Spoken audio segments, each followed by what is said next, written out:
Okay, I believe we are live, so then I will check again officially with my clerk that I have a quorum. Good morning, Warden. Thank you very much.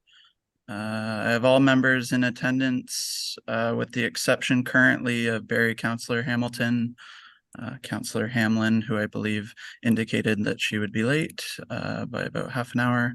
Councillor McClellan is absent. Councillor Miskimins is absent.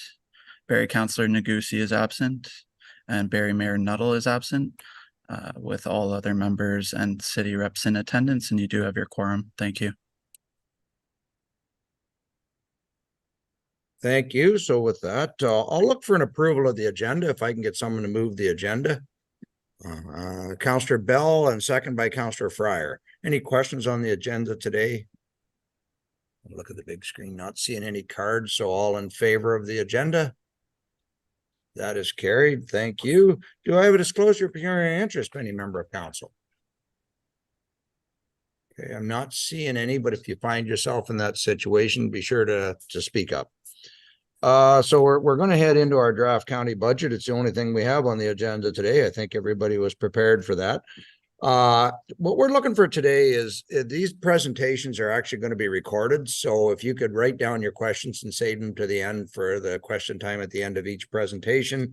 And then afterwards, we'll be referring the budget to November 14th for discussion. Today is just questions and answer period, and it's your first overview. So with that, I will call on CAO Aiken to give us an introduction and get us started. Thank you. Yeah, thank you very much, Your Worship, and good morning, County Council. It's always a pleasure to undertake our annual budget workshop, and I know a lot of hard work goes into this, so thank you very much to certainly our Chief Financial Officer, Trevor Wilcox, and our Treasurer, Leland, but also to our financial controllers for each of the divisions and the managers.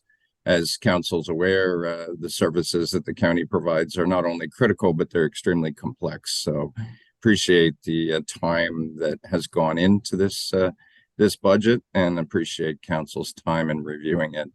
Obviously, lots of very important things in there.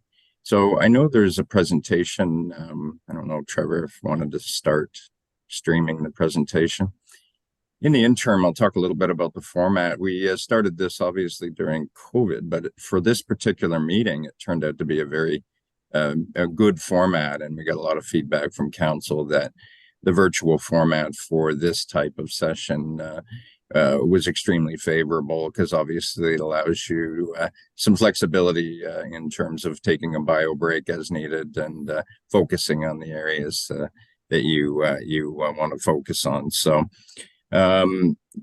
the format, I think, has worked out pretty well. As the warden pointed out, today really is a day to educate and understand kind of the complex services that are provided by the county, and obviously to understand the details that went into the budget book. Thank you very much for those that have submitted questions, and those that have commented on the budget book, and in terms of its ability to read. But maybe we could go to the first slide.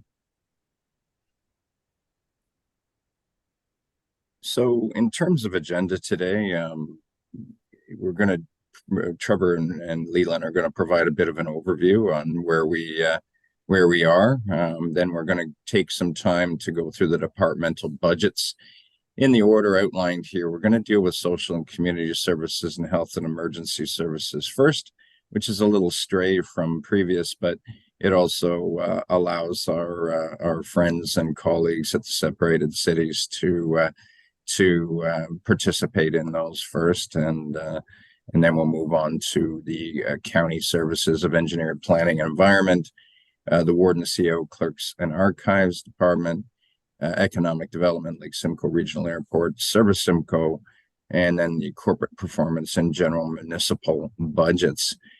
Following that, Leland and Trevor will again go through kind of the consolidated financial summary and share kind of where we're at, and obviously overall questions and next steps. There will be opportunity after each division, as the warden pointed out, after each recorded segment, ask questions about the specific budget pieces as they lay out. And again, thanks for questions that we received. I know some of you got some clarification already.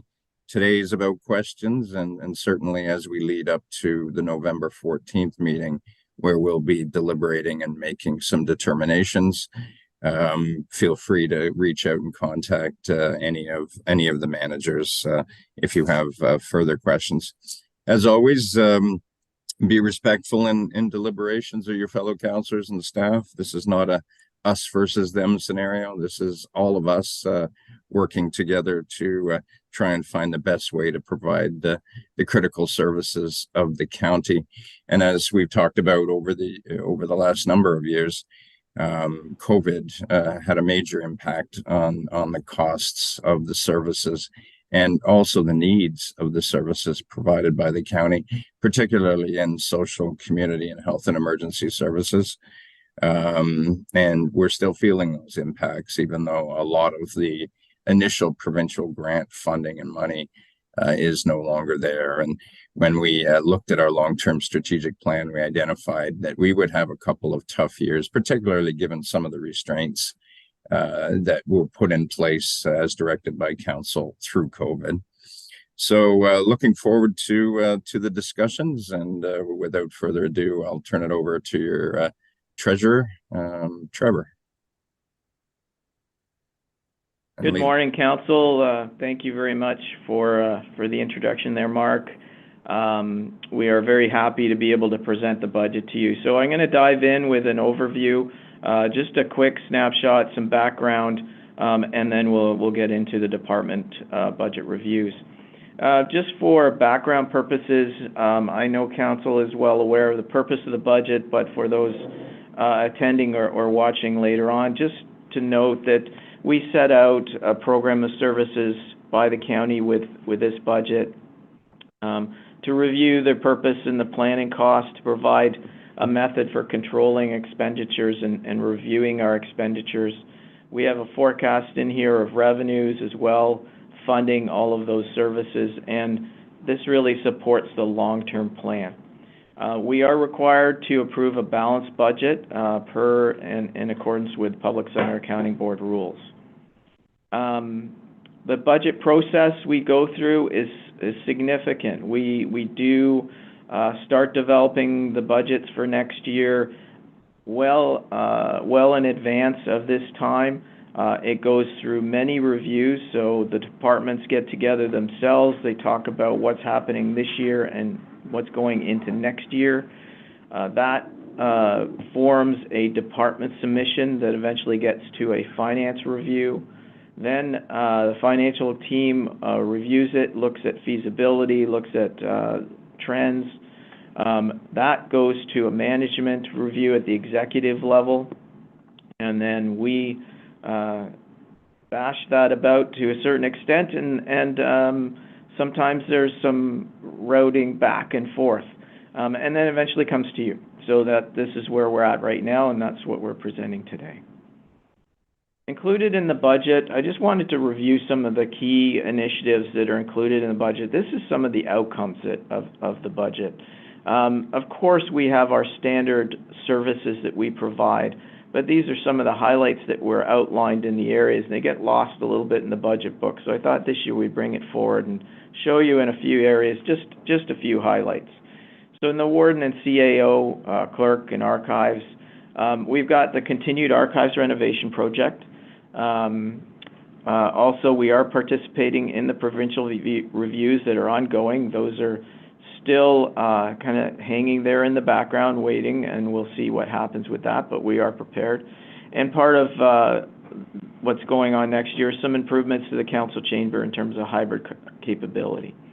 For the Lake Simcoe Regional Airport, certification and infrastructure expansion is on the agenda. The infrastructure expansion right now is taking the form of expanding the runway and also looking at water and wastewater services. Next year is also planned to develop and implement a business development plan and strategy. For Service Simcoe, some great things going on. Matthews Gallery, the museum expansion, as you have seen, is on its way and will be continued. We're developing a museum plan that will encompass the next 20 years.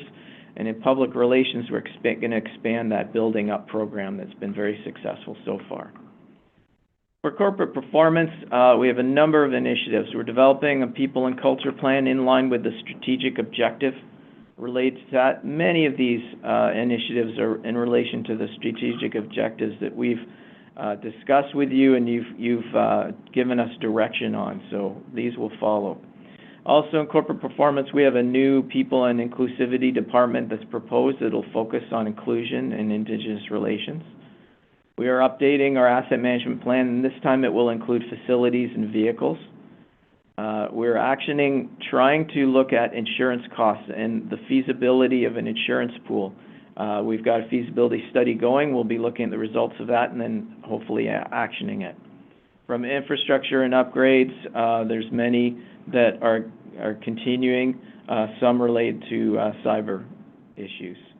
And we are beginning our corporate climate action plan, which has been passed, and that will be actioned within the corporation. For emergency services, there's some significant initiatives going on. Of course, Simcoe Village, one of the biggest developments that we've got, and hopefully finishing the Georgian 16-bed projects in 2024. We've got a couple of paramedic bases. We've got a base in Bradford, West Gwillimbury that will be completed in 24 and one that will be started in Springwater for a post. And then there's an offload delay pilot that's proposed. In social and community services, the focus really is on, that's new, is really on real-time data collection and analytics. That will be reported for many of the services and in coordination with IT and the service groups will be providing metrics for the services and providers so that we can action those in real time. I know that Mina will cover that for sure. Homeless system as well, we'll be looking at managing and reviewing that. The New Year 10-year homeless and housing strategy will be developed. And we are investigating how we could integrate and co-locate OW in where it would be possible. Of course, we have the significant housing developments that are ongoing, Aurelia, BWG, and Barrie. Two of those, Aurelia and BWG, are expected to open in 24, and then Barrie will undergo the significant design and really kick off that project. In EPE, we have additional lane kilometers that we need to address along with maintenance standards. Our roads projects include this year County Road 4 as a significant project for that area, and also County Road 21.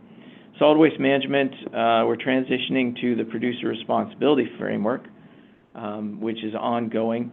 And in planning, we're going to initiate trying to support growth strategies from an infrastructure strategy with our member municipalities. In transit, we have the ongoing plan and vision. So looking at the budget itself, I wanted to identify a number of challenges or risks that we've included in terms of what we have to address in the budget. A few of them are external and some of them are internal focused. So inflation continues to be an issue. We've had significant inflation over the past few years.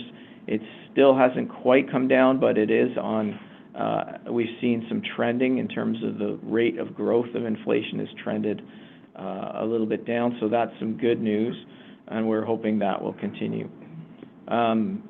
We still have to deal with the inflation that we've had over the last 2 years, and you'll see that there is a challenge in our budget with that.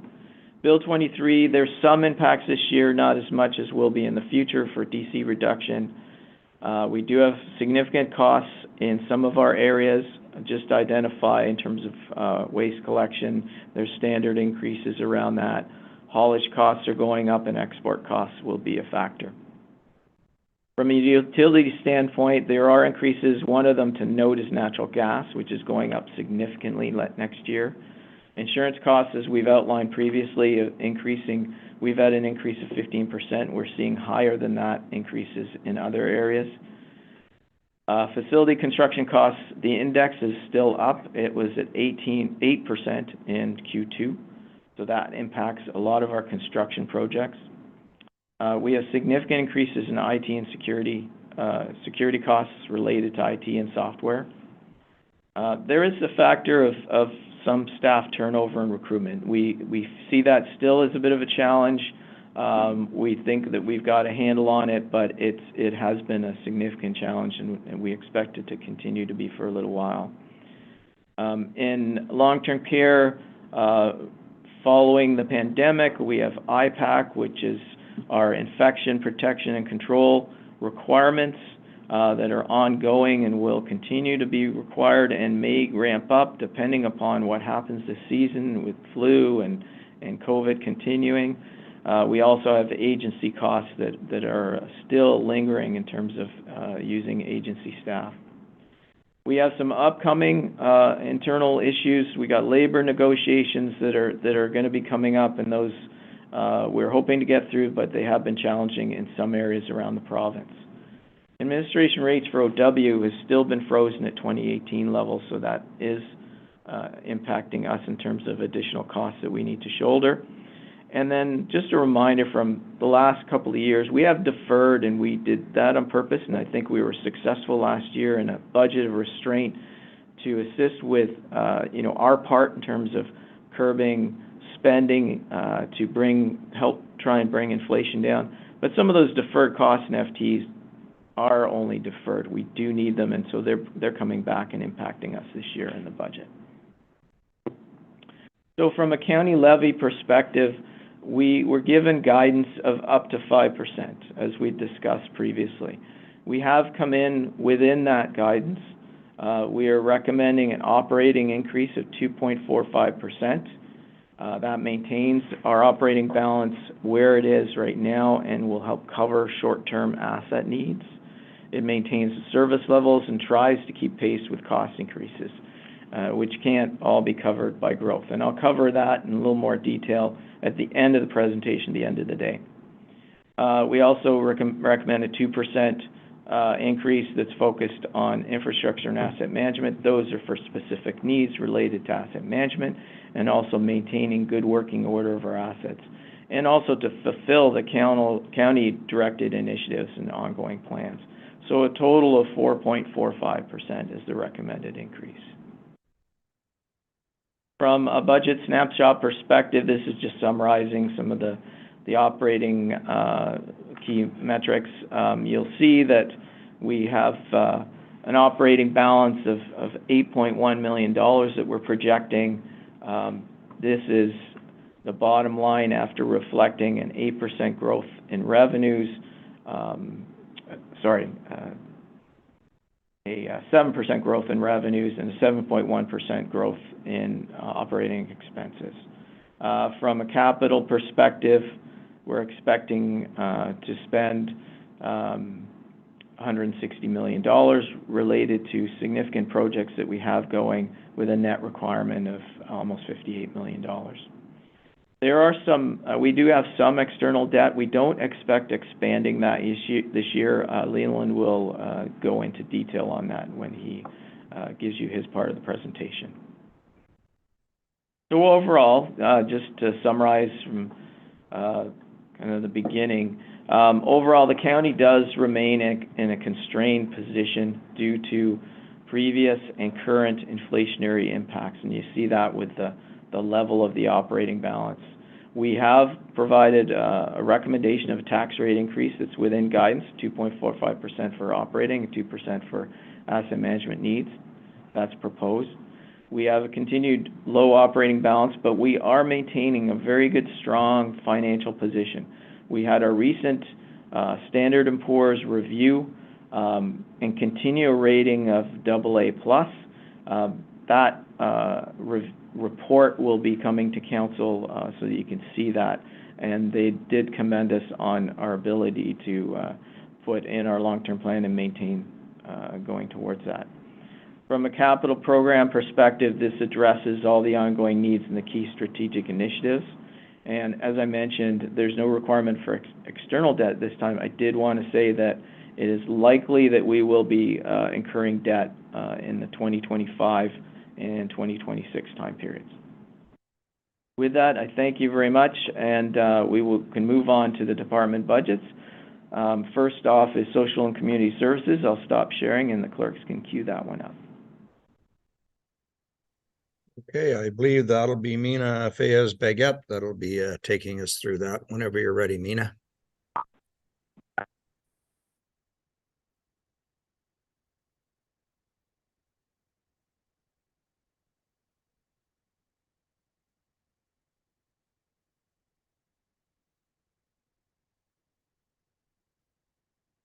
Thank you, Your Worship.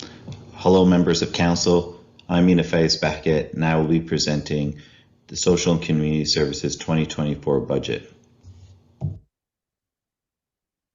The Social and Community Services 2024 budget is separated into 4 departmental Thank you, Your areas: Worship. The Ontario Works Department, the Children's Services Department, the Community Services Department, which includes the Homelessness Prevention Program, and the Business Intelligence and System Planning Unit, as well as the Social Housing Department, which includes Simcoe County Housing Corporation and the Social Housing Nonprofit Program. Over the next few slides, I will do a brief overview of each departmental service area in the context of the 2024 budget. As the designated system service manager and the for Social Housing Works Loan program, the Ontario Works Department provides temporary assistance for individuals who are in financial need. I will do a brief Financial overview. assistance includes supports for expenses such as basic needs and shelter. As a part of the social assistance reform happening in 2024, there's been a phased implementation and transfer of employment services responsibilities from the service manager, allowing the Ontario Works team to shift its focus on delivering person-centered life stabilization supports. This is referring clients to municipally and agency-driven programs such as housing services, childcare, and mental health and addiction supports. Stability supports will build on much of the work the OW caseworkers are currently doing today, but will give them additional outreach, engagement, and partnership tools. A third service that the Ontario Works team provides is discretionary benefits. These may be issued for the purposes of things such as dental services, prosthetic appliances, eyeglasses, transportation, moving costs, the cost of funeral and burials, and extraordinary costs for transporting a deceased person. Finally, the Ontario Works Department also addresses large-scale municipal emergencies and provides the emergency social services when activated in times of need. Here, the ESS, the Emergency Social Services, is directed through the county's Community Emergency Management Coordinator.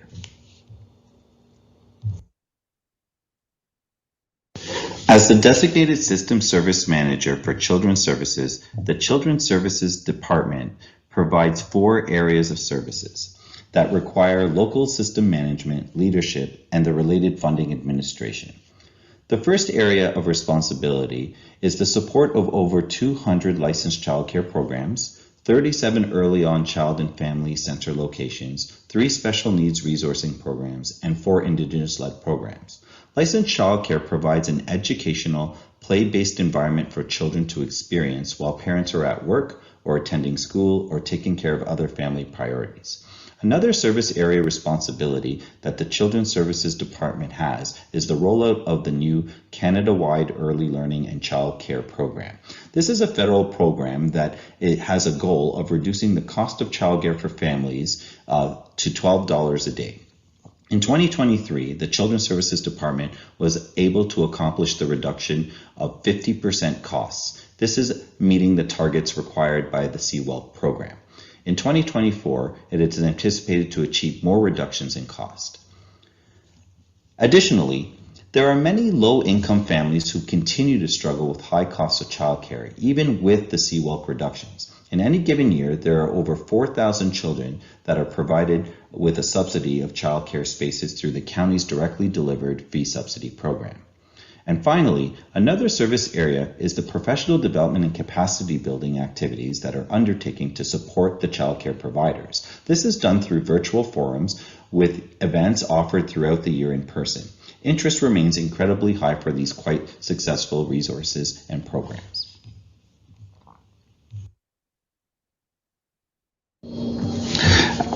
As a designated system service manager for homelessness prevention programs, the Community Services Department is responsible for mobilizing and maximizing funding streams to local service providers with the primary objective to end chronic homelessness. This includes providing funds for operating shelter programs, supportive housing programs, and outreach programs, all in an effort to connect those experiencing homelessness to the right supports. Additionally, the Community Services Department is responsible for the coordinated access and the by name list, which prioritizes the access to housing for those experiencing homelessness. The second area of responsibility for the Community Services Department is our new Business Intelligence and System Planning team. This team is responsible for research and data, making informed decisions about community investments and measuring the impact of our delivery and creating transparency and accountability for the division and its funded providers. Creating new policies through a policy development team, which will allow us to create new guidelines, frameworks, and policies that standardize the level of service being delivered locally. Focusing on poverty reduction through working with partners throughout the community to ease the burdens on low-income residents that do not qualify for some of the other funded programs. Working with the local immigration partnership and coordinating it, facilitating community-based planning and local service providers to strengthen capacity to improve settlement experiences and long-term outcomes for immigrants and newcomers, guided by the objectives that are set out in the community settlement strategy that was passed in 2023. And finally, working on Indigenous relations.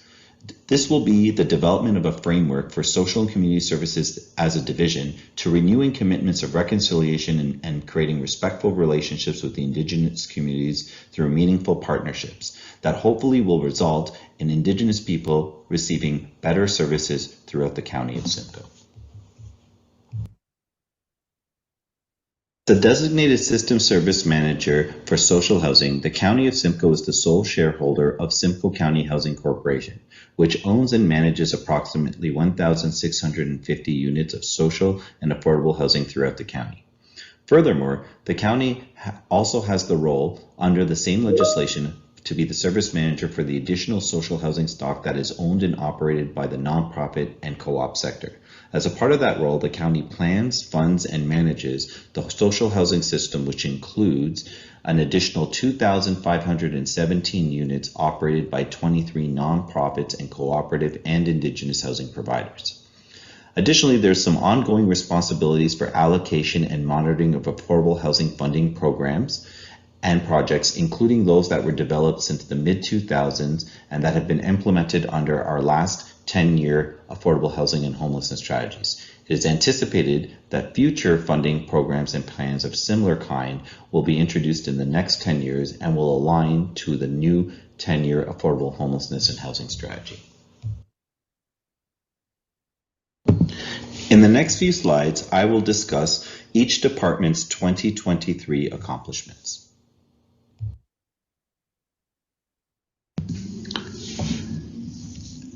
In 2023, the Ontario Works Department continues to accomplish its modernization initiatives as well as further its human service integration approaches. The expansion of the digital tools like the My Benefits program has seen approximately 4,500 Ontario Works recipients now be enrolled in the My Works program and receive information about their file in a much more timely fashion.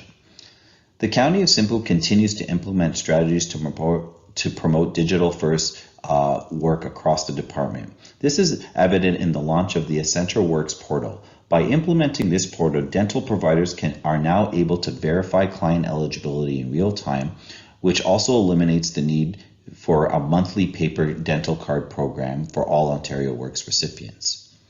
Additionally, the centralized and automated intake process continues to undergo various expansion initiatives, which are targeted at improving the client's experience when applying or reapplying for Ontario Works by leveraging new user-centric online applications and automating eligibility verification. This allows our current caseworkers more time to support clients through crisis and assist them in life stabilization supports as a part of their new role. The County of Simcoe is nearing the completion of an affordable housing and community services hub in Aurelia. This hub will include a co-located integrated space for Ontario Works workers as well as ODSP program workers. This model demonstrates the county's commitment to advancing the human service integration of services between the provincial and municipal levels.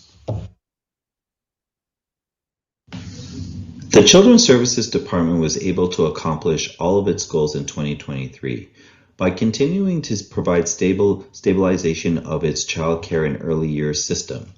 It continued to focus on the challenges of recruitment and retention of qualified child care staff caused by the pandemic. By significantly investing in funding and staff resources to provide an array of workforce stabilization and capacity building events, again, with the intention of these opportunities to build up the sector and increase the workforce that already exists.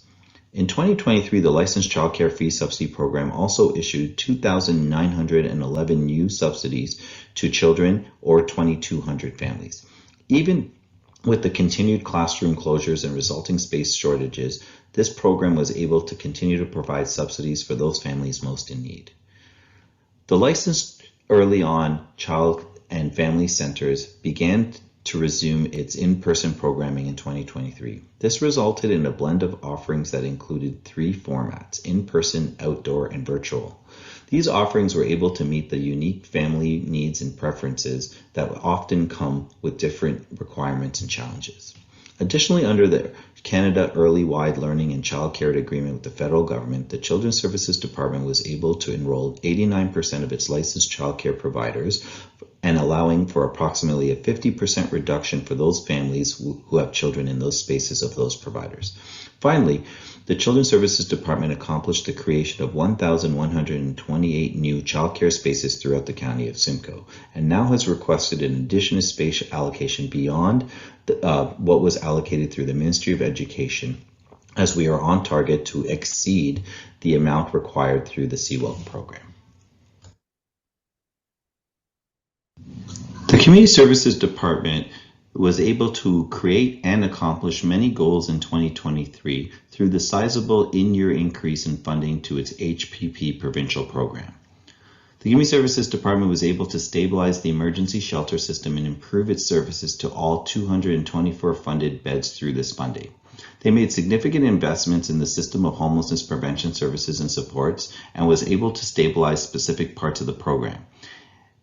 The department was able to increase funding for capital and operations for all of its shelter providers, introduce new shelter standards, outreach standards, and supportive housing standards with a renewed focus on quality assurance and compliance, ensured that all shelters were operating a 24-hour service, especially in the North and South Simcoe areas where they were on a seasonal program. Finally, with new quality and reliable data collection introduced into the system on a nightly basis, the system was now able to stand up a data collection program that was consistent and live with real-time information. The Community Services Department also focused on investing in affordability by creating deep subsidy programs administered through the Regional Housing First program. 120 subsidies will be administered throughout 2023 through the resource centers and by its outreach teams using the by name list. Maximizing the use of the county-owned modular assets like at Rose Street, we're able to create a rapid rehousing program that saw over 20 people secure permanent housing throughout the summer. Additionally, this Community Services Department is now working on converting a social community housing program in Barrie to develop 5 new supportive housing units. And earlier in 2023, by using SSRF 5 funding, the Community Services Department was able to build and open a 14-unit supportive housing program on Tiffin Street. As it continues to focus on its new business intelligence and system planning team, it has now been able to design new dashboards that allow us to understand the overall homelessness prevention system, the shelter overnight capacity usage, and the trend analysis over month on how the targets are being accomplished throughout the system. Currently, the Community Services Department is also working on an application for Public Health Canada to support improving local service provisions focused on newcomer communities in South Simcoe. The Housing Services Department has achieved many key accomplishments in 2023 and introduced new services throughout the year. Focusing on the social housing portfolio, two major milestones were accomplished. The Aurelia development reached the 90% completion stage on time and on budget, and the Bradford West Gwillimbury development has reached a 25% completion stage and is on pace to see all 4 floors of precast completed and closed by the end of the year. Simcoe County Housing Corporation began its master planning process in 2023 by reviewing all of its properties in order to have a 10-year revitalization and development strategy in place. This strategy will be a part of the larger 10-year long-term affordable housing and homelessness plan.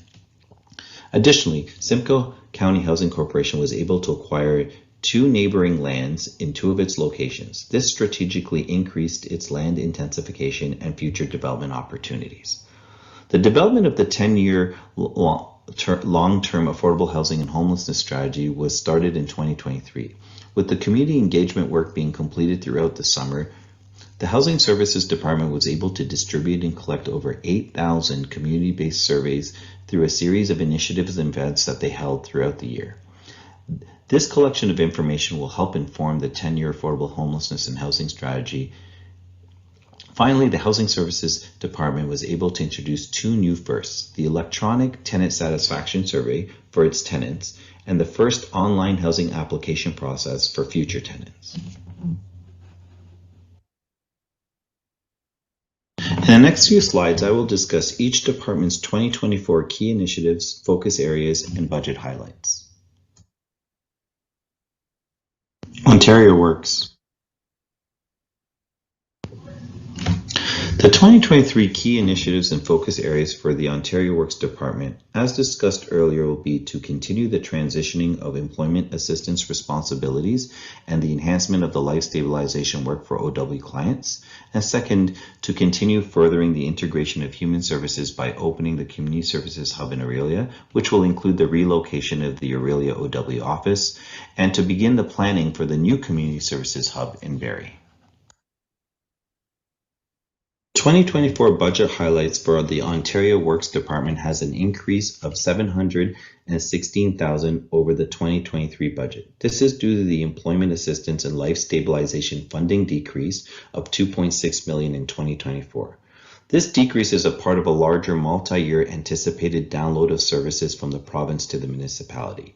In anticipation of this reduction, the Ontario Works Department was able to mitigate 72% of this pressure by eliminating 4 FTEs, reducing capacity in its office administration, and contributing in previous years to reserves. Furthermore, in 2024, the average caseload is projected to be at 5,702 cases. This caseload projection is in alignment with the provincial projections offered by the ministry earlier in the year. Caseload costs are 100% provincially funded and do not impact the tax levy. Provincial funding for cost of administration continues to be held at the 2018 actual expenditure level, causing an additional impact on the tax levy. Caseload shifts result in a small decrease for the county of 0.2% and an increase of 1.5% for the City of Barrie and a decrease of 1.3% for the City of Aurelia. The City of Barrie and Aurelia service partner contributions are as follows: $4.7 million for the City of Barrie and $1.4 million for the City of Aurelia. Children's Services. As discussed earlier, in 2024, the Children's Services Department will continue to meet its implementation targets for the Canada-wide Early Learning Child Care Program and the stabilization of the child's care sector as a whole. The department will continue to work with the province towards ensuring the long-term sustainability of licensed child care operators through the implementation of a new funding formula from the Ministry of Education. The Children's Services Department will also support the stabilization and further development of a robust workforce through a variety of innovative solutions. The Children's Services Department 2024 budget highlights reflects a zero departmental requirement over the 2023 budget. The 2024 budget funding allocation from the Ministry of Education is expected to increase in order to support an additional reduction in child care fees for the families attending a CWELC enrolled child care program.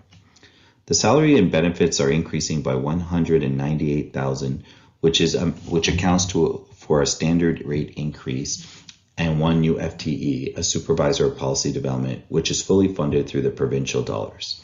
In 2024, the county is required to cost share administration of the programs with the province at a 50-50 split up to 5%. At this time, there has been no notice of a continuance of the provincial transitional grant program for 2024.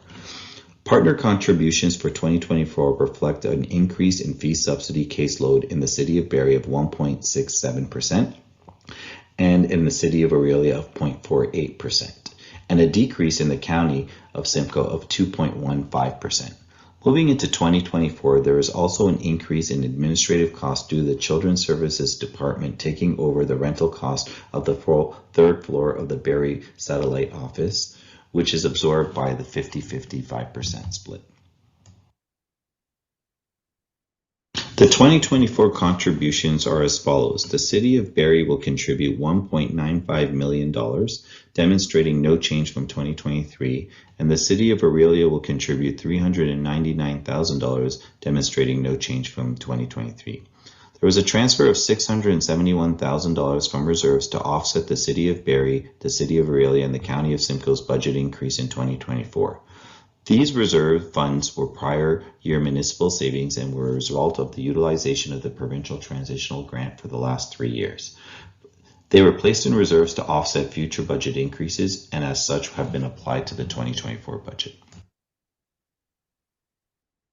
Community services. As discussed earlier, the Community Services Department's 2024 key initiatives and focus areas under the Homelessness Prevention Services team will be to establish a centralized intake system in 2024, continue to maximize capital and operating opportunities to increase housing outcomes throughout the county, develop additional rapid rehousing and supportive housing programs to help address the needs of those experiencing homelessness, to further strengthen the local coordinated access system and improve the use of the by name list, and finally to facilitate contract compliance for funded service providers through on-site audits and by utilizing the new service standards to make sure that there's a set consistent standard being met. For its Business Intelligence and System Planning team, the 2024 key initiatives and focus area for the Community Services Department will be to analyze and publish data on all service delivery for social and community services that are funded throughout the county, develop an Indigenous framework for the Social and Community Services Division, further strengthen the local immigration partnership and secure a 2025 bid to become a resettlement community with the IRCC, continue to fund and partner with local service delivery agencies to implement poverty reduction initiatives in a coordinated and aligned manner, and develop new policies and best practices to shape the services and delivery across the social and community services sector as a whole. The Community Services Department 2024 budget highlights are as such.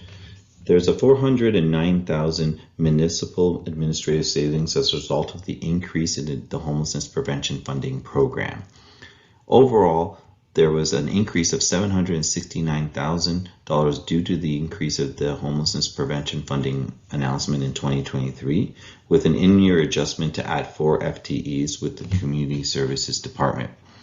These FTEs account for $528,000 of the increase over the 2023 budget, but are 100% fully funded, as well as there is an increase of a 1.7 FTEs in 2024, consisting of 0.7 of a temporary Director of Business Intelligence position and 1 FTE for the Program Supervisor for the Local Immigration Partnership.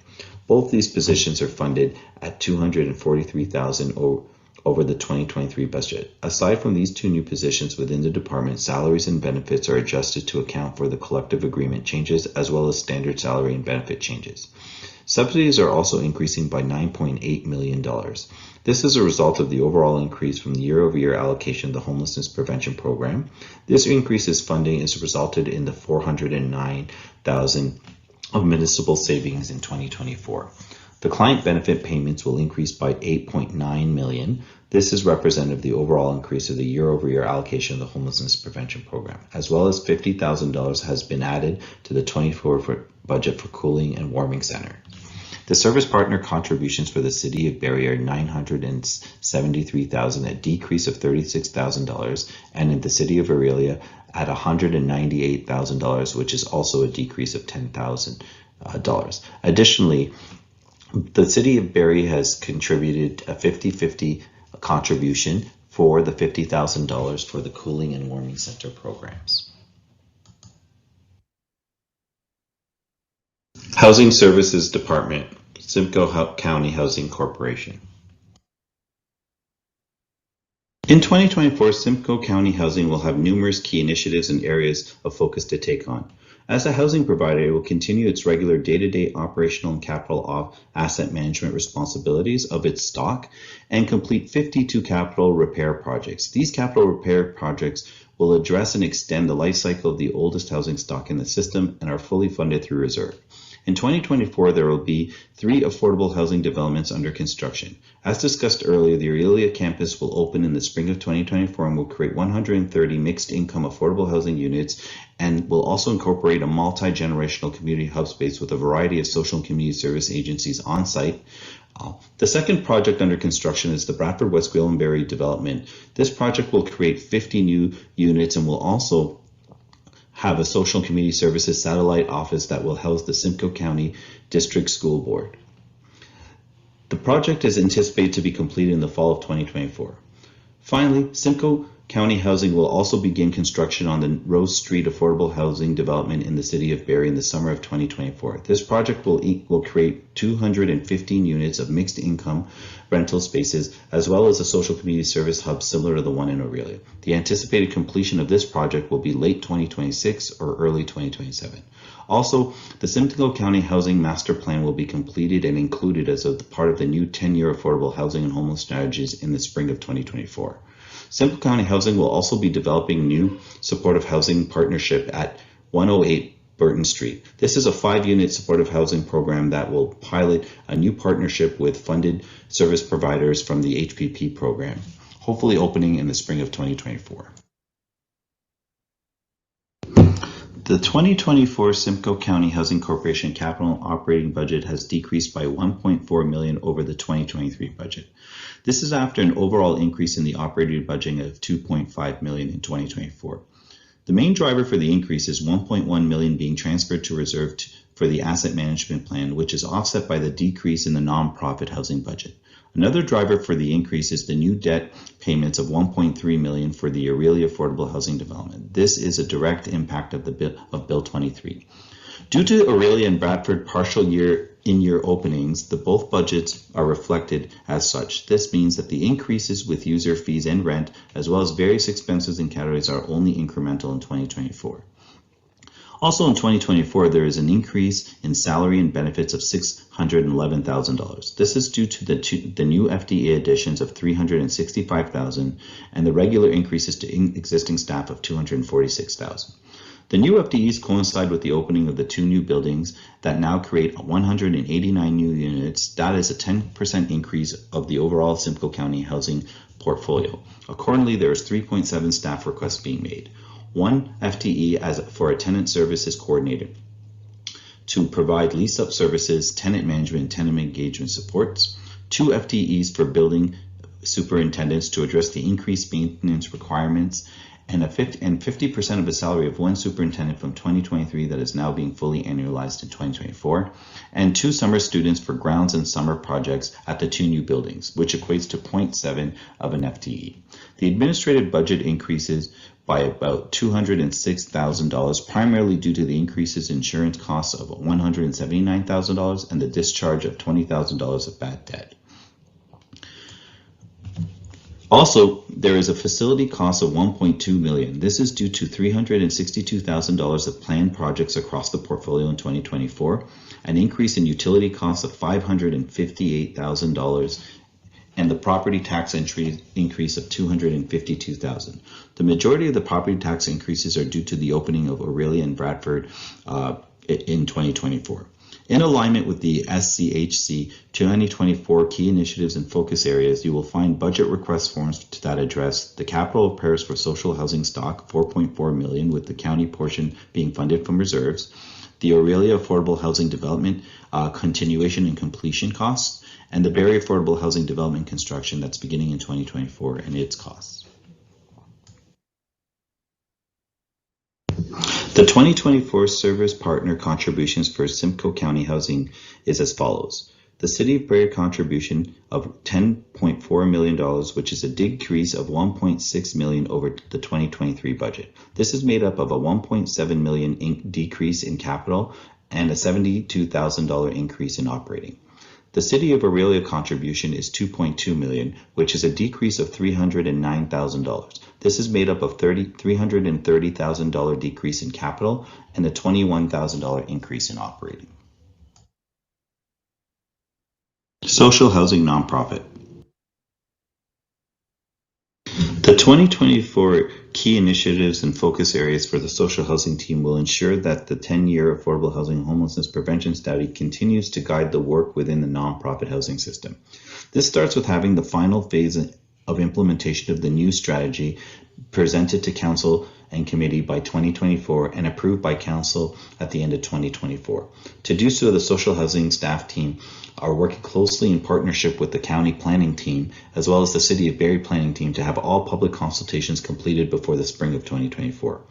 Also in 2024, the social housing team will be delivering legacy programs under a variety of federal and provincial funding agreements that continue to help achieve the goals and targets of the current 10-year strategy. Some of these programs include the Nonprofit Capital Housing Loan Program, the Secondary Suites Program, numerous rent supplement programs, and the replacement of operating agreements. This is another key focus area in 2024, that the social housing team continue to work with the nonprofit sector to enter into new operating agreements as their legacy agreements expire so that they remain within the affordable housing system. Finally, the social housing team will continue to manage the ongoing federal and provincial funding programs, specifically year 3 to 5 of OFI and COCHI and year 3 and 4 of the COP program. The 2024 social housing nonprofit budget is below the 2023 budget by $1.7 million. The main driver for the decrease in the 2024 budget is the removal of the $2 million transfer to reserve. This transfer to reserve has historically been used to fund the county's portion of the nonprofit provider capital repair loan program. The social housing reserve has accumulated sufficient reserves to fund the nonprofit capital repair loan program through 2025, in which the funding of the capital repair program can be transitioned to the mortgage savings from the upcoming expiring of the nonprofit providers' operating agreements, which will begin to ramp up in 2026. $1.1 million of these reserve transfers have been moved to Simcoe County Housing Corporation to address the future asset management plan needs. There is a decrease in legacy provincial and federal funding of $336,000 in the 2024 budget, which is due to the end of the operating agreements for some nonprofit providers. The 2024 budget will also see an increase of $93,000 in nonprofit provider subsidies due to the 2024 provincial rent increase indices. There will also be an increase of $100,000 to the municipal rent supplement program for the Bradford development due to the federal requirements set by the RHI Affordable Housing Rent Program. The capital repair loans in 2024 will be $2.5 million for the nonprofits. This is an increase of $1.735 million. The county portion is funded from the social housing reserves as discussed above. Providers for the County of Simcoe will receive $640,000 or 25% of these capital repairs. Providers in the City of Aurelia will receive $600,000 or 23.8% of the capital repairs loans. And providers in the City of Barrie will receive $1.28 million or 50% of the capital repair loans. Accordingly, the service partners' contributions in 2024 for the social housing budget are $5.3 million for the City of Barrie. This is an increase of $337,000, and $1.3 million for the City of Aurelia, which is an increase of $82,000. This concludes the 2024 presentation for the Social and Community Services Division's budget. I'm happy to take any questions from Council. Okay, thank you, Mina. So do we have any questions for General Manager Fayez Beguet? Looking up at the screen here. Yeah, I see Councillor Conton. Go ahead, Jack.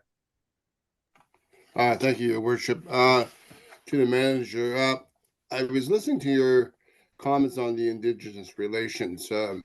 I didn't hear anything about the Truth and Reconciliation Commission and their 96 actions. Has that been considered in terms of, I guess, trying to improve those type of relations with Indigenous communities, particularly off reserve, with friendship centers or Native Women's Association? Anyway, that's just, I was just wondering whether that was considered. Through you, Your Worship, thank you for the question, Councillor Cotton. Yes, our primary focus in 2024 on community services is to stand up a direct service team that is going to focus on an Indigenous strategy that is primarily based on, implementing truth and reconciliation commitments and developing meaningful relationships across the sector in the county. This is something that we started by beginning to allocate dedicated funding to the sector. This in 2024, we're planning to dedicate about 5% of our housing homelessness prevention program funding directly to the sector, which equates to about $500,000. And based on that group and that engagement level is how we're going to build an Indigenous advisory committee and staff team lead in order to continue working on those issues throughout the year. That suffice. Any other questions? I'm not seeing any. Are you seeing any, Mr. Clerk? Well, if I missed you, just yell out. So then I guess we will now roll into Health and Emergency Services with General Manager Sinclair. Should take us right to about 11 o'clock to our break.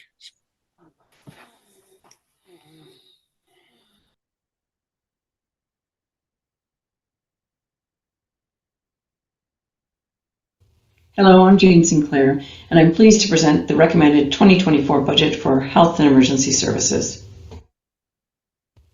Health and Emergency Services includes paramedic services, emergency management, our 4 long-term care homes, and senior services. I'll begin with department overviews.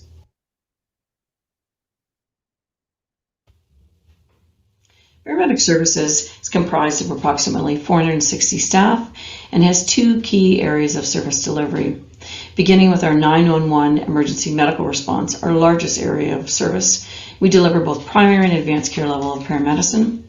We report 6 specific mandated response time targets to the province and operate from 17 land ambulance stations, including our Barrie Simcoe Emergency Services campus and 8 posts.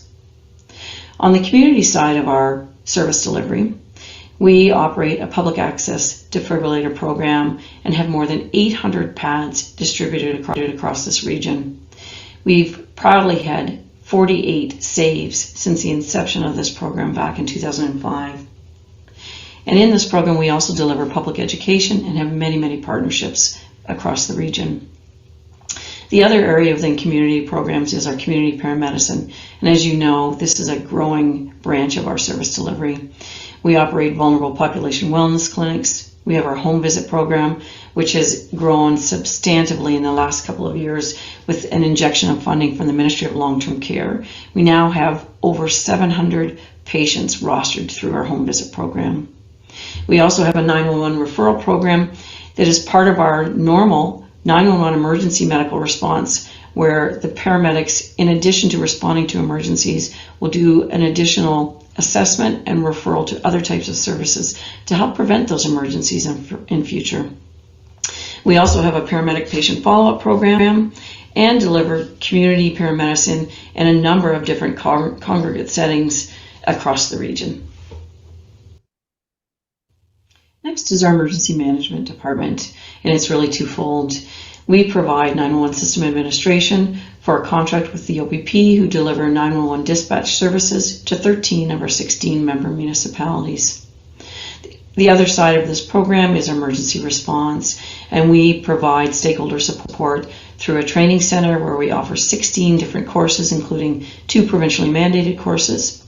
We also provide an emergency social services plan, and we provide long-term care emergency response plans for our 4 long-term care homes. In addition, we provide public education and emergency exercises that we hold every year, with our most recent completed in September of this year. And lastly, we provide emergency management support on a regional level through such initiatives such as the Simcoe Muskoka Drug Strategy and our community safety and well-being planning. Next, I'll provide a quick overview of our long-term care services. The county own and operate 4 long-term care homes with a total of 544 long-term care beds. We currently have 2 capital redevelopment projects underway, adding 16 beds to Georgian Manor in Penetanguishene and 34 additional beds to Simcoe Manor in Beaton. Our 4 homes also offer respite or short stay from 7 beds across our 4 homes, and we have 5 different memory care units within our long-term care homes. On a regional basis, we offer convalescent care, hosting 5 specialized beds from Georgian Manor in Penetanguishene. We also support peritoneal dialysis from 2 of our locations, Trillium Manor in Orillia and Simcoe Manor in Beaton. And we're the lead for Behavioral Sports Ontario, offering geriatric mental health support at all 26 long-term care homes across our catchment area, as well as providing a specialized behavioral support transition unit operating 16 beds from Georgian Manor in Penetanguishene. The final area in Health and Emergency Services is our Senior Services program, which includes both housing and community services. On the housing side, we offer 6 different types of housing models, including life lease, both suites and garden homes. We offer affordable and supportive housing, retirement living suites, as well as market rental suites. The community services, we operate adult day programs for multiple locations. We partner with the Red Cross in the delivery of Meals on Wheels. We provide home care services at our largest campus location, Georgian Village in Penetanguishene. We host mobility clinics for people living in the community at 3 of our locations. And we also provide digital health coordination through Ontario Telemedicine Network for both long-term care and community services across the region. And finally, we lead a positive aging strategy based on age-friendly community planning developed by the World Health Organization, with our current strategy comprised from 2018 to 2023.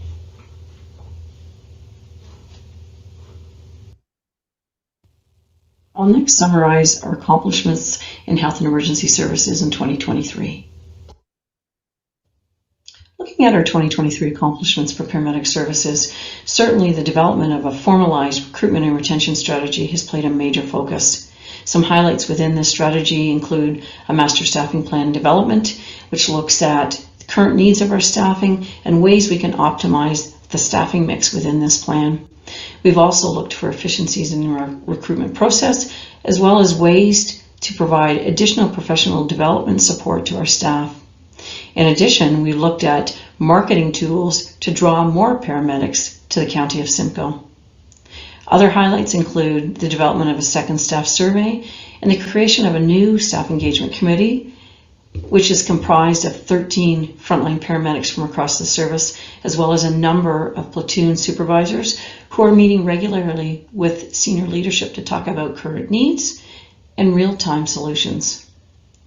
And I'd be remiss if I didn't highlight the ratification of our collective bargaining agreement and a new 3-year term. Another key area of accomplishment in 2023 has been the development of a new slip deployment plan. And this really is about vehicle movements from a maintenance lens rather from an operational lens. This new plan looks at rotation of vehicles to equalize mileage, reduce unnecessary travel, and look at ways to really minimize the vehicle usage for things like routine maintenance and vehicle repairs.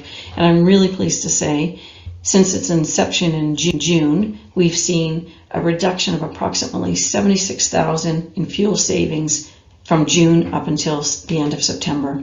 More to come on that in 2024. A couple of other highlights I'd like to mention are our continued work to enhance wellness and mental health support for our paramedics with new partnerships with Homewood as well as Waypoint Center for Mental Health.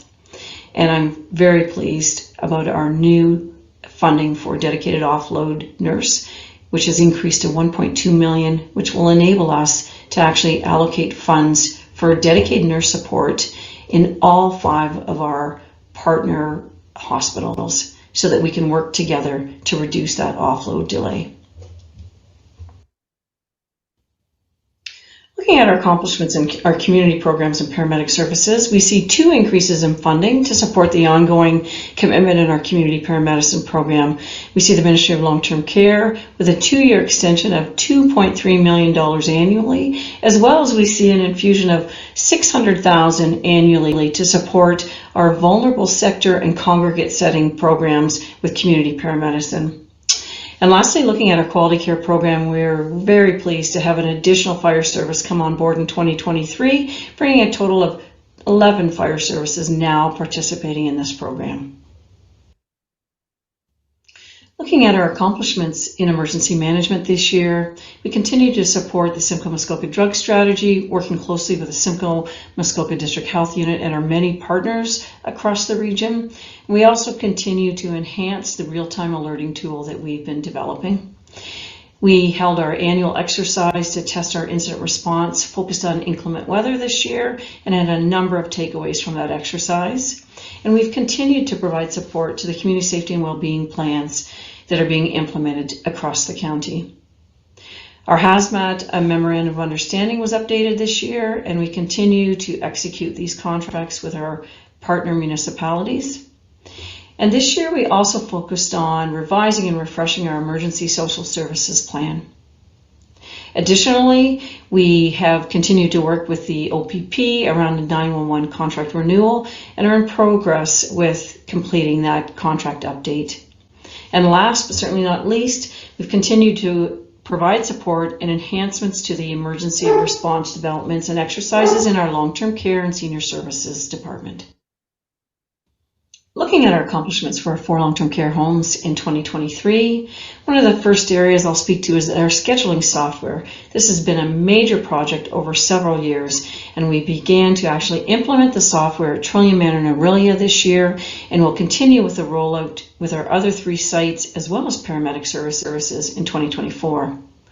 We saw great success with our Give a Lift campaign, raising funds to support not 1 but 2 bus purchases this year at both Georgian Manor in Penetanguishene and Trillium Manor in Aurelia.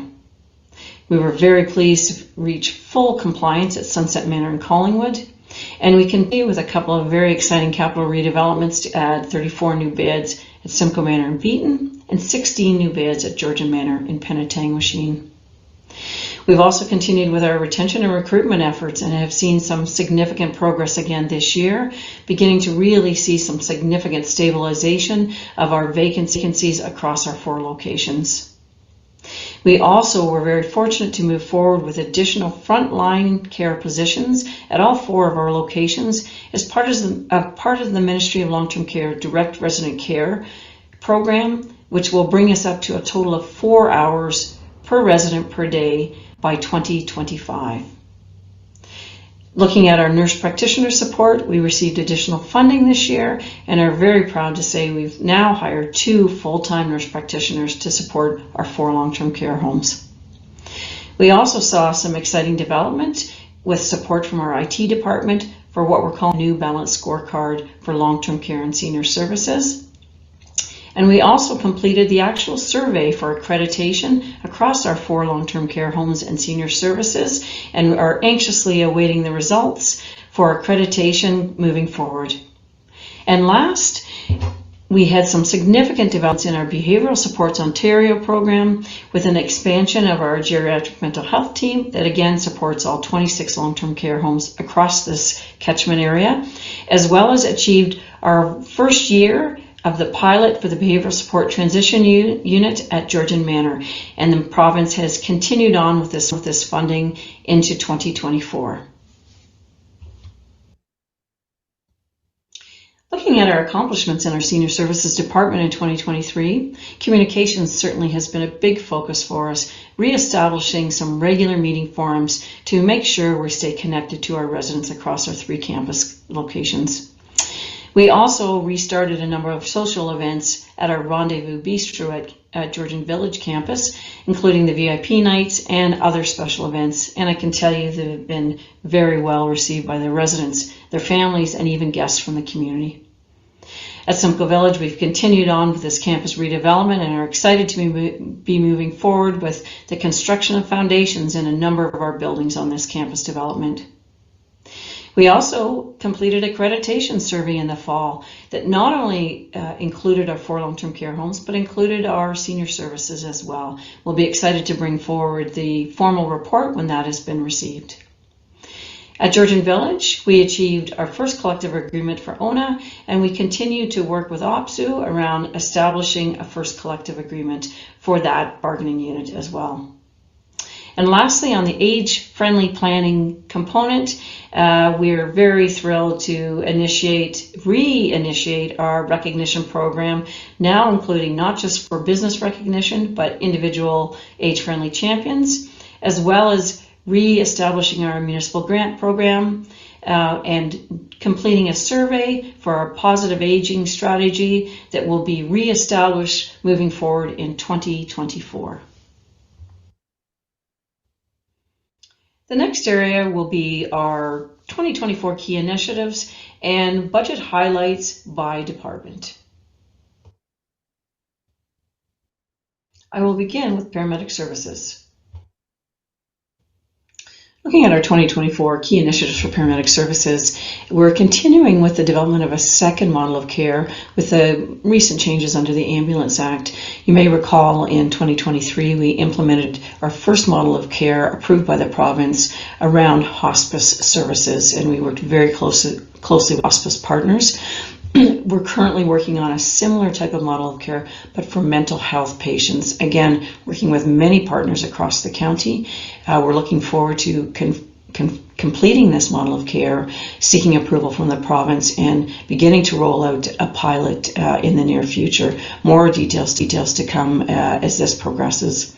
Offload delay is another key area, as mentioned earlier in our presentation. We received significant increase in funding and are very pleased to be allocating dedicated nurse funding support at all 5 of our local partner hospitals.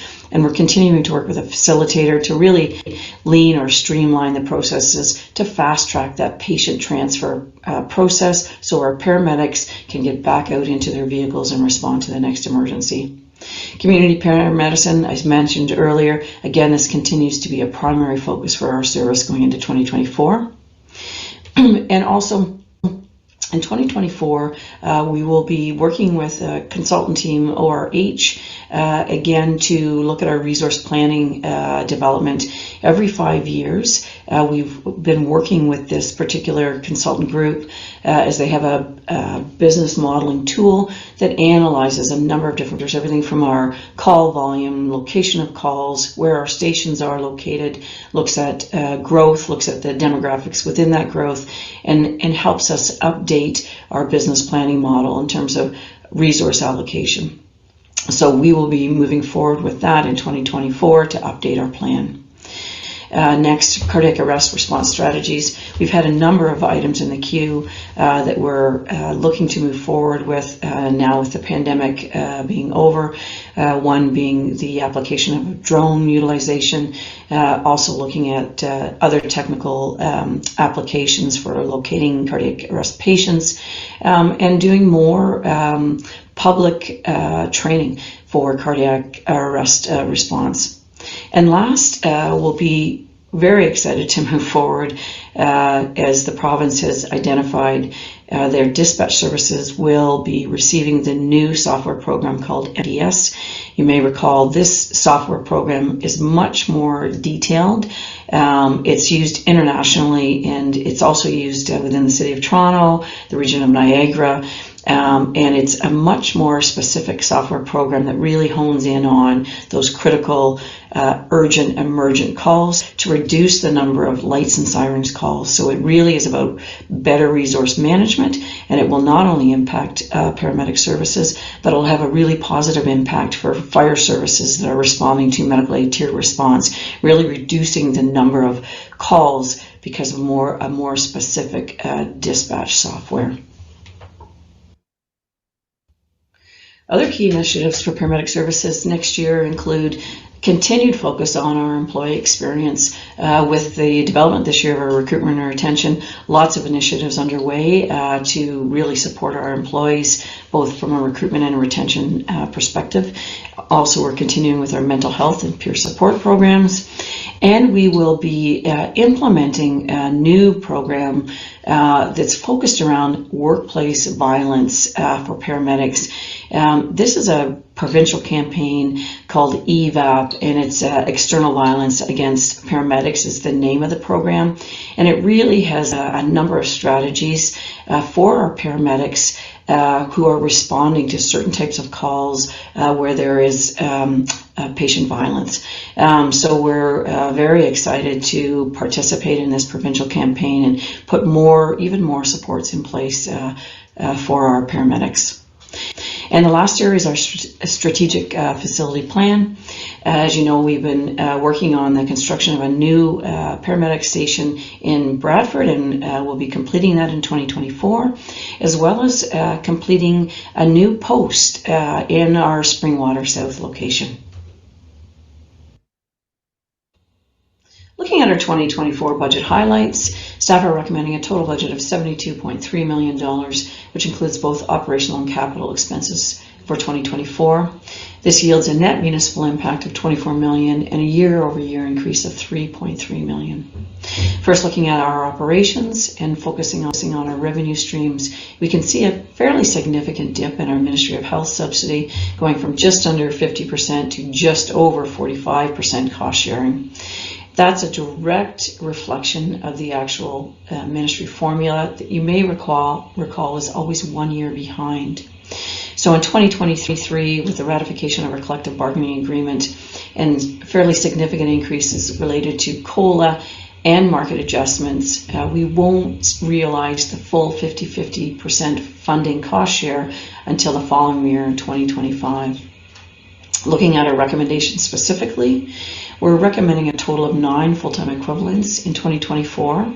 The largest component is frontline paramedic response for a total of 6 paramedics, 4 primary care, 2 advanced care, again to maintain that 75-25% ratio between primary and advanced care paramedics. Of those 6 paramedic positions, we're recommending this will put in place a 12-hour ambulance on nights in Penetanguishene, which will not only support Penetanguishene, but the surrounding municipalities, Tiny, Tay, and Midland, for example. And within those 6 full-time equivalents, we're recommending that those paramedic resources be dedicated to add an additional 12-hour ambulance in Innisfil, again, to respond to increased growth and call volume pressures. We're also recommending in 2024 an addition of 2 platoon supervisors, which will yield 1 extra platoon supervisor on shift for a 12-hour shift every day, 365 days throughout the year. And again, this is in keeping with the standard recommendations around the ratios between platoon supervisors and the number of paramedics that they oversee and supervise during their shifts. Next, we're recommending 1 full-time project coordinator as part of our performance quality and development team that supports paramedic services.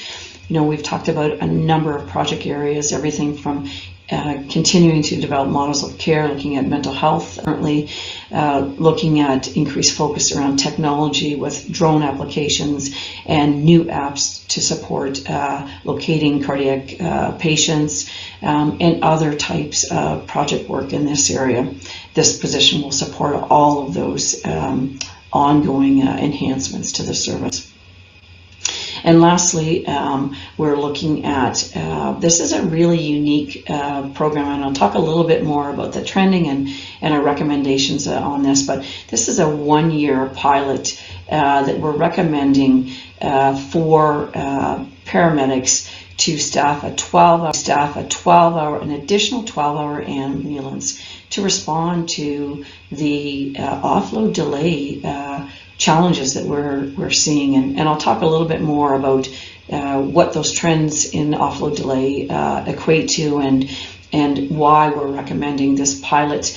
There's a positive things underway in terms of increased offload delay, nurse delay funding, as well as that facilitator work to really streamline. And we're optimistic that we're going to see a dramatic decrease in offload times by the end of the year, and so thus the recommendation of this one-year pilot.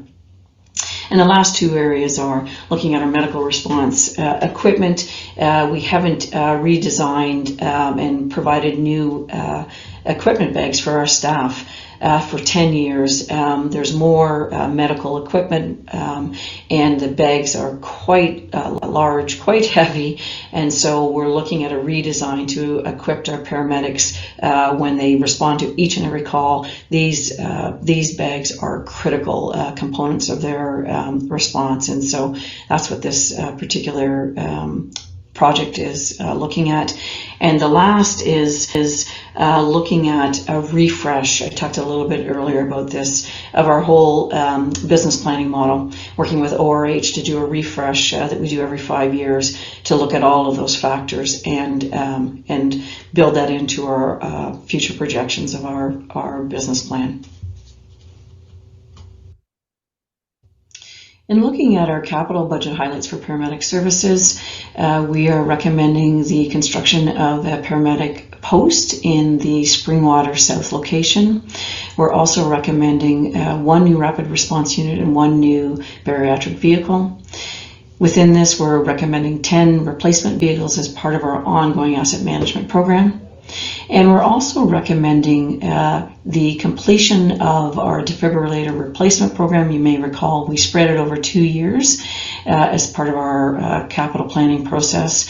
And so this will be year 2 of the defibrillator replacement program. And we're also recommending the replacement of our integrated vehicle tracking system and our power stretchers. In terms of the impact to our service partners, we're seeing for the City of Barrie a total cost sharing of $10.1 million, which represents an overall increase of approximately $700,000, which represents a $1.3 million increase in operations, but a $600,000 decrease in capital cost sharing.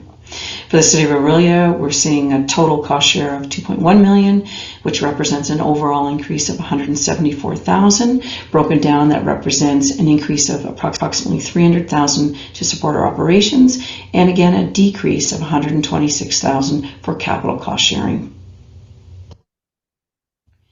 In the next few slides, we provide some data to help explain some of the trending that we're seeing in paramedic services and the rationale behind our recommendations for increased resources.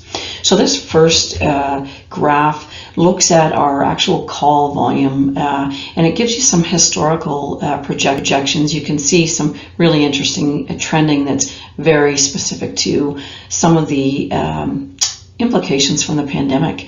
So looking back to 2019, you can see our total calls for the year were approximately 78,000, and at that time we saw a year-over-year increase of about 5.2%. And then fast forward to 2020, first time that we've seen this, we saw a dramatic drop in calls of over 5%, dropping down to 74%. And that, we feel, was a direct reflection of what was happening in the pandemic. People were not calling 911. There was a lot of fear. COVID was on the rise, and people were not utilizing emergency services like we've seen in past. Then fast forward to 2021. We see a rebound, bringing us back up to those 2019 levels of an increase of 5.6.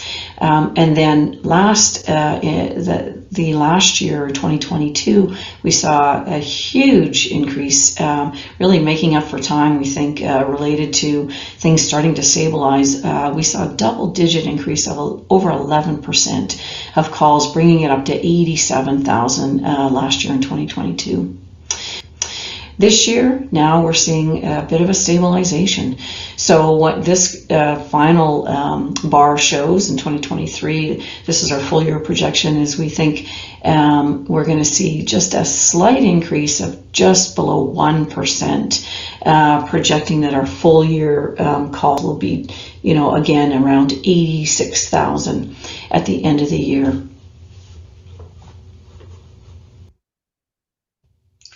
This next slide looks at specifically at our offload times and the trending that we've seen over the last number of years. And this is a really important consideration that impacts our overall response time and is kind of the foundation for our recommendation for a 1-year pilot. So the graph in front of you see offload times for each of our partner municipalities within the County of Simcoe as well as South Lake, and you can see some trending from 21 to 23, but I'm actually going to speak back to 2019 in this slide. And you may recall for offload time, there's a standard that's really set and utilized across all paramedic services within the province of Ontario, and that patient transfer time from the time the ambulance arrives at the local hospital is typically 30 minutes at the 90th percentile. So that's the accepted standard. We know it takes time for the ambulance to ride, to unload the patient from the ambulance, meet with the receiving staff in the hospital, provide a patient update, transfer really critical transfer information, and then literally transfer the patient care to the receiving staff. And it's roughly about 30 minutes at the 90th. And what that 90th means is if you had 100 calls and you looked at 1 to 90 of those 100 calls, the accepted standard would be the longest patient transfer time would be 30 minutes. So of those 90 calls, every one of 100 calls would be 30 minutes or less. So that's the metric we use. Those last 10 calls, there's always going to be outliers, unusual circumstances, and so that's why they use the 90th as kind of the key metric. And so what we've seen, and I'll just capture back in 2019, prior to the pandemic, the 90th offload time for all of these hospitals, the combined time, was 35 minutes. So it was above the 30th, but slightly above the 30th, and it was what we deem pretty reasonable time for time. Then 2020, we see 35 minutes. We actually see a 24-second reduction, so the time's actually improving even a little bit more. The hospital's working hard to improve that patient transfer time. Then 2021 hits, we see the offload time for all of these hospitals go up to 50 minutes and 35 seconds for all of them. So substantive increase. 2022 continued to rise. So 2022, the combined 90th standard was 59 minutes and 20 seconds. And unfortunately, in 2023, looking at our data for the first 3 quarters of the year, we now see the 90th at an all-time high of 1 hour and 1 minute and 23 seconds. So effectively, the offload times combined across all of our hospitals has almost doubled. When we crunch the numbers, the time spent over and above the 30 minutes, so only that time over and above at the 90th is in 2022 was 967,000 minutes, or approximately 60,000 hours of offload time over and above the standard. And just to kind of give us a sense of the impact, we convert that time to the average length of time for a call. That equates to approximately 23,000 calls. So with our proposal, we are recommending the inclusion of a 12-hour staffed ambulance 7 days a week, 365 days for the year as a pilot only. So a temporary resource until we see some dramatic improvement with the offload times. We're very optimistic. As I mentioned earlier, we saw a substantive increase to $1.2 million, where we're now able to allocate funding for all 5 of our partner hospitals within the county so that they can add dedicated nurse resources in their emergency to help with that flow. And in addition, as I mentioned, we've brought in a facilitator who's very skilled in offload processing time and is working with us and working with all the partner hospitals to really analyze and streamline all those processes that happen as soon as we arrive to the time the patient is transferred to the hospital. So we're very optimistic that by the end of the year, we'll have this in check with all our hospitals and we'll be back to a reasonable offload time. However, given the substantive increase, we feel there are risks associated with continuing with these really high offload times, and so are recommending that using the interest accrued on the Hospital Alliance funding, so it will not impact the annual contributions. This interest is approximately $3 million that is accrued over time since the inception of the reserve. It be dedicated to actually provide these frontline resources to ensure that this offload time is not going to impact our response time and patient care for those that need emergency services. This next slide looks at data which reflects the activity level of our paramedic services, or really how busy our paramedics are. And one of the things we talked about last year, and we're seeing the same type of trending, so although we're seeing just a slight increase in call volume year over year, we're continuing to see that the calls are much more complex. So the time on task, so the total length of calls are longer because the patients we are seeing are more complex, as well as seeing, complexities associated with homelessness and mental health patients, etc. So if you look at this particular graph, you can see the blue is the actual calls, and you can see the increase and a slight increase year over year from 22 to 23. But I want you to really look at the gray bars as well, because these are the vehicle movements in between the calls. So whenever there's a call, I know we've talked a little bit about this in past, we not only have an ambulance or a rapid response unit being deployed to that particular patient call, but it causes a kind of a trickle effect. And so the dispatch services, ambulance dispatch, are not only sending resources, but they're looking at where all the other resources are in the system, and then they're adjusting and moving resources into standby. So they're constantly positioning resources to have the best response time. And you can see a significant trend here as well. So not only are the calls overall increasing, but the actual movements of moving paramedics from one location to the next is increasing year over year. And that impacts our total activity level and the busyness. And we talk about it in some of the background detail. Part of this analysis looks at what we call our unit hour utilization.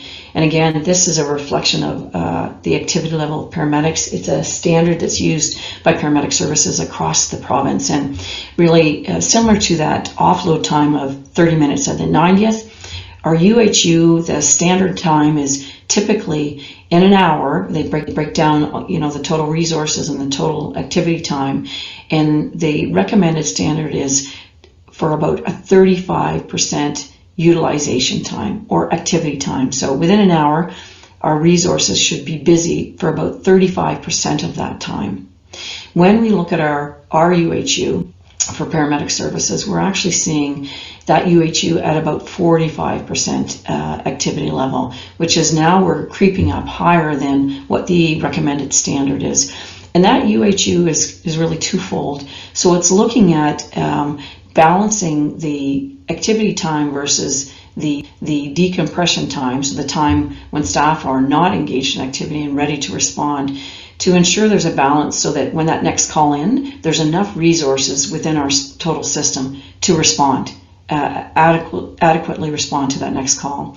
And the other part of that is, and I use the word very specifically, it's a decompression time. Just given the nature of emergency services, paramedic services, the recommended standard tries to ensure that there's a time for the paramedics to decompress from that last urgent emergency call, so they have time to decompress before they're out into their ambulance and have to respond to that next very urgent emergent call. So when we start to see the UHU increase, that's a direct reflection of our need to add additional resources, again, to try and achieve that balance of 35% UHU. This next slide is just a recap from a report that we just brought forward to County Council in October around our response time performance. And as mentioned during that report, we saw a pretty significant decrease in our overall response times to those 6 categories we monitor and respond to the province on an annual basis. And though we've seen some improvement, significant improvement, kind of a rebound effect in 2023. With working with County Council in 2021, Council directed our service to set more progressive metrics, not based on really what our past response times were, but setting the bar higher. So let's set our performance targets to improve and respond with even greater percentages to each of these categories. So what we're seeing in our 2023 data is, we're getting closer to those new transition targets, and we're optimistic that we'll reach, hopefully 4 of the 6 key targets, but we're not quite there in terms of meeting those more progressive response times and even greater improvements to these types of calls. So balancing that into the equation, again, it supports our recommendation for additional resources into the 2024 budget. This next slide is a standard slide that we monitor and we report to Council, and this is all about efficiencies. So we, through our finance department, we actually monitor the cost per call with other municipalities across the province to see where we sit in terms of efficiencies. This is 2021 data. Again, this is always a couple of years behind in relation to when this data is posted by municipalities.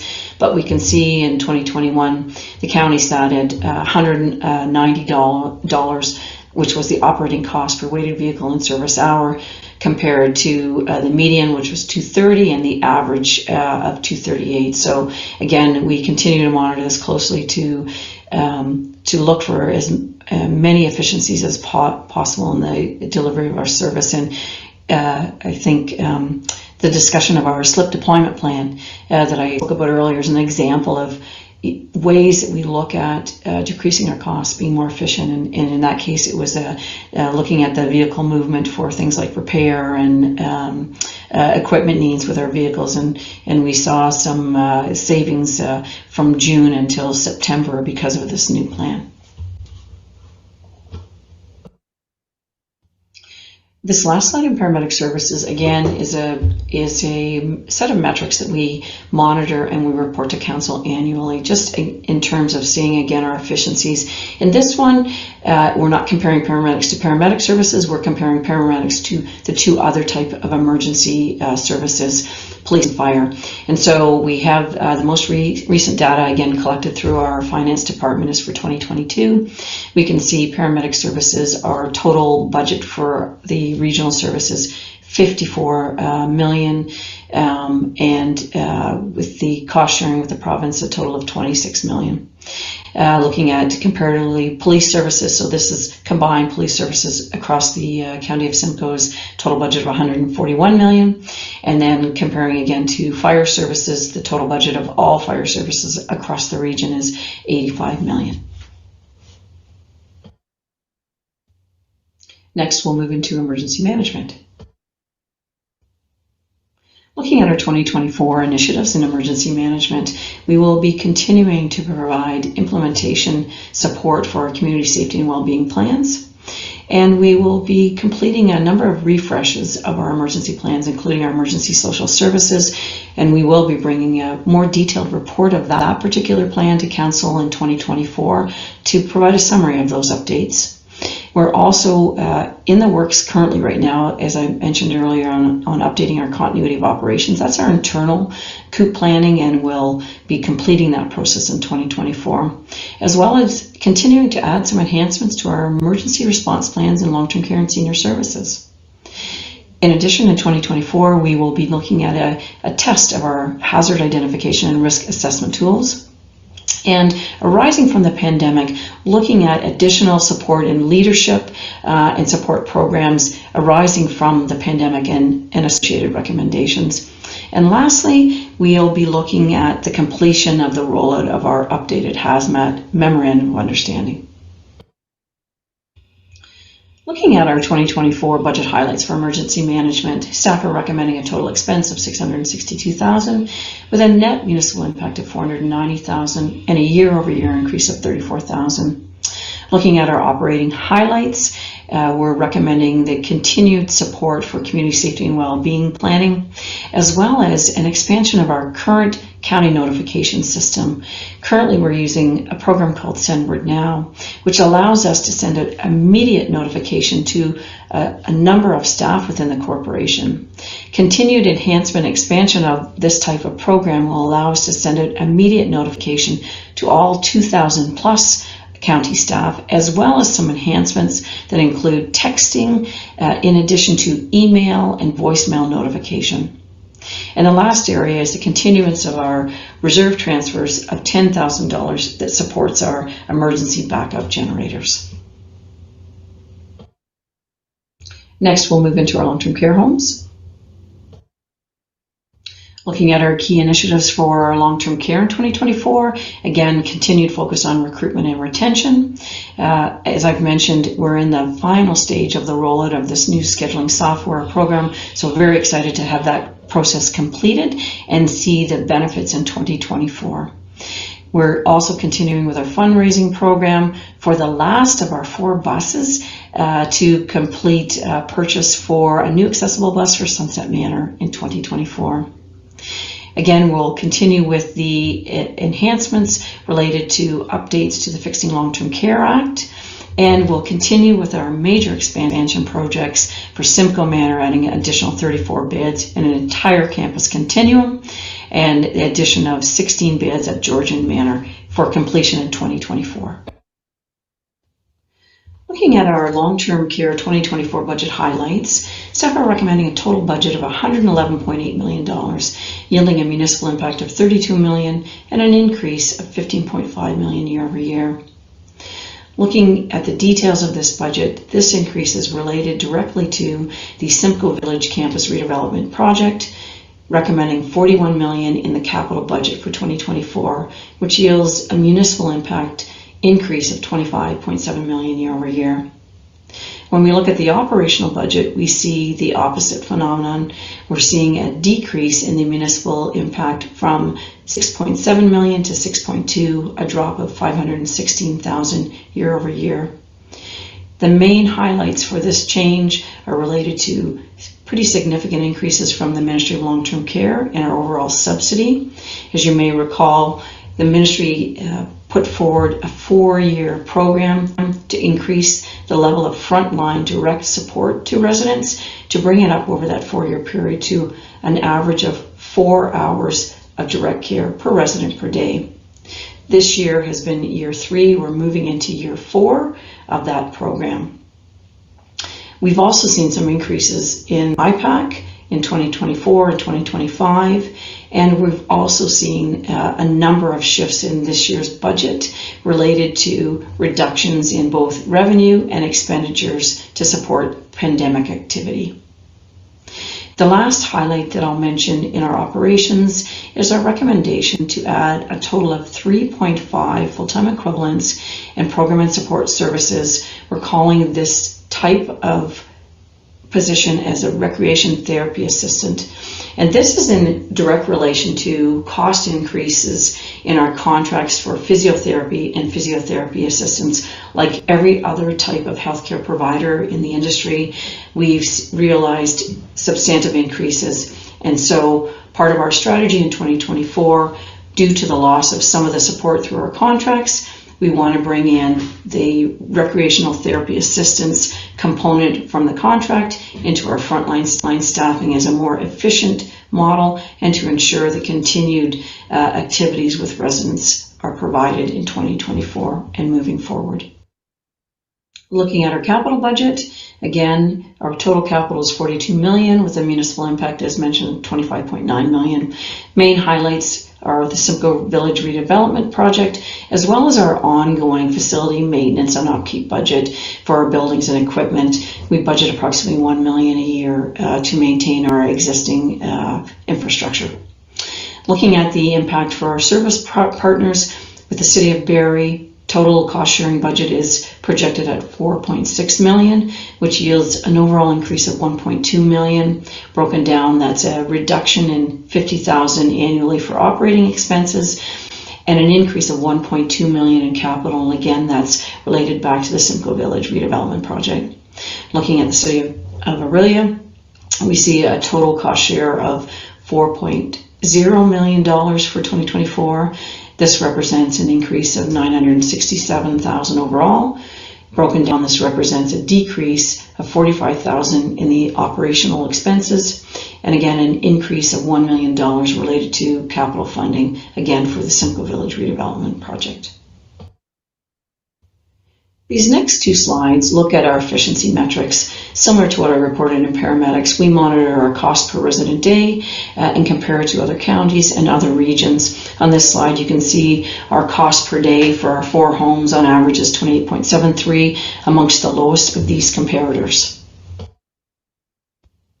Similarly, when we look at a number of different regions across the province, the county is sitting at a cost per resident of $284 as compared to the average $286, and you can see where the various regions come in terms of cost per facility bed per day. The final area we'll look at is senior services. Looking at our senior services key initiatives for 2024, the last area under health and emergency services. Again, as mentioned earlier, we'll be looking at our age-friendly survey refresh and a new period for our positive aging strategy that currently runs from 2018 to 2023. Again, we'll be looking at ongoing union integration of our new collective agreement with OPSU at Georgian Village, and we'll be continuing significant efforts regarding activities under our retention and recruitment planning to support staff and volunteers. We're also looking at the continuance of our Simcoe Village campus redevelopment, whereby we will be effectively doubling the amount of seniors housing and services across our 4 campus locations. We're also looking at physician renovations in our Georgian Village campus. We're excited to have additional interest from physicians. We'll be expanding to include a total of 6 physicians within our campus location. And lastly, as mentioned earlier, the implementation of our new scheduling system that also supports our senior services staff. My final slide in health and emergency services looks at our 2024 budget highlights for senior services. Staff are recommending a total budget of $12 million with a municipal impact of approximately $50,000. On the operating budget side, we're looking at a total of approximately $1 million increased revenues to support our geriatric mental health funding, as well as inflationary costs for our community programs and new rental income associated with provincial guidelines. This also includes our age-friendly survey refresh, originally done in 2016, where we received over 3,000 survey results. This will help us review our current positive aging strategy that runs from 2018 to 2023 so that we can refresh this strategy in 2024. And lastly, looking at our capital budget, our primary project is looking at renovations to our existing physician office space at Georgian Village. We currently have 3 physicians on site and have been approached to add an additional 2 physicians to increase physician and primary care support, not only at Georgian Village, but for the surrounding community. And the final area within our capital budget is our ongoing facility maintenance for our buildings, with a total project budget of $193,000, which is fully funded from our senior services reserves. This concludes our presentation from Health and Emergency Services, and I'm happy to respond to any questions at this time. Okay, thank you, General Manager Sinclair. And I see Orillia Mayor McIsaac has his hand up, and then Councillor Walker.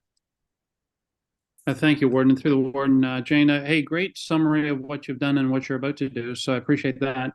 The question I have, though, is the increases proposed are sizable, and how can you help me understand the increase in level of services we're getting for that? Like, I see some, but I can't see the level you're taking us to. Through you, Your Worship, thank you for that question. So in terms of our relationship with the City of Aurelia and the City of Barrie, the cost sharing is on a system-wide basis. So it includes services directly to the City of Aurelia in this instance, but it also incorporates the system-wide approach. So looking at paramedics services, for an example, in some of the capital projects, it's part of an overall system approach, so that in this particular case, we're finishing up in 2024 the station in Bradford, and we're recommending it to council to add an additional post in Springwater in partnership with the municipality of Springwater, and that impacts the entire system. So adding additional land ambulance stations and additional resources and paramedics, even though it may appear to be targeted for particular municipalities, those additions, they impact the entire system. So by moving and adding new station locations or adding additional paramedic services resources, for example, Aurelia will see benefits on a system-wide basis. And just to expand on that a little bit more, the offload delay, for example, the resources we're recommending, there is a direct impact for the City of Aurelia in terms of offload times. And looking at that additional resource, that 12-hour vehicle that we're proposing as a pilot, just a 1 year because of the offload times, it will have benefit to our calls across the county, including the City of Aurelia. And I'm just going to stay focused on Aurelia for a second. The additional funding that we received, that 1.2 million that I spoke about, that increased infusion of offload nurse funding, we have proportionally allocated funding for all area hospitals, including the City of Aurelia. I think the City of Aurelia's portion is about 20%, 280,000 of the 1.2 million. And with the allocations and the working in partnership with City of Aurelia, we have already seen in about 3 weeks' time, with them adding an offload nurse to the hospital, a decrease in offload time from the Aurelia Hospital from 80 minutes at the 90th to 40 minutes at the 90th. So just trying to illustrate some examples of how these increases and these enhancements impact really all municipalities, including the City of Aurelia, and benefit not one or two municipalities, but really on a system-wide basis. So I hope that helps illustrate kind of the bigger impact of our services for your municipality. Supplementary? Yeah. Just one quick one. I appreciate the offload, and that's an investment that I think is well noted. But if it reduces it from 80 minutes to 40 minutes, that means we're much more productive on the EMT, and then that would give us some reduction, wouldn't it? Through you, Your Worship, that is absolutely correct. And so with the 12-hour pilot, again, sticking with that particular initiative, that's exactly why we're proposing only for a 1-year pilot, because we're very optimistic as we roll out this new funding, and we're still in the process because it's really very recent announcement. As we continue to roll it out to each of the hospitals, they need to recruit, they need to bring in a nurse offload individual, etc. We anticipate we're going to see similar trending in all 5 of our partner hospitals, that by the end of the year, and we also, as I mentioned, brought in a facilitator that will have those offload delays. They will be back to a reasonable time. And then next year in 2025, we won't need that additional resource because we'll have seen significant improvements. So your point's very well taken. And that's really part of that entire strategy. Is we're very confident that these are temporary resources in that instance only. And going into the next year, we will be able to remove that enhancement and really have a more stabilized operations for 2025. Okay, thank you. Okay, I've got Walker, then I've got Smith and Leduc. So go ahead, Ted. Thank you very much, Your Worship. Jane, I was just wondering about, there's no mention of the Wabashine paramedic station. I know it was there before. I'm just not sure of the status of that. If you could explain that. Thank you very much for the question. Yes, building a station in Wabashine is part of our long-term asset planning for paramedic services. It is still part of our long-term asset planning. Initially, we were hoping to move forward with construction of that in 2024. However, looking at the overall budget, not just within paramedic services, but looking at the overall corporate budget that has been presented to council, as part of our deliberations, executive deliberations, that was one of the areas that we reconsidered as part of our preparation for today, in terms of timing to move it out 1 year. We've all gone back and looked at both capital and operational needs, and have tried to look at time sensitivities and what things that we could potentially defer, and that was a particular area. But I can certainly reassure you, we have the property. It's part of our long-term asset planning, and we fully intend to move forward with that in 2025 as a project. Okay, thank you. Okay, Councillor Brian Smith. Thank you very much, Your Worship. And Jane, excellent job as always. Thank you. Two questions, I guess. The first one is, this funding for the offload is for a nurse. It's not for an offload paramedic. And then my second question or comment, I guess, and it struck me because I heard this again just the other night, where people are getting in the habit, because of wait times in hospitals, of taking ambulances because they feel they'll get treated quicker. And what we do know, if you ever go into an emergency room, once you get behind those doors, you might get through that door quicker, but we often have people laying on stretchers with 2 paramedics tied up because of it. So I'm just also wondering if we can't have some kind of education blitz that we do for people to make them understand that, take an ambulance if you have to, but taking an ambulance thinking just that you're going to be seen in an hour or 2, as opposed to 5 or 6, doesn't work. So I'll just leave that with you. And if you can answer that question, that'd be great, Jane. Thank you. Thank you, through your worship. First, with the offload nurse, whether paramedics would be acceptable. So my ears were burning when you were talking. We've had extensive discussions internally with staff about the potential to utilize that funding for our paramedics who are in the emergency departments on offload delay. And we have actually approached the province to seek some flexibility to do that very thing, to actually allocate to offset our costs. And we have been advised it is not for paramedic services. It is specific to nurses in emergency departments.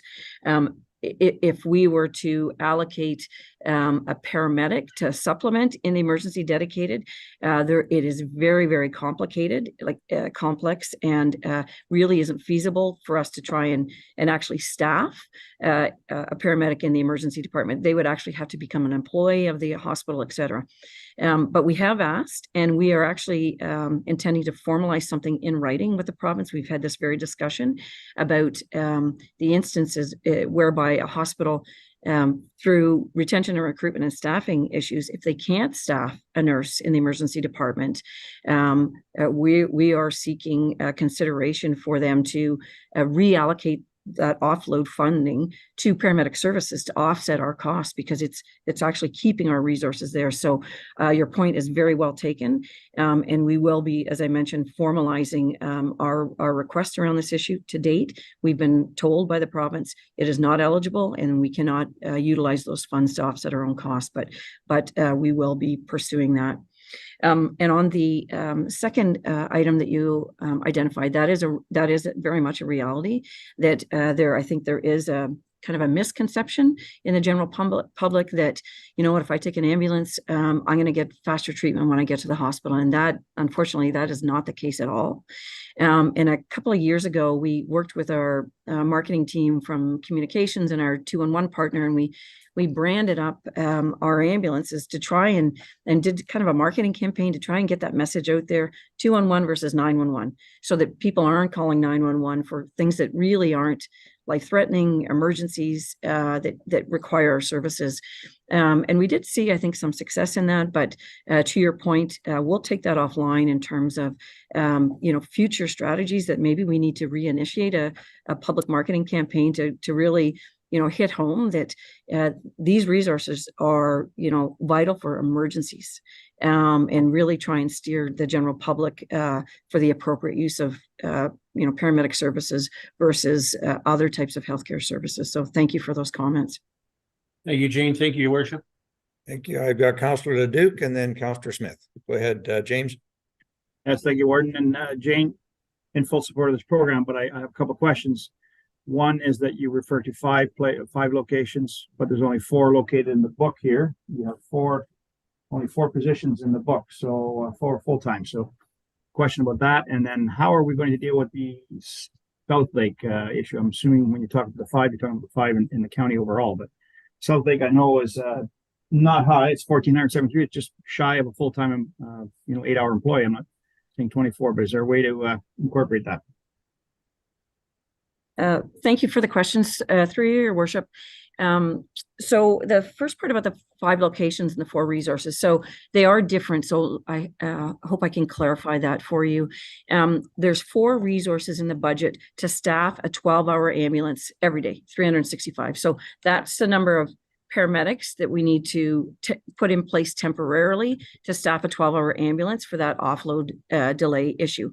And the funding is going to 5 locations. So that's 5 local hospitals. That's Aurelia, Barrie, Collingwood, Midland, and Alliston. And your question, thank you for your question about South Lake, because we did look at that as well, because they are our partner, and we have approximately 20% of our transports go to the South Lake Regional Health Center. The region of York also receives offload delay nurse funding. They receive $2.4 million annually, and they allocate $480,000 to South Lake specifically. So they already have significant funding to address that, and so that's why we really allocated within our 5 partner hospitals. And with their funding, they actually have an offload nurse, dedicated nurse, 24/7 in their emergency department, 7 days a week, 365, plus they have an additional 12-hour dedicated nurse. So when we looked at that, we really felt they were well situated with that support. And so we really focused on the 5 within the county of Simcoe, because other than the Royal Victoria Regional Health Center, the other 4 weren't getting any allocation. So we really tried to proportion it out to support all of our local hospitals. No, perfect. Thank you very much for that explanation. And I didn't realize that York Region does that already. So, and that'll supply our ambulance also. So you're welcome. Thank you. Councillor Michael Smith. Thank you. I ended up taking my hand down. I had shared the same concerns as Councillor Brian Smith. That's you see it constantly where people are taking ambulances where it isn't necessary. And through other lines of work, I've been all over the States, and they have huge public media campaigns all over bus stops and the side of buildings to educate people on what constitutes when you should call 911. So I just, it's not just the offload times here in Simcoe County, Ontario, but it's all over North America. And I really, if you see it as this abuse kind of calling 911 to get a doctor taxi, as many people call it, anything can help with our offload times. And again, I also mirror his comments about the offload nurse. I think it's fantastic. Anything that can give you a 50% improvement for such a low cost is incredible. So thank you. Thank you, Councillor. Councillor Anderson. Thank you, Your Worship. I just have a couple questions, and the first is just with the bariatric unit here for capital purchase. I'm just wondering if Ms. Sinclair could provide a bit more detail as to the need for that service in Simcoe County. Thank you for that question. Through your worship, that's a great question. And so we've done just some analysis of the data, and we don't have 2022 and 2023 yet, but we looked back from 2017 to 2021, and we had 88 bariatric calls a total, so it's about 12 and a half per year. The biggest shift for us in paramedic services is our transition with that power lift system. So in our ambulance, we have electronic stretchers that are automatically go up and down for the staff around ergonomics and patient load. And then in 2023, we move forward with an adjunct to that power stretcher with a power lift. So there's actually equipment in the back of the ambulances that actually, once the stretcher is up to the height of the ambulance, actually physically lifts the stretcher into the ambulance. So, it's a huge asset in terms of promoting employee wellness and reducing WSAB incidents, et cetera. However, with this new lifting equipment, it does have limitations on bariatric clients. So with the new lift equipment, the maximum that it can accommodate is about 750 pounds, because it also considers the weight of the stretcher, which is about 125 pounds. So we can accommodate, up to 600 pounds, et cetera. But when we start to hit that 600 pounds and greater, in terms of the weight of the patient, the structure will not accommodate. And so knowing, that we do have patients, and we're actually seeing, I think, an overall increase in the healthcare system. And I use the example of one of our long-term care homes is currently doing renovations to a resident room, because there's we have a resident who's in an ALC situation in a hospital, because no homes in the area can accommodate the bariatric needs. And so we're seeing an increased trending in these types of patients. And with the current system, it really will not accommodate. If we get over 600 pounds, we'll have to look at other options. And if it's a life-threatening situation, we want to be able to accommodate all patients. Okay, thank you. And Your Worship, I do have one second question. If I might, again, to Ms. Sinclair, just with senior services, generally senior services has a net zero budget. This year is an increase, I think, 50,000. In your opinion, is there a way to continue a net zero budget within that department? So through you, Your Worship, we did have a look at that particular situation, and Councillor Anderson is absolutely correct. Our senior services are built on a sustainable business model, and so they typically don't have any impact on taxation or tax levy. And this 50,000 in the 2024 budget is directly related to that age-friendly survey. So I would defer this to our treasurer or to Mr. Wilcox, but there may be an opportunity to, rather than fund it in the existing proposal, to perhaps fund it through general contingency fund with the county. And the rationale behind that potential option is there are a couple of age-friendly programs, annual programs, the housing grant program, which is $500,000 a year, and the municipal grant that supports our area partner municipalities, $50,000 a year. And they are actually funded through the general contingency fund. So there may be an opportunity to actually fund that rather from senior services, but from the general contingency reserve, to be consistent with those other programs. But I look to General Manager Wilcox for comment on that. Anything to add, Trevor? Thank you very much, Your Worship. Through you, I think that we will take that under advisement. I will be speaking to potential changes, adjustments that could be made to the budget at the very end of the presentation. So we'll accumulate this into that discussion. Thank you. Okay, Councillor Brian Smith. Oh, sorry, Your Worship, I didn't take my hand down, I guess. Oh, but since you've given me an opportunity, I'll just comment, if I may, Your Worship, quickly. to Councillor Duke's point and Councillor Michael Smith's point, I think South Lake is a prime example of what it means when we do have these extra folks there to help with offload. I think the emergency wait times and turnaround times, period, in South Lake are probably, I believe, are the best in the province. And that's this is one of the reasons why that is. And I had the pleasure of being in South Lake for 3 weeks, and I can tell you that not only in their emergency department, but their hospital in general, it's a culture of excellence, and the service there and the quality of service there.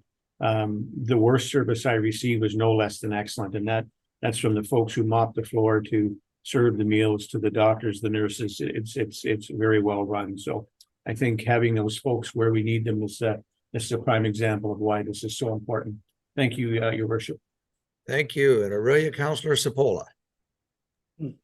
Thank you, Your Worship. And I apologize if I missed this part of it, but in senior services, I didn't see any funds available for recreational programs or physical fitness programs, which keeps our seniors healthier and more active. So I didn't see a lot of money in our dollars allocated to that. Am I reading this wrong? Thank you for the question, through you, Your Worship.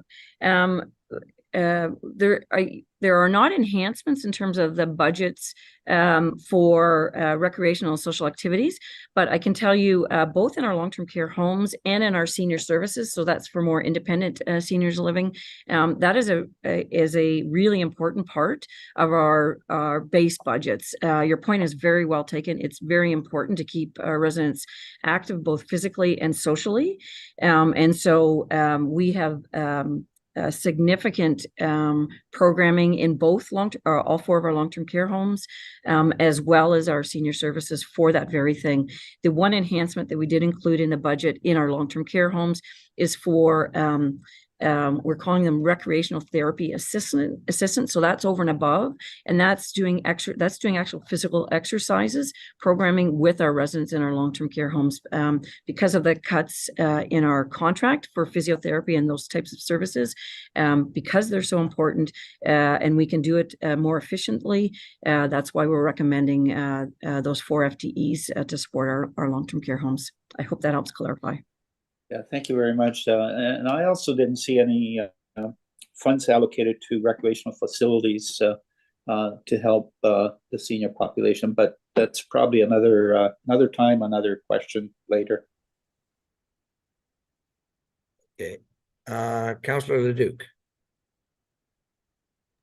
Yes, just to pick up on Councillor Scott's comments about the seniors funding, the 50,000. I know Trevor talked about doing some adjustments later.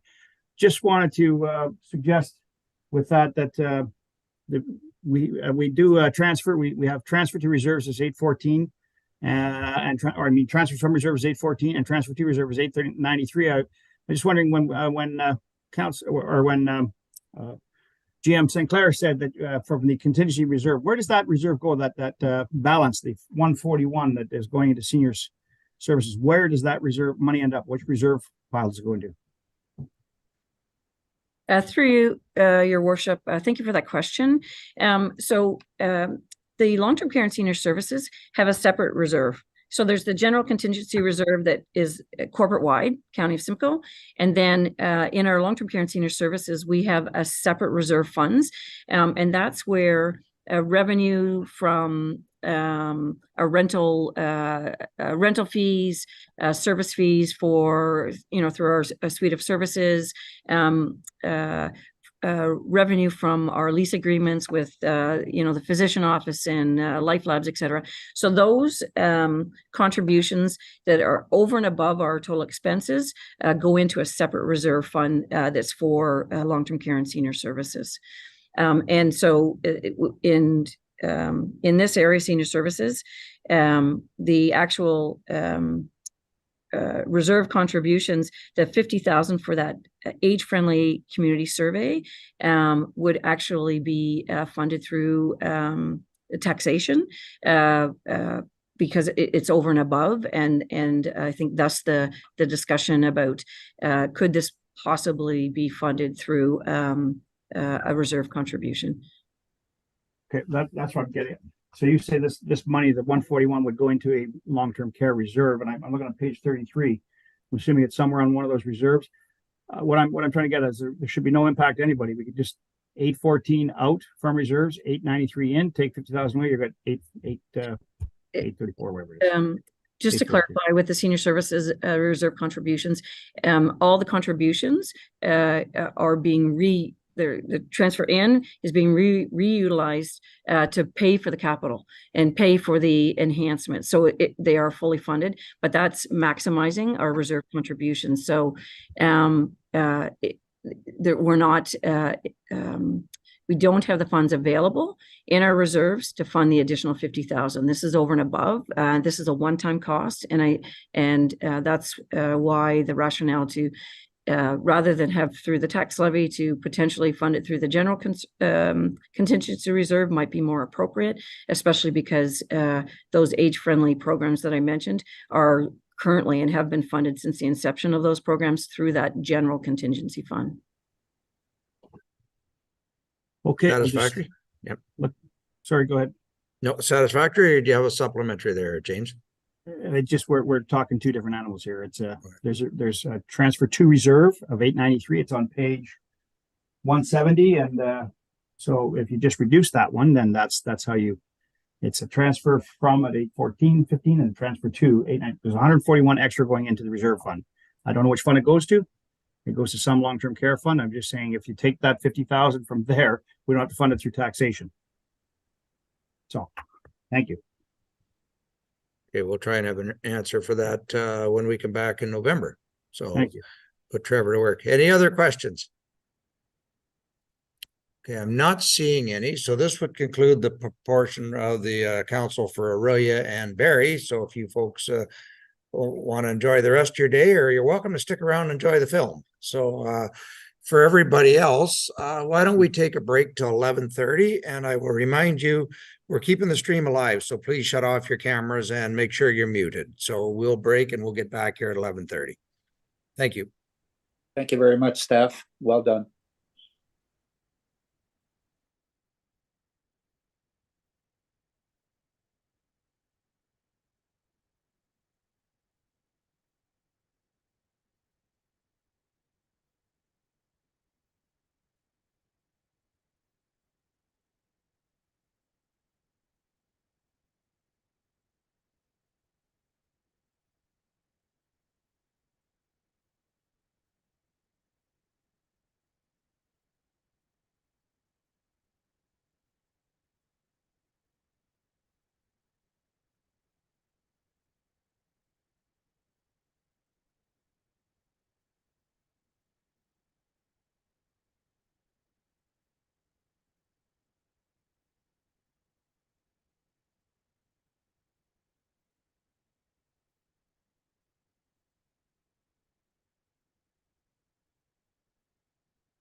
Yeah, Chris, go ahead.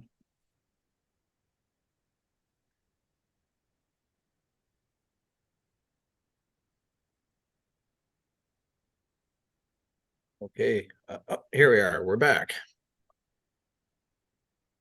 So we'll push through to 12:30 because we're going to lose some counselors. Then we'll reassess, see if we want to break for lunch or if we want to just keep our nose down and go on. We'll make that decision at 12:30. So with that, if I have engineering and planning with GM Elliott, I think queued up and ready to go.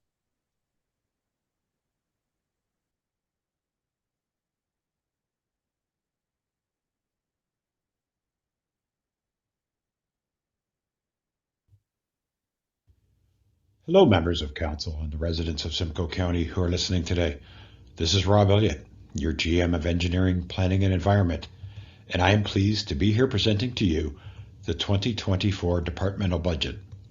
The program areas that fall within EPE include Transportation and Engineering, Solid Waste Management, Planning, Transit, and Forestry. I will now provide you with a more detailed overview of each department within EPE.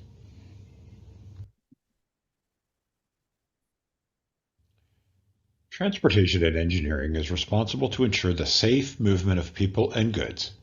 Specifically, T&E is responsible for road construction, rehabilitation and maintenance, development engineering review, maintenance of right-of-ways, and traffic control and illumination on the more than 1,800 lane kilometers of county road network. The Solid Waste Management team ensures adequate plans are in place. Waste is collected from curbside, and the effective management of the many sites and facilities across the county with the goal of diverting as much material as possible from landfill. The Planning Department ensures long-term growth plans and policies are in place and is the approval authority for significant land use and development applications. Forestry is responsible for the management of over 33,000 acres of county forests, strategic lands acquisitions, and oversight of recreational users of the system. The Lynx Transit System is a regional system introduced in 2019, which provides both conventional transit and accessible transit to our community and operates on 6 routes. Let's now take a moment to review some of the 2023 accomplishments from the EPI team. Transportation and Engineering completed the reconstruction or rehabilitation of 45 kilometers of roads and undertook the construction of roundabouts at Wilson and Seaton Road and County Road 56 and 21. 5 bridge or culvert replacement projects were undertaken as well. Over the past year, the Solid Waste Management team remained extremely busy. Results of diversion were generally similar to previous years, continuing the trend of higher curbside garbage tonnage, offset by lower facility garbage. The solid waste strategy was completed, and work on the recommendations has been initiated. Staff worked with Circular Materials to get to an agreement, ensuring recycling continues seamlessly curbside until January 1st, 2026.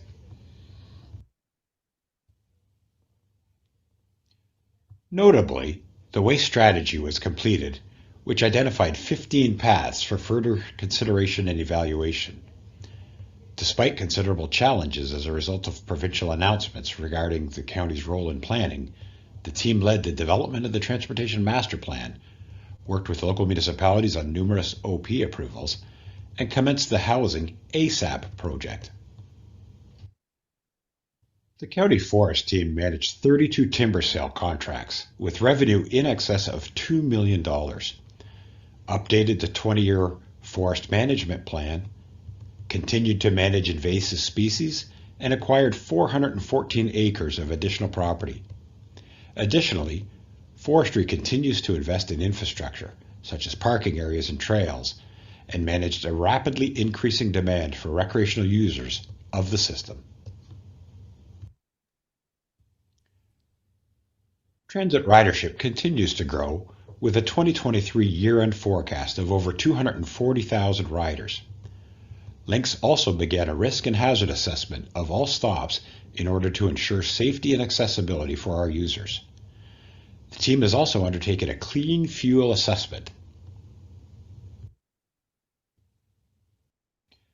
We can now turn to the 2024 key initiatives and budget highlights. We will start with transportation and engineering. Transportation and engineering will continue to advance roads construction and rehab projects identified in the Transportation Master Plan, Asset Management Plan, and growth-related transportation improvements to increase capacity of the county road network to accommodate current and future growth. Transportation and engineering is continually working to build relationships with our utility providers to better address scheduling conflicts with capital and maintenance projects. There will also be continued improvements with maintenance facilities through adjustments of operations and improved efficiencies. The Transportation and Engineering Department anticipates a $4.9 million or 23.6% net departmental increase, including a net operating increase of $1.2 million. An increase in roads rehabilitation work of $1.9 million is almost fully offset by an increase in the Canada Community Building Funding Program and Ontario Community Infrastructure Funding. Other increases include standard salary and benefit increases and the addition of 4.2 FTE made up of an engineering tech, 2 laborer truck drivers, and 1.8 seasonal laborer/truck drivers. Insurance premiums of $381,000, roads maintenance work of $220,000 related to tree removal, durables painting, storm systems and shouldering, and scheduled building maintenance of $92,000. Partially offsetting these items is a decrease in program supplies and materials related to increased efficiency in road painting and winter maintenance inventory. The 2024 capital program includes a net increase of $3.6 million. This includes $47.5 million in capital construction and maintenance projects, which is an increase of $500,000 over 2023, caused by planned project work and increased pricing. Revenues of $42.4 million offset project costs and are made up of $19.2 million in Canada Community Building Funds, $16.9 million in development charge revenue for growth-related projects, and $6.4 million of revenues for asset management projects will also offset expenses. The 2024 capital program includes the continuation of multi-year reconstruction projects such as County Road 4 and County Road 21, several bridge replacement and rehabilitation projects which include Matheson Bridge on County Road 27, Willow Creek Bridge on County Road 27, and Willow Creek Structures on County Road 28. Additional capital items include scheduled fleet replacements of 3 plow trucks, the addition of 2 excavators, 1 plow truck addition related to the additional lane kilometers, and a new equipment storage building at the Orr Lake Garage. We have also planned for work identified by our asset management plan for roads garage building repairs and road rehabilitation of 48.8 kilometers within the county road network. Now to solid waste management. In 2024, solid waste management staff will continue to work on the ERRC and will be bringing various reports forward to Council based on the solid waste management plan, including focus on increasing organic development of the Severn Transfer Facility and implementation of additional waste transfers due to the landfill closure at Site 2, Collingwood.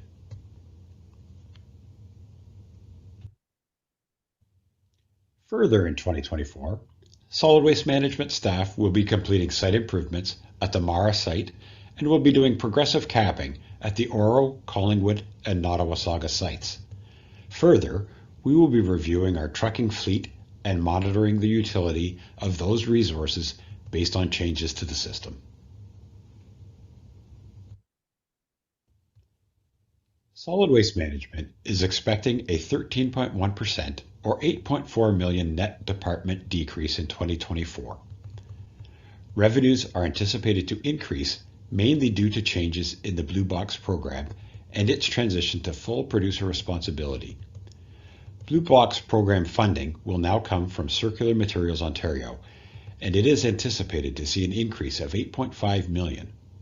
As a result of the transition and increased funding, we will see the elimination of revenues from the sale of commingled recyclable materials and a reduction to special collections revenues, which offset the increased funding.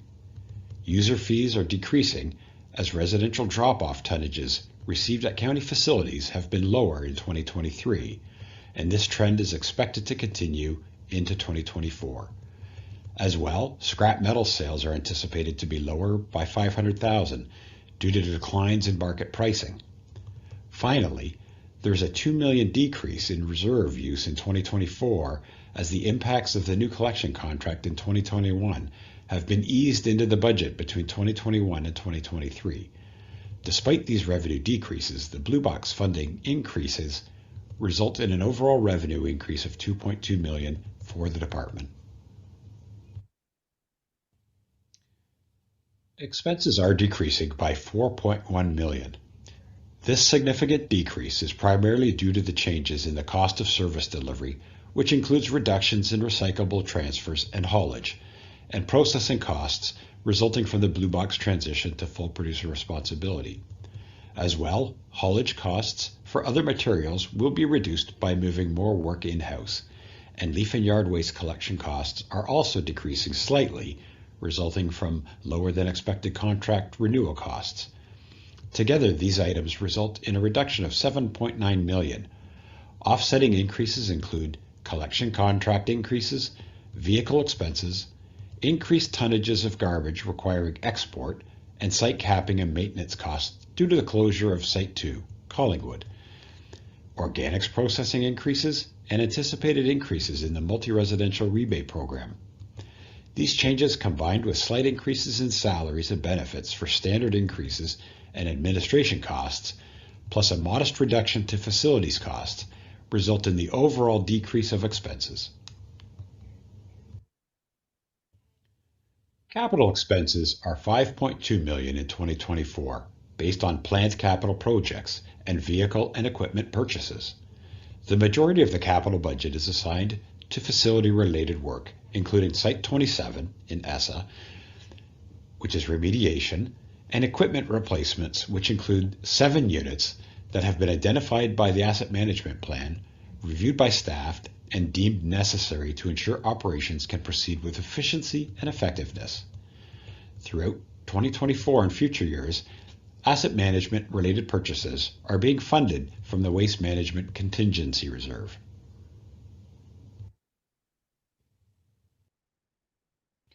The current budget decreases are seen as temporary relief, as there will be significant operating budget increases through to 2027.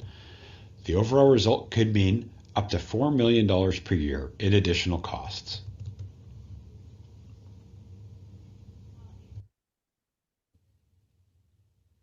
Let's now turn to forestry. In 2024, forestry will continue with regular operations and infrastructure improvements, as well as land acquisitions. Strategically, there will be trails developed and consultation which is needed to respond to the ever-increasing demand for public use of the forest system, and there will also be enhancements in property monitoring enforcement capacity.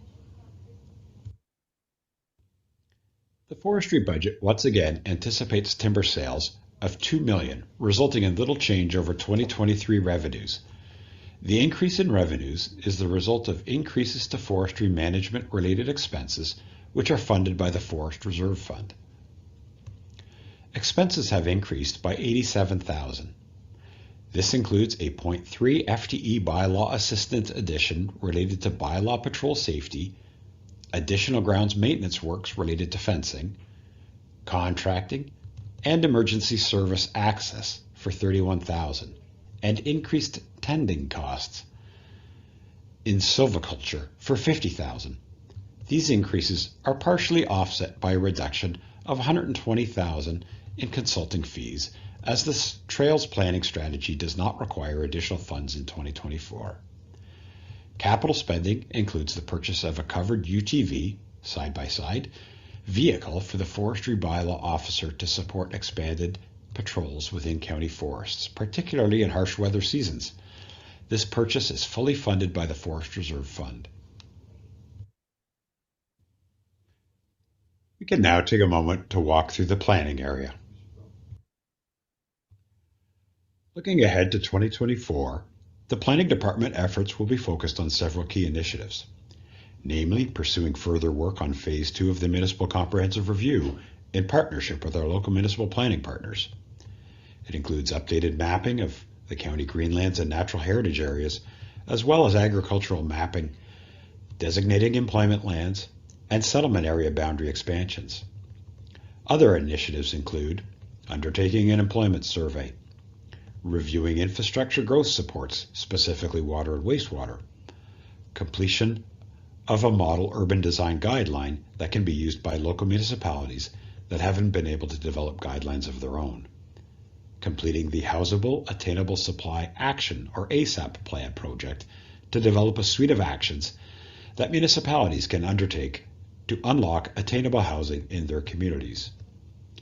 Development of model policies to be used by local municipalities across the board.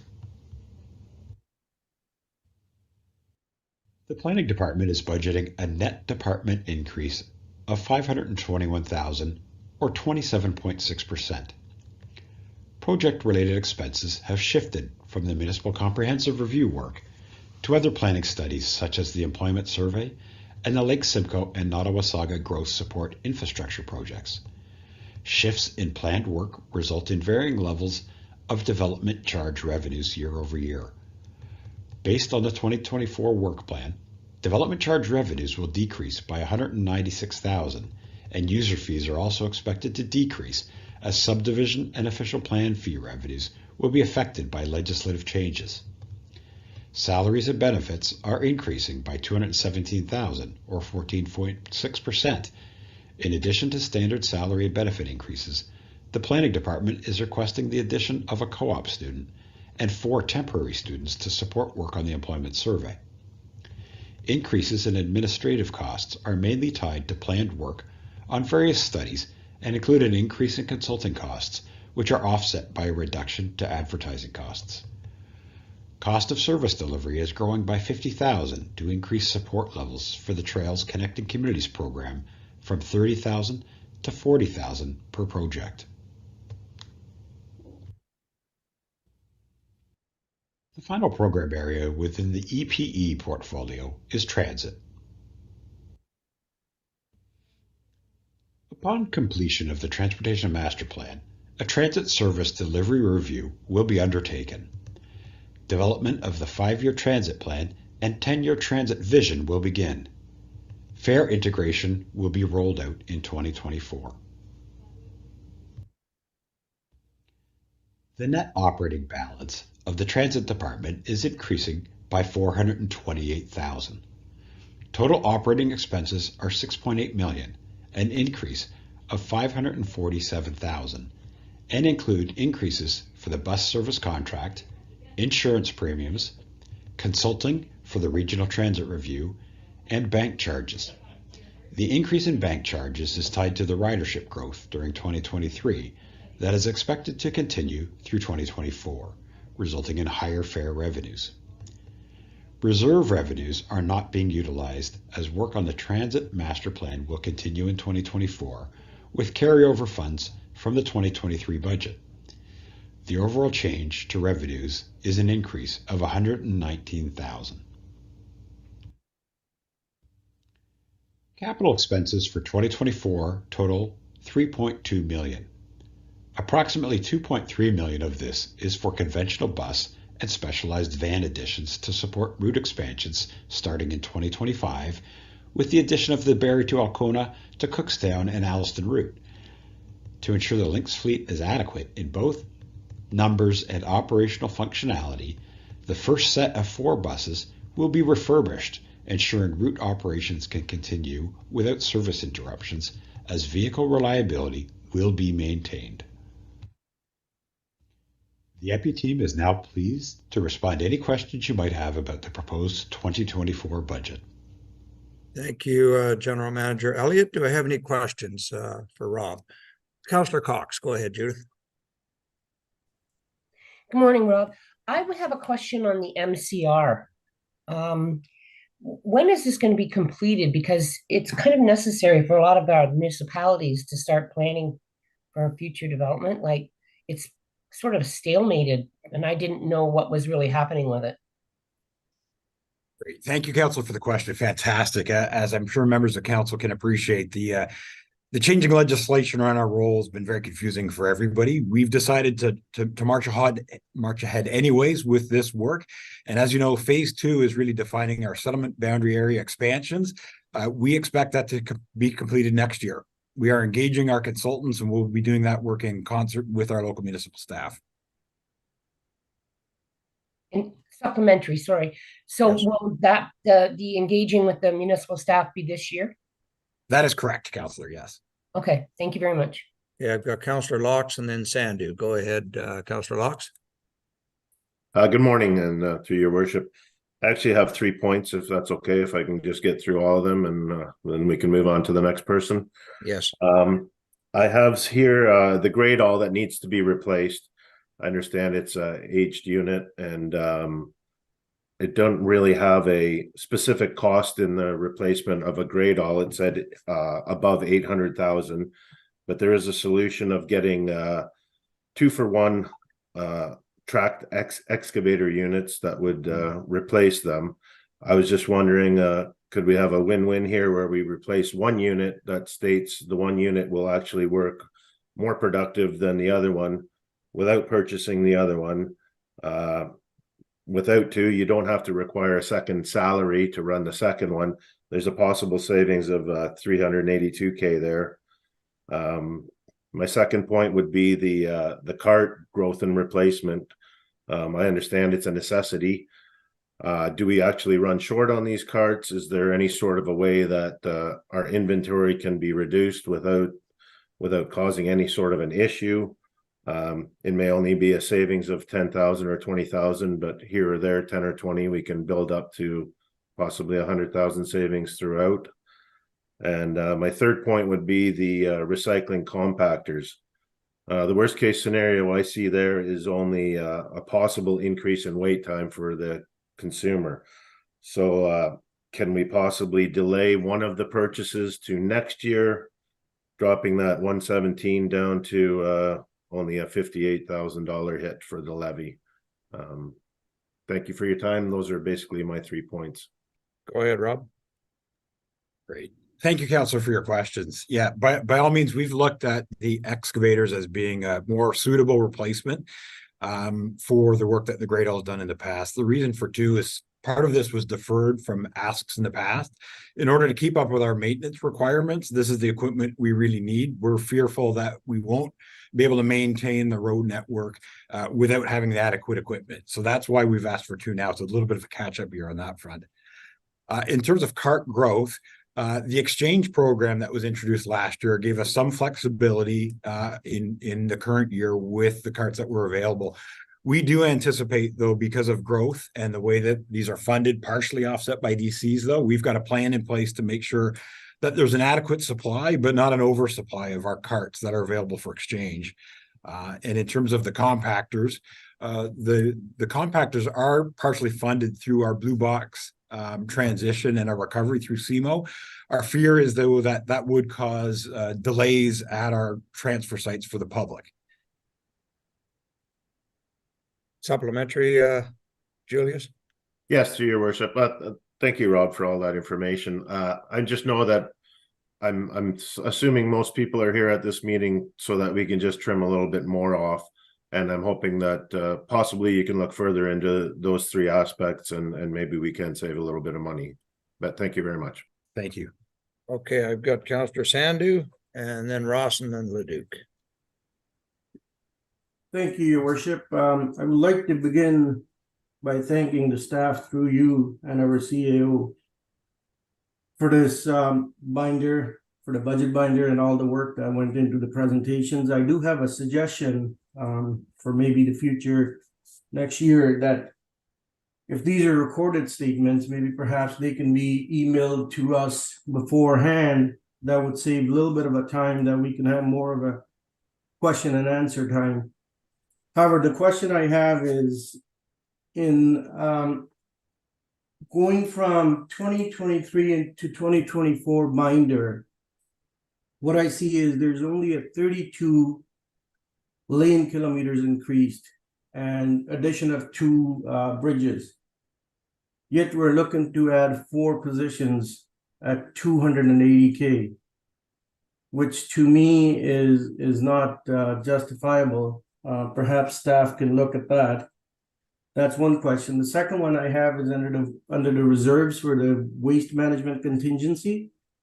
Our balance, according to the binder, would be 15 million at the end of this year, and it'll be projected at 14,968 for end of 2024. Do we really need 15 million contingency in waste management? I need to understand that, and maybe some of that funds can be utilized to assist to bring this budget even further down. Thank you. Go ahead, Rob. Thank you, Councillor. By all means, very, very good and valid questions. In regards to the FTE requests for our Transportation and Engineering Department, unfortunately, some of this is carryover from previous years where we deferred that ask.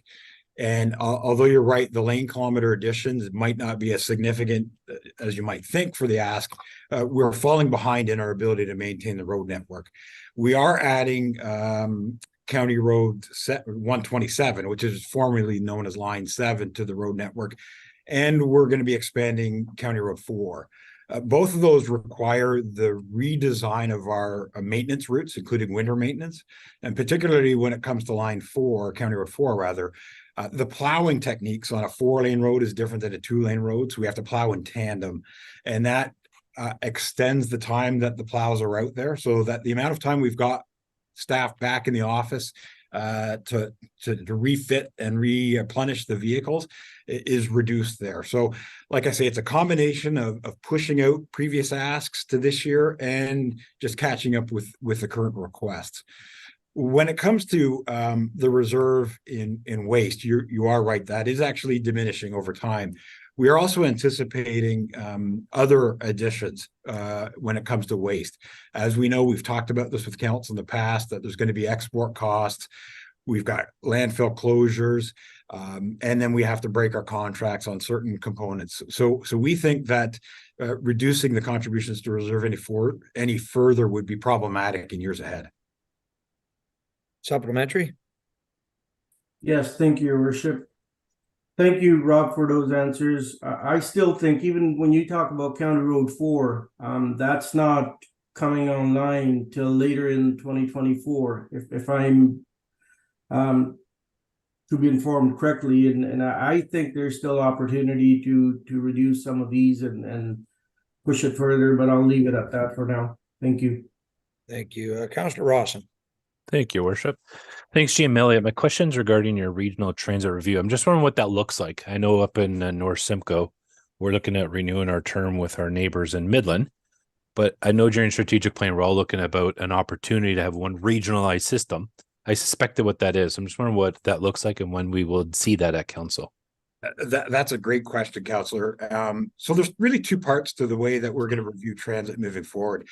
So we've been in the business for approaching 5 years now, and part of that is looking at how we would continue under the current mandate that council gave us, which is expanding the route design, which is intended to connect our communities. As part of the strategic planning exercise, as you point out, and part of the transportation master plan, which is coming forward to council later this month, we are seeking direction from council to review the role as a regional transit provider. So we would anticipate that, subject to council approval to undertake that review, we would look at how we would deliver transit as a regional service differently moving forward. So we do anticipate that would, have a look at how we either work with or design the system differently with our local municipal partners to make the system more seamless for the customers. So at this point, the goal is to expand the system under the current mandate, but the second part of that is to revisit that mandate in its entirety. Thank you. Okay, I've got Councillor Leduc, Locks, and Anderson. So go ahead, James. Yes, thank you, Warden. Just kind of want to touch back on Councillor Sandhu's comments about the stuff, and I wanted to refer back to Rob. You said it was requests that were delayed, but our lane traffic hasn't changed in, I'm going to say, 9 years. The first time we're changing it is this time with 32 more kilometers, and 25 kilometers of that is the Line 7 addition, and you're talking about 7 kilometers from Bradford for the 5th line, which was already uploaded in 2018. It's hit the books today. I'm not sure why it waited till today, but it's been there for a while. So we've been servicing that road for a while. So I'm not sure about your comments about why this was delayed or whatever. So I've got lots of areas where I think we can reduce some of this cost.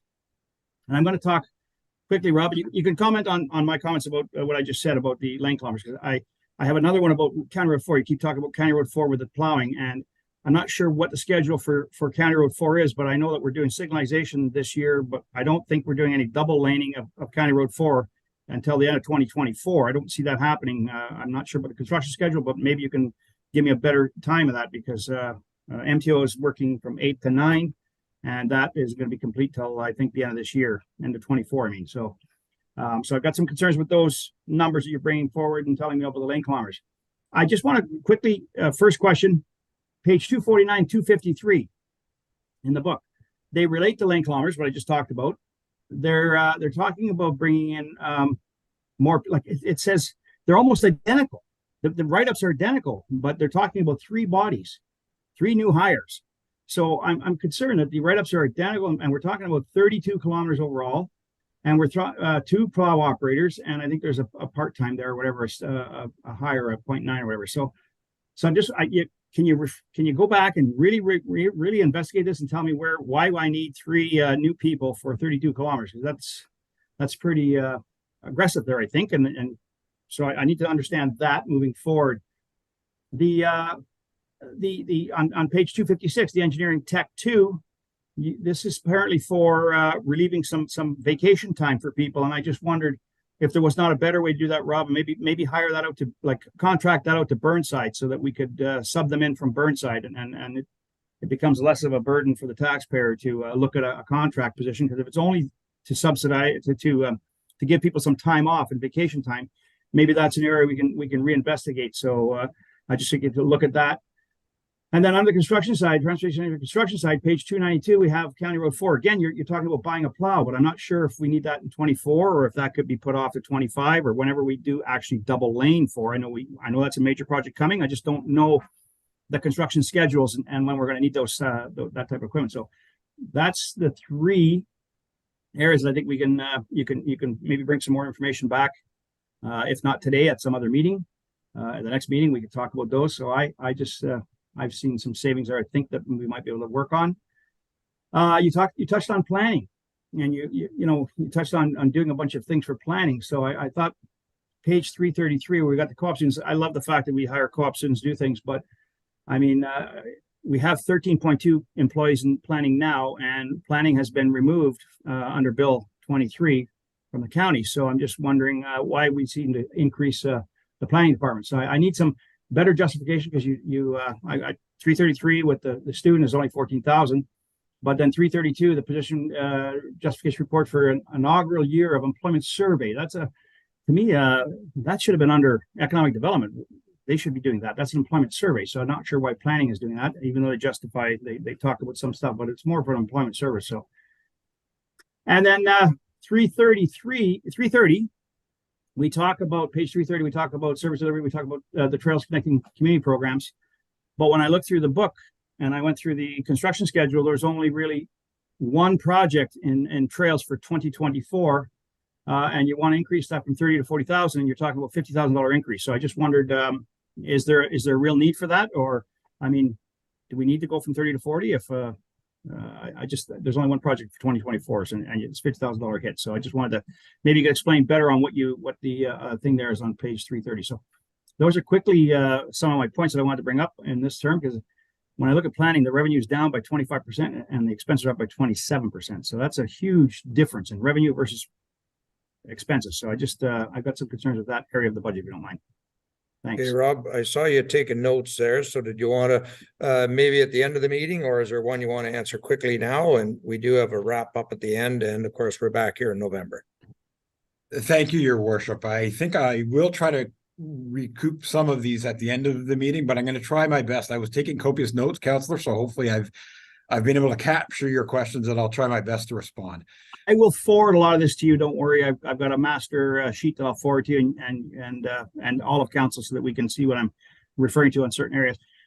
Warden, I didn't get a chance this morning, but I will have to leave before 1 o'clock. So okay, I apologize for not being here for the end, but my questions will get in. Thank you. Councillor Locks, and then Anderson, Cox, and Dolan. Yeah, through your worship, just a general comment. I do love the book, the budget book. It's great. Just one comment would be in the justification part of the, and this doesn't directly point to you, GM Elliott. This is the whole book. In the justification part of the explanation, it would be nice if we could add on that this is a project that has been pushed on from previous years, just so that the councillors understand it's not a new ask, it's possibly something that has come from years before. That's all. Thank you. Thank you. Councillor Anderson. Thank you, Your Worship. I have a couple points here, and I just wanted to, and some of them kind of have been addressed a wee bit here, but the first question is through to GM Elliott. I noticed there are a couple of boundary line bridges that are going to be replaced. Is that a 50-50 split between the counties of Duffer and in Simcoe, or is that or is there a different split used for that? Rob. Yes, thank you, Councillor. The quick answer to that is generally on boundary roads, those are 50-50 splits with the adjacent municipality. Okay, thank you. And then the second point, and Councillor Locke spoke to this a wee bit with the compactors. In your slide deck, you indicated that there is a residential drop-off of waste. Sorry, I'll rephrase that because that didn't sound right. There is a decrease and resident drop-off at waste sites. And with the closure of the Collingwood site, is there not any avenue to reposition equipment or use equipment from other sites? If we're seeing less usage and we have one less landfill site, is there not an opportunity to utilize more of that equipment at other sites? Rob. Thank you. I do want to point out to council, though, that although the Collingwood landfill site will close, the site will still continue to be used as a transfer station for our public to be able to drop off that material. So that really doesn't allow us to move equipment around in any way, shape, or form and still service the public. And could you just capture some of the, do we have any reasons as we're seeing a reduction in use of our landfill sites or waste? Sorry, the drop-off, Councillor. We noted this and we shared some information with council at the beginning of the summer. And part of this had to do with the transition to the CART program, where our collection bins actually allowed for slightly larger weekly collections from the community. So that's resulted in fewer visits to the site, but we don't think that would necessarily translate into a long-term trending change.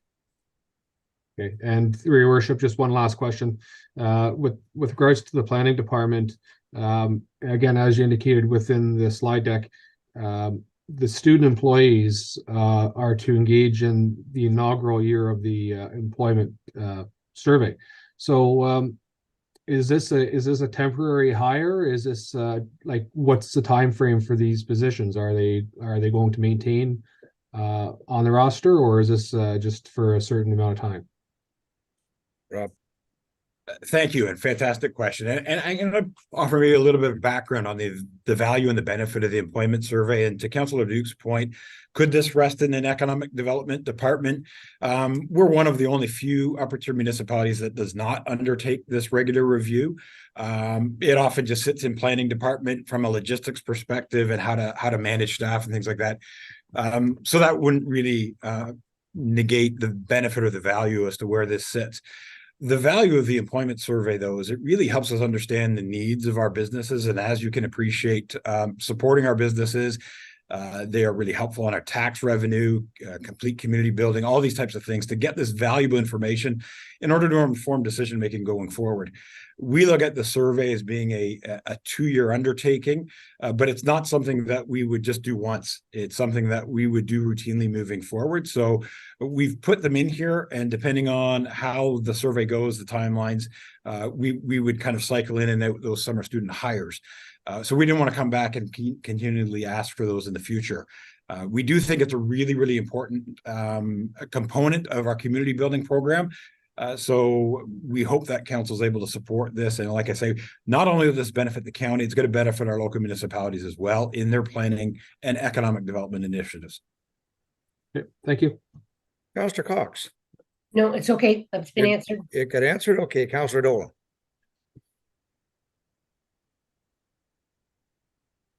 Thank you.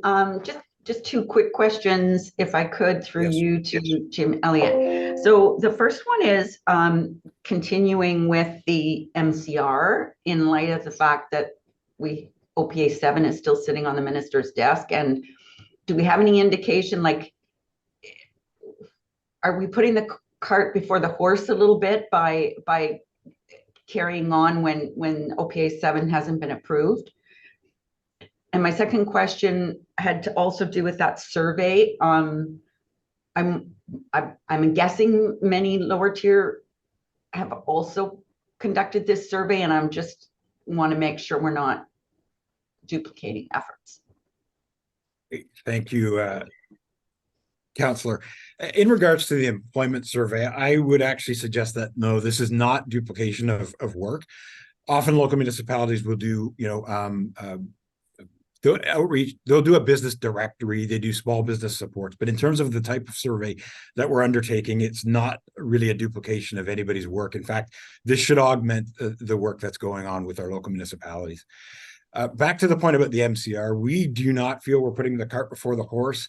There's obviously been a bit of a pause on the provincial review of the role of planning with some regions, save and except Peel region. But we fully appreciate that in order to support the local official plans and our development community and figuring out where and how to grow across the community, this is essential work. Whether it happens with us, that happens with some transition to the future. Pausing or waiting for this is not in the best interest of anybody. This would help define the settlement boundary expansions and support the development community so they know where they can start growing next in this community. So we think it's work that's essential to continue on. I think you had another one, Lynn. Just if I could, thank you. Any indication where OPA 7 is sitting? OP7 is sitting? Yes, by way of background and just to refresh the memory of other members of council, OPA 7 was our phase 1 of the municipal comprehensive review. And that exercise was undertaken to determine where the long-term planning forecasts rested in terms of a population forecast broken down by each municipality and density targets. That's still with the ministry. They've not given us an indication yet as to when they may approve that, when they might modify that, or what they might do with that. But we have discussed with the ministry staff the benefits of moving ahead with the settlement boundary work, and we believe it's the prudent thing to do. Good, Lynn? Okay, I'm not, I see you, James. Is there anybody else? Because you've not seen any. I'll go to Councillor Snell and then Cox and then you, James, because you've already had the floor. So Councillor Snell. Thank you, Your Worship. Just more of a comment, and I believe I brought this up before when General Manager Elliott and his team reported in regards to the waste management. I'm just really concerned down the road of the economic sustainability of relying on 100% hauling our garbage out of the area. I'm just concerned, obviously, with the increased fuel expenses, all the different pieces with that, what that's going to look like for our residents and our taxpayers, and its impact. And just a second piece with that is really a suggestion, or to find out if our communication team is really putting together a robust campaign to get the message out in regards to minimizing waste, supporting our green bins. Because as you mentioned, Rob, even though the locations close for being able to handle the waste, it's still a transfer station. It's still a drop-off location for folks. So the manpower I don't see reducing, but I see the fuel costs and the cost of receiving the garbage on the other end increasing. If you have any comment to that, I just wanted to share that with the room. Thank you. Yes, thank you, Councillor. I think the best answer during our budget deliberation is exactly why we brought forward the strategy with the 15 paths. And that can help make sure that we've got, prudent investment decisions, that we've got a strategy moving forward. Landfill capacity across the province is definitely going to be a concern. We want to work with the province and our neighboring municipalities to find reasonable, cost-effective solutions. And at the same time, to your point, increase the diversion out of our organics bin. So we are working with our communications team to make sure that we do have an effective communication strategy in place. We've actually got some videos that have been done this year that we will share with council in the coming weeks.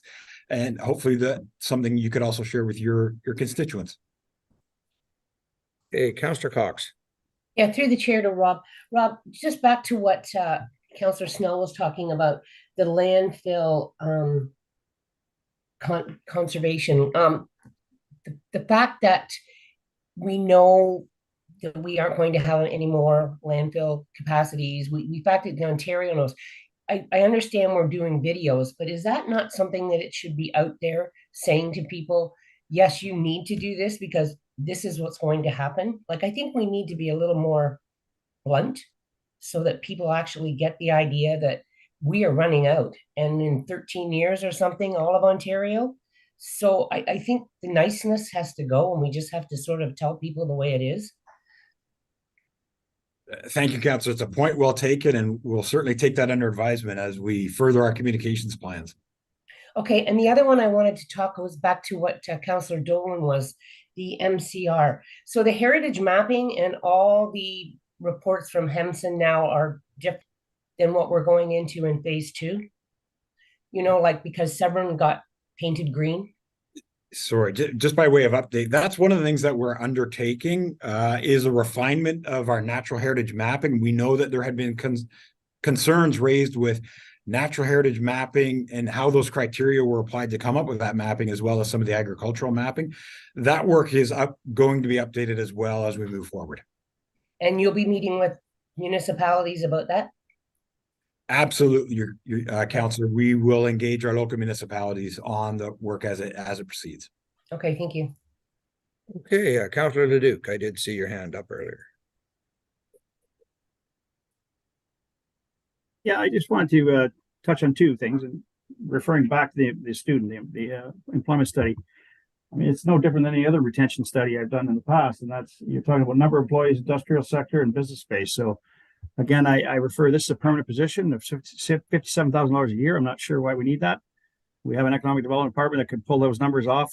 You can reach out to any municipality, and the ones that have their own economic development offices can pass that information to you right away. And others that don't, then our economic development office can go out there and do that. So I'm not sure what the need is for. But I'll leave it at that. That'll be a discussion, hopefully, that we can find some answers to. I just wanted to touch a little bit further on transit, if you don't mind. Let's a little bit of transit, because it did come up. And I know, Rob, you said you're doing a transit study. Can you tell me what you're doing again? Sorry, before I ask. Yes, thank you, Councillor. Just for clarity, there's two elements of study when it comes to transit. One is, as you know, we rolled out the program initially in about 2019, and the mandate then was to connect our communities. So we first rolled out, 4, 3, then expanded to 4. We've got 6 routes. The next phase of this would be to study what does that next route design look like, adding additional routes. We know that, as I mentioned in the presentation, connecting Barrie down to Innisfil is in through to Alliston is one of the primary areas. But the other aspect, which was raised through the strategic planning discussions and through our transportation master plan, is reviewing a regional service, knowing that having ease of use for our residents and customers through better integration and potential, flattening of the number of parties involved in transit is something that would increase ridership and be better off for our community. So there's really two studies that are going to happen. One is the addition, the expansion of the service based on our current mandate, and secondly, subject to council's endorsement of the transportation master plan, we would then look at a different regional approach to transit delivery. Okay, thanks, Warden. I'll leave it at that. Okay, is there any other questions for General Manager Elliott? Not seeing any, so then I think we got time, Mark, for you to do the Warden, CEO, and Clerks and Archives. Showing about 10 minutes here if you want to run us through that one, and then we'll decide where we're going to end up.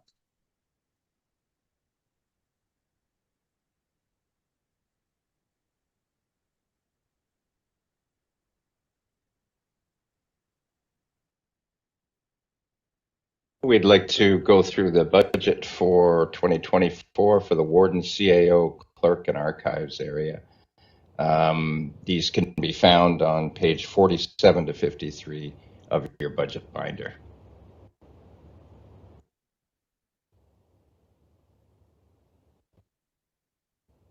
In terms of department overviews, the Warden and Council, as you know, has roles and responsibilities as prescribed in the Municipal Act and other pieces of legislation that define the services that the county provides.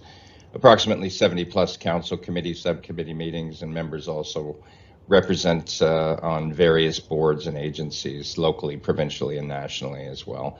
You are the board of directors for this corporation and govern accordingly, and also look after corporate events through this office.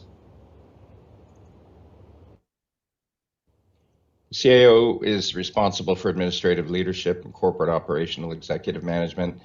Also provides strategic advice to Warden and Council, work very closely with the Warden, coordinate the implementation of Council's directions through the strategic plan, and provide assistance as required. Also oversee the fiscal and operational management and legislative compliance of all of the county's services and programs, and work on intergovernmental and external relationships. And generally, the CAO's office is the point of contact for community partners, agencies, economic development opportunities, and with various levels of government. Department is the Council and Committee Secretariat. Looks after records and information management, access and privacy, accessibility, compliance. Also has legislative oversight with respect to the Integrity Commissioner, the Ombudsman, and Information and Privacy Commissioner requests. Also monitors provincial legislation for impacts to county services.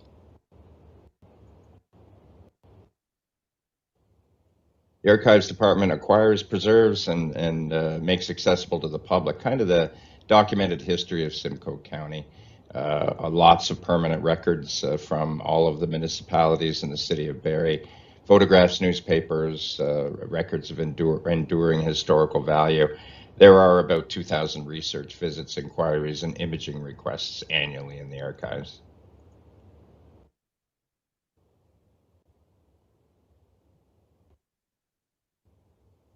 In terms of 2023 accomplishments, Council, Warden, and CAO's office, we did provide the corporate leadership and oversaw the regular functions and operations. It was a very busy year, 2023. Provided governance to the corporation, provided corporate management to the corporation. The Warden represented the county externally, locally, and provincially, and some members as well nationally, and undertook and represented various corporate and community fundraisers and provided strategic oversight and service review. The Clerk's office onboarded and helped orient County Council at the beginning of the 2022-2026 term. facilitated election compliance audit committee meetings for the 16-member municipalities in the city of Orillia, processed freedom of information and access requests in compliance with legislative timelines, and took on a number of other classification record retention works, improvement of records, electronic records management and information management, and received a number of applications through the county bursary program. The Archives advanced the renovation project that will improve and enhance the public-facing space in the archives, implemented a new archives mandate bylaw, assisted and participated in events with municipal partners, and participated in conference discussion panels to showcase the best practices of municipal archives.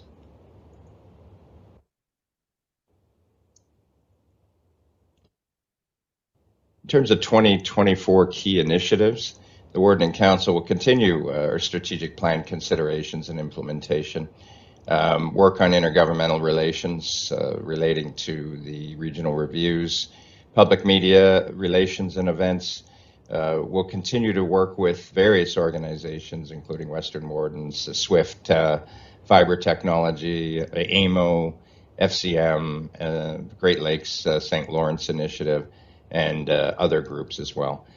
Governance and service delivery considerations relating to provincial changes will probably make for a busy year for the Warden and Council.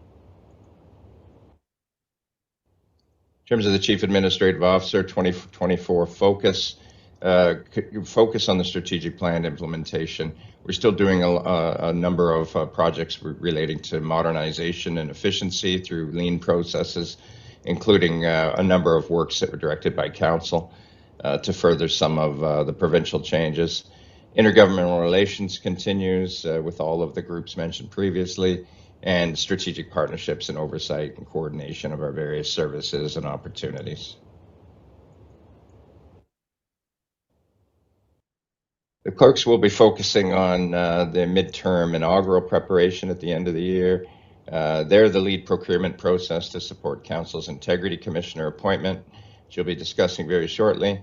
Ongoing deployment of electronic records management, the EDRMS program, facilitate accessibility advisory committee meetings, facilitate election compliance audit committee meetings again, and the procedural bylaw review. The Archives will continue to design engineering phases of the renovation project planned for 2025 and continue to improve access to records by focusing on the lower tier municipal records, which make up the bulk of the Archives unprocessed backlog at the moment, uploading transcribed finding aids to our online database, and complete the upload of the preliminary box lists of unprocessed municipal records to a searchable database.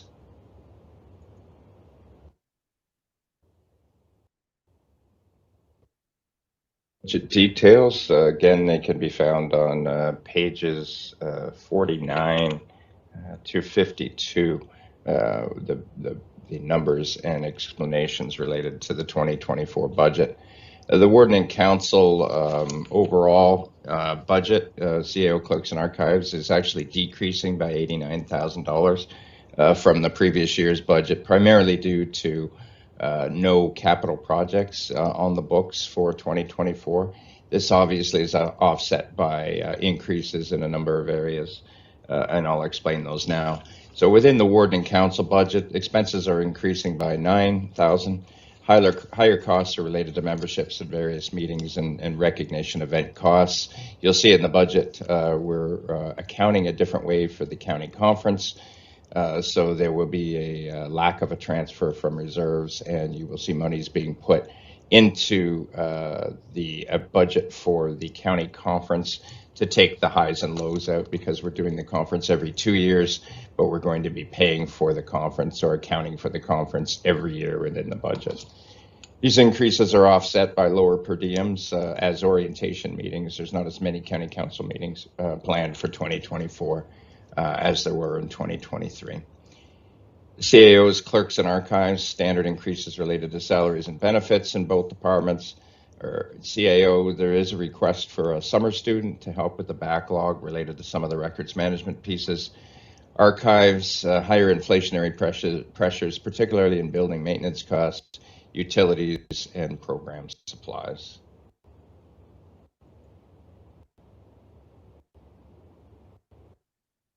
Capital budget, as I mentioned, there are no new capital projects in 2024 in this area.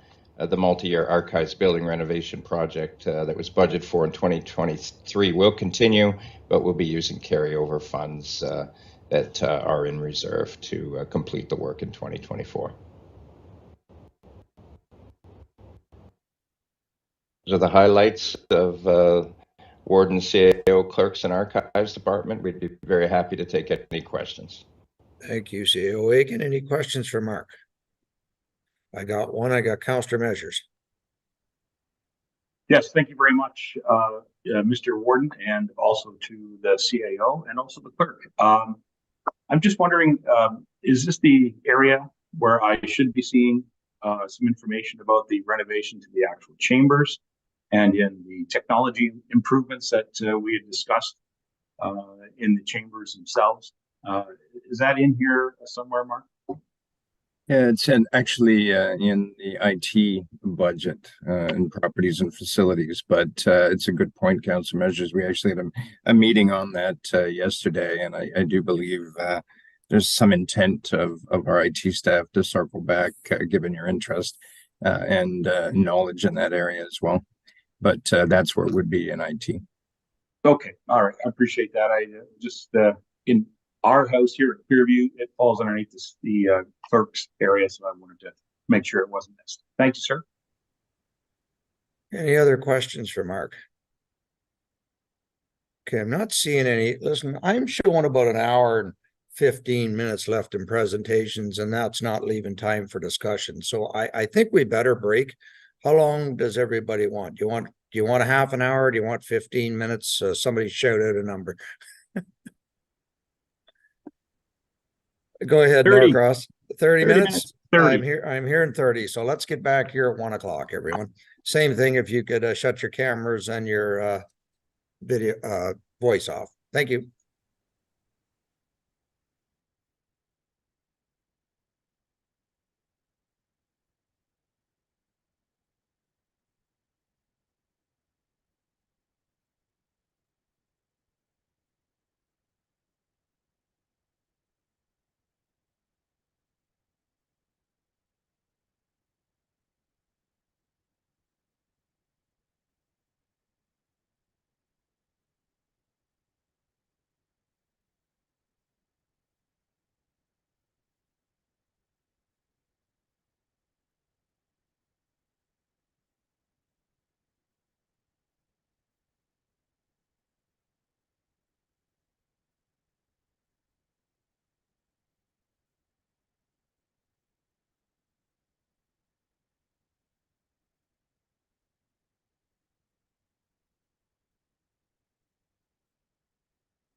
Hey, Basil?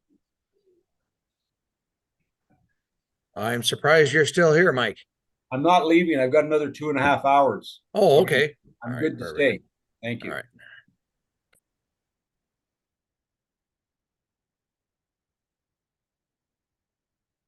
Basil, do we have an idea of how much longer we're going to continue on today?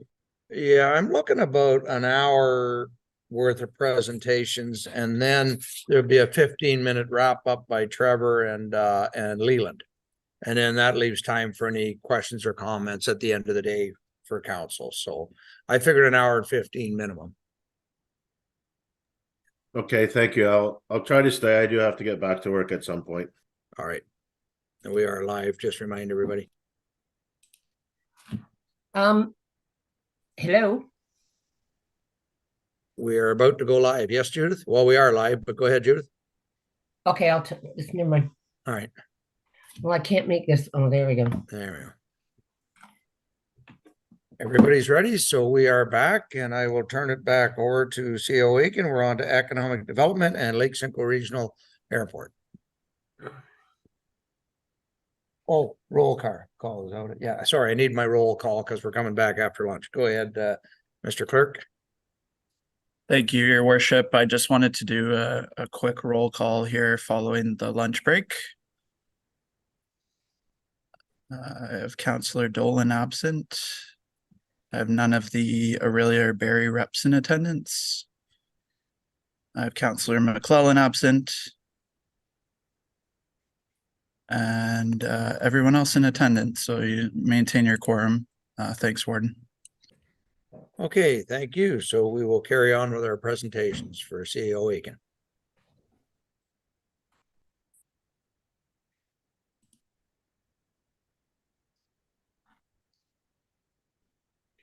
We'd like to now go over the Economic Development and Lake Simcoe Regional Airport 2024 draft budget. This can be found on page 54 to 73 in your budget book, and it's going to be a very busy year for both economic development and the Lake Simcoe Regional Airport.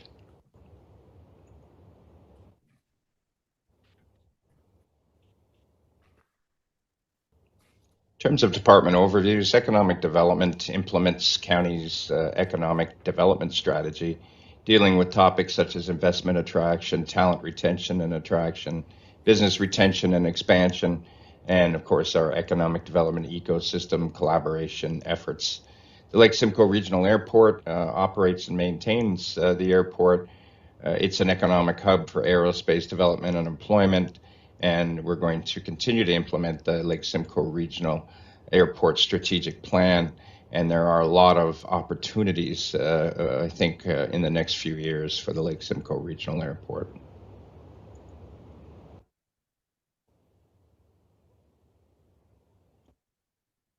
In terms of 2023 accomplishments, the Economic Development Department did implement the 2021 to 2025 Economic Development Strategy goals and objectives, worked hard on talent attraction and retention initiatives, completed the labor market research study, and launched the promotion of work in Simcoe County, job fairs, as well as the Workforce Connect Conference, all initiatives aimed at trying to assist our businesses with respect to retention and recruitment of employees in the labor market. Investment attraction in initiatives included the new economic development website. We hosted familiarization tours with a number of provincial officials and coordinated provincial site information projects and pre-qualified a number of lead generation projects. The department was recognized by the Economic Development Association of Canada for multiple awards in 2023 for their efforts. The Lake Simcoe Regional Airport accomplishments for 2023. We did develop a new 24,000 square foot private hangar with Air Bravo. We transitioned to the fixed-based operator services. We talked about that with council. Chartwright Air Group completed transaction and purchase of the existing state-of-the-art 34,000 square foot FBO facility, and we completed comprehensive certification applications and submitted them to Transport Canada to become a certified airport. Also, with respect to the airport, we initiated and substantially completed the master servicing plan for servicing for future for the airport, implementation of new digital management systems for airport operations, a continuation of the planning and detailed design for the runway extension, and organized and managed all of the ground and air operations related to the air show in June as well.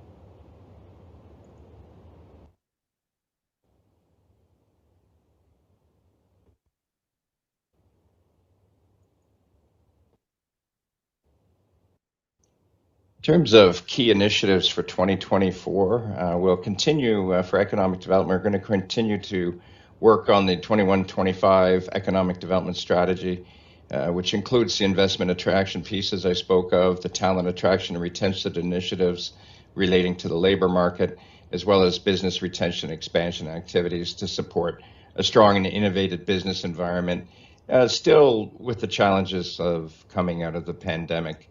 But lots of good things going on in economic development. In terms of budget highlights for the economic department, and again, as I mentioned, they can be found on page 56 and 57 explanations of the budget book. The revenue decrease is $37,000. That's due to the completion of the Rural Economic Development Fund that we were receiving monies for, and related partner recoveries from the City of Barrie and Aurelia are reduced. The reserve use is decreasing by about $20,000 as well. Some expenses to note, they're increasing about $199,000. And there is an increase in the amount of transfer to reserve because it's based on 1% of the levy. There's a standard salary and benefit increase right across the board for economic development. And we are doing the outbound mission, which you'll be hearing more of, and that is offset by reserve revenues as well.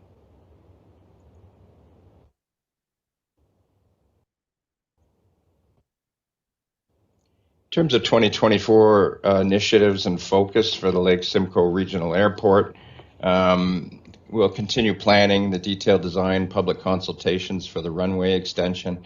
We're going to complete the maintenance garage expansion, modular office renovations, and installation of an airside security system. Complete phase 1 detailed design for the water and wastewater system based on a master servicing plan. We're going to monitor and evaluate the fixed-based operating services provided by Chartwright, which we entered into in 2023.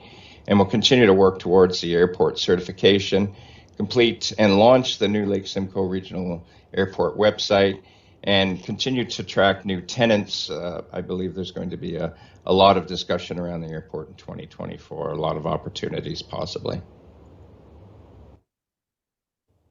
With respect to budget, the detailed budget for the Lake Simcoe Regional Airport can be found on page 60 with explanations on 61 and 62. So the net department requirement increase of contribution from the City of Barrie at their 10% county contribution is at $4 million. The airport, as council recognizes, is run as a separate corporation, a municipal services corporation. In terms of the operating budget changes, contributions have increased. The City of Barrie, $22,000, the County of Simcoe, $199,000. Revenue increases. The FBO implementation did result in an additional $68,000 for landing fees. Fuel sales did increase by $149,000, and rentals related to these increases went up about $38,000 as well. There is an increase in expenses at the airport of about $462,000. Salary and benefit increases, and there is a request in the budget book for a additional FTE, and that's specifically aimed at increasing business opportunities at the airport. There's also a $50,000 increase for the airport certification related expenses, and an increase in fuel costs for resale of $103,000 in the expense side of the ledger.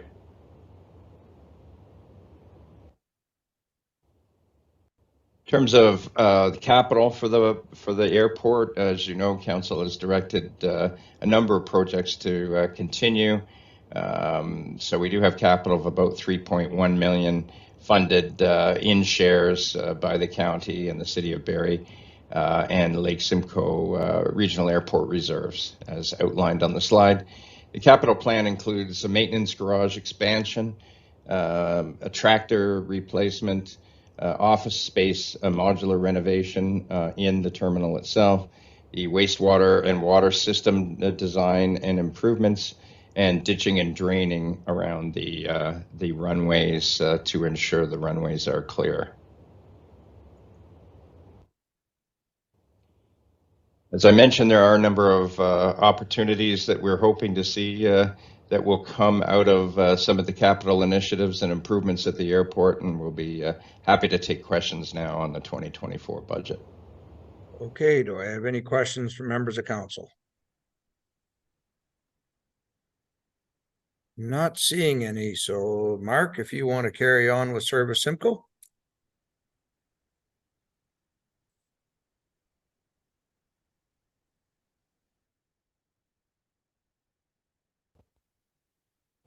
So now we'll be going over the Service Simcoe 2024 draft budget. Service Simcoe includes the areas of public engagement, which is customer service, communications and events, marketing and creative services, Experience Simcoe County, which is our tourism front, and the Simcoe County Museum. The budget for this particular undertaking can be found on pages 74 to 85 of your budget book.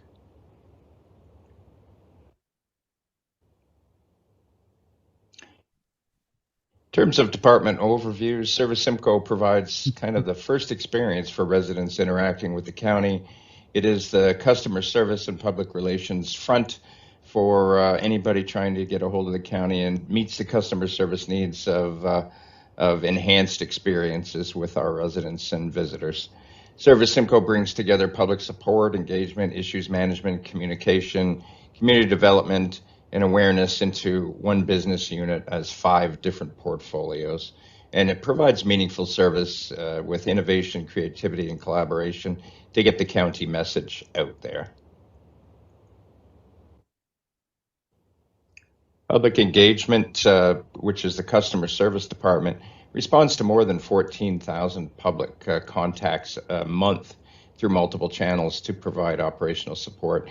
And they also support internal departments with respect to public interaction, problem resolution, registrations, cash management, and support for various projects. Communications and events promotes and educates residents on the programs and services the county provides. They deal with issues management and media relations, develop and execute strategic communication plans, plan and manage, execute events and announcements, and manage all of our social media channels through the various county websites. Marketing and creative services develops strategic campaigns, deals with social marketing initiatives, manages the corporate brand, provides electronic solutions and public education. They also coordinate and manage advertising media buys, support initiatives, proposals, and create graphic design services, photography, and video. Experience Simcoe County, again, our tourism piece, supports all the tourism assets and leads tourism development right across the region. Focuses on the core pillars of leadership and representation, partnership and collaboration, product development and innovation, marketing and promotion, as well as research and learning. We deal with outdoor recreation, agricultural tourism, cultural sector focuses, and they also administer Tourism, Culture, and Sport Enhancement Fund. The Simcoe County Museum is the regional museum, and it draws visitors locally, provincial, and internationally. We get about 30,000 visitors annually to the facility. There are more than 26,000 artifacts and 16 heritage and display buildings on the property that depict the history of Simcoe County. 5 main galleries showcase life and history in Simcoe County. We get about 8,000 students in educational programs every year, and the extensive museum grounds include historic vehicles, equipment, as well as educational buildings on Simcoe County's important forestry legacy that were developed at the 100th year anniversary of the Simcoe County Forests in 2022. In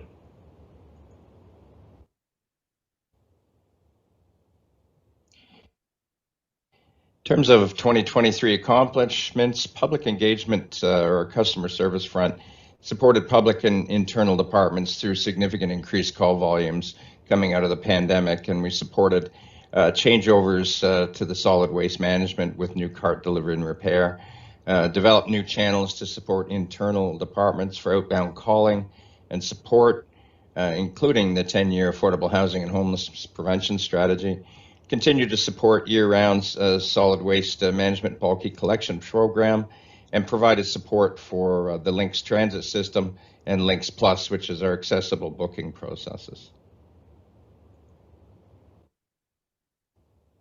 Under communications and events, accomplishments included leading communications to respond to Huronia Guest House, supporting the Penetanguishene building collapse response most recently, managed communications to support key projects, including the 10-point homelessness prevention plan, waste collection changes, immigration awareness campaigns, and the new Simcoe Village campus redevelopment.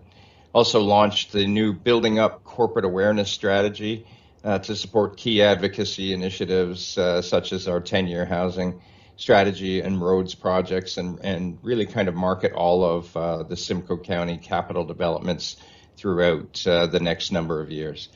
They also led strategic communications to mitigate and respond to corporate and political issues and regional facilitation, and they led and supported enterprise-wide website redevelopment. The Marketing and Creative Services Group provided support for the long-term care PSW worker program, the age-friendly LTC accreditation support, and developed and executed multiple campaigns for recruitment and retention initiatives for all the corporate needs, but focusing primarily on our long-term care specific campaigns and our new walk-in and hire interview processes. They did a wayfinding strategy for capital build projects, introduced the solid waste management influencer campaign for diversion and manufacturing and international industry support for economic development. They also provided expansion of enterprise-wide video production strategy for departments right across the corporation. Here in Simcoe County, accomplishments included the $400,000 in tourism, culture, and sport funding grants, implemented the first year of the Destination Stewardship Plan, celebrated with a number of initiatives, the 10th anniversary of Cycle Simcoe, continued the Spark program, where select candidates are matched with a tourism mentor to take their new tourism ideas to the next level of development. They advanced progress in North Simcoe specific programs and campaigns as the designated marketing organization lead, and developed 17 new Cycle Simcoe trail hubs throughout the county and launched new Experience Simcoe County website. The Simcoe County Museum accomplishments included the new Matthews Transportation Gallery, completing the schematic designs and getting County Council approval to move forward with that exciting project. Completed some exterior museum cladding and the interpretive wing. Progressed on the facility-wide HVAC replacement project.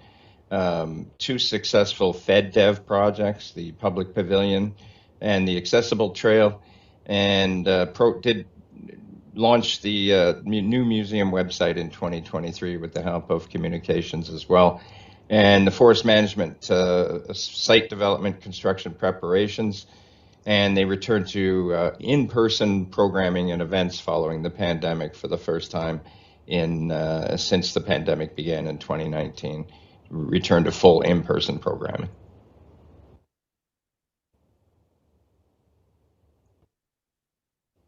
In terms of key initiatives and focus, the Public Engagement Group are going to be working on ongoing department public survey support for the age-friendly programs. They are going to take over processes for the solid waste management bag tag and Lynx transit pass sales. Overhaul the internal knowledge index, which is our own internal kind of Wikipedia with scripting policies and procedures with respect to historical transactions, and support for the solid waste management transition to extended producer responsibility.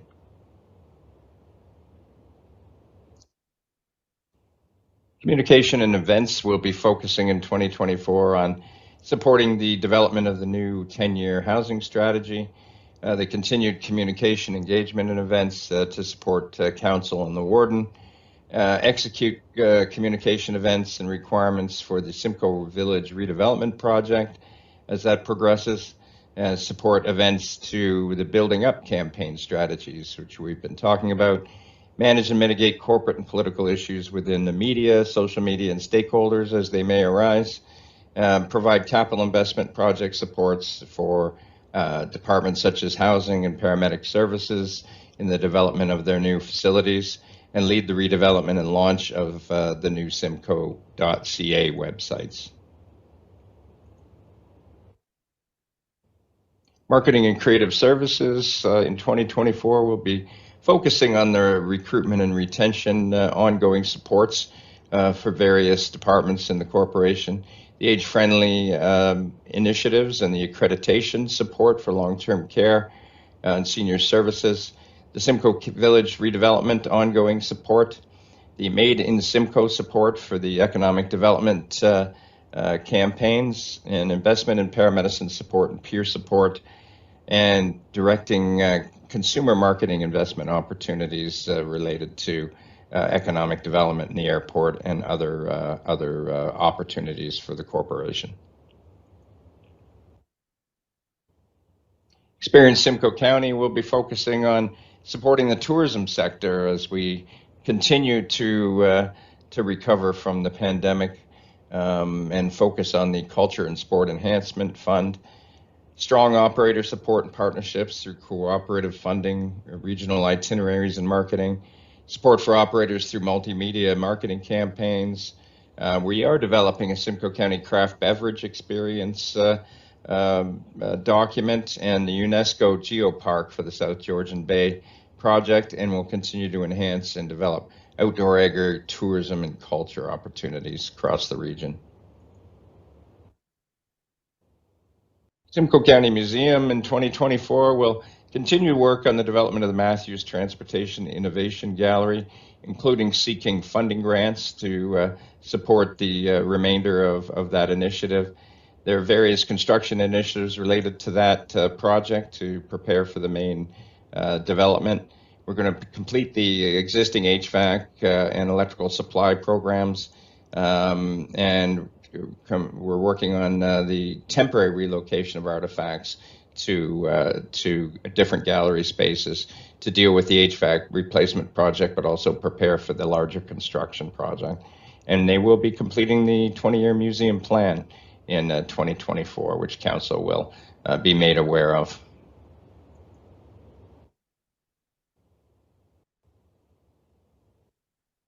The 2024 budget highlights, take council to pages 76, 77, 78, 79 for the actual numbers and explanations relating to this. Overall, the museum and tourism budgets remain reasonably flat. Increases in public engagement, customer service, and communications based on county council directions. So the net operating increase of about $488,000 in Service Simcoe overall. That includes a revenue decrease of about $118,000 related to the biannual museum gallery refresh, which is not scheduled. The reduction in contributions to the train artifact restoration from the City of Barrie, and a decrease in the tourism's Heart of Georgian Bay summer student funding, as there were some changes in the DMO oversight and elimination of a position.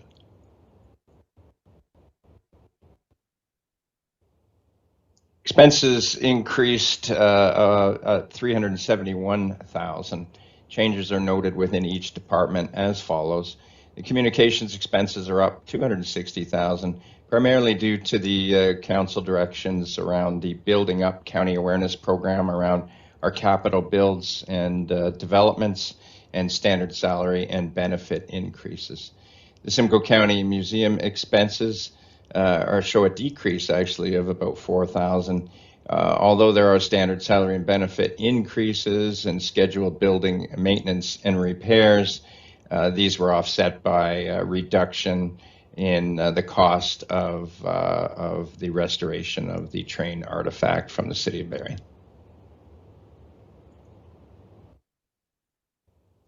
Public engagement budget will increase by about $90,000, which is related to standard salary and benefit increases, and an increase in after-hours support for the customer service desk to provide better support for the public. Tourism expenses are increasing about $24,000, including the elimination of one summer student, but this is offset by a decrease in funding. The slight increases in sponsorships and shows being attended, and the standard salary and benefit increases. In terms of capital, there are some pretty significant capital expenditures in Service Simcoe this year related to the Matthews Legacy Project, which was approved and directed by County Council. We also have some capital asset improvements, including the museum metal roof replacement, the perimeter fencing around the larger property, and replacement of a float trailer for the museum for moving artifacts, which is included in the budget binder as well. At this time, we'd be more than happy to take any questions relating to the 2024 draft budget for Service Simcoe. Thank you, C.O. Aiken. Do I have any questions from council members? I am not seeing any. So with that, I will turn it over to General Manager Wilcox to take us through corporate performance.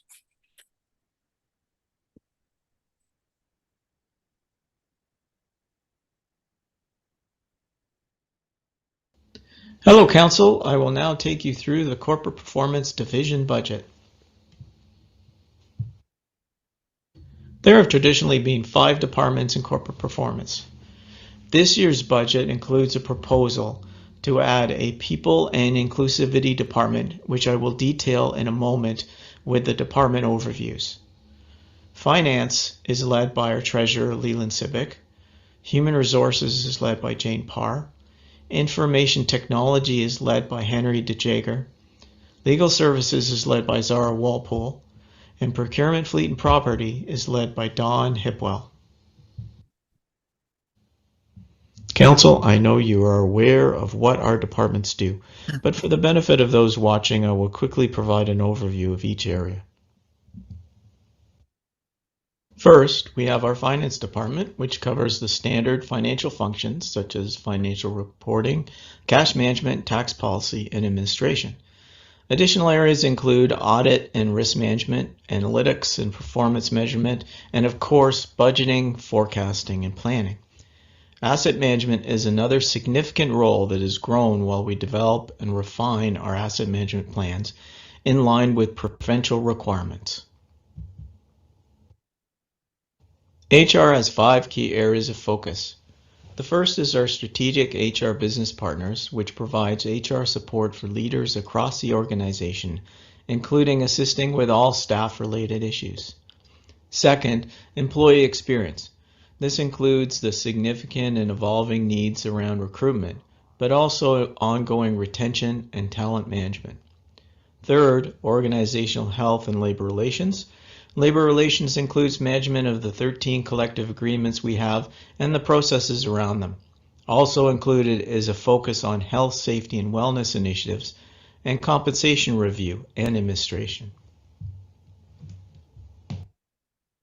The fourth area is pension, payroll, and HR business transformation, which manages pension and pay processes, but also focuses on process redesign and digitization. And finally, fifth, organizational development and learning, which encompasses strategy and all aspects of learning and development, as well as performance management.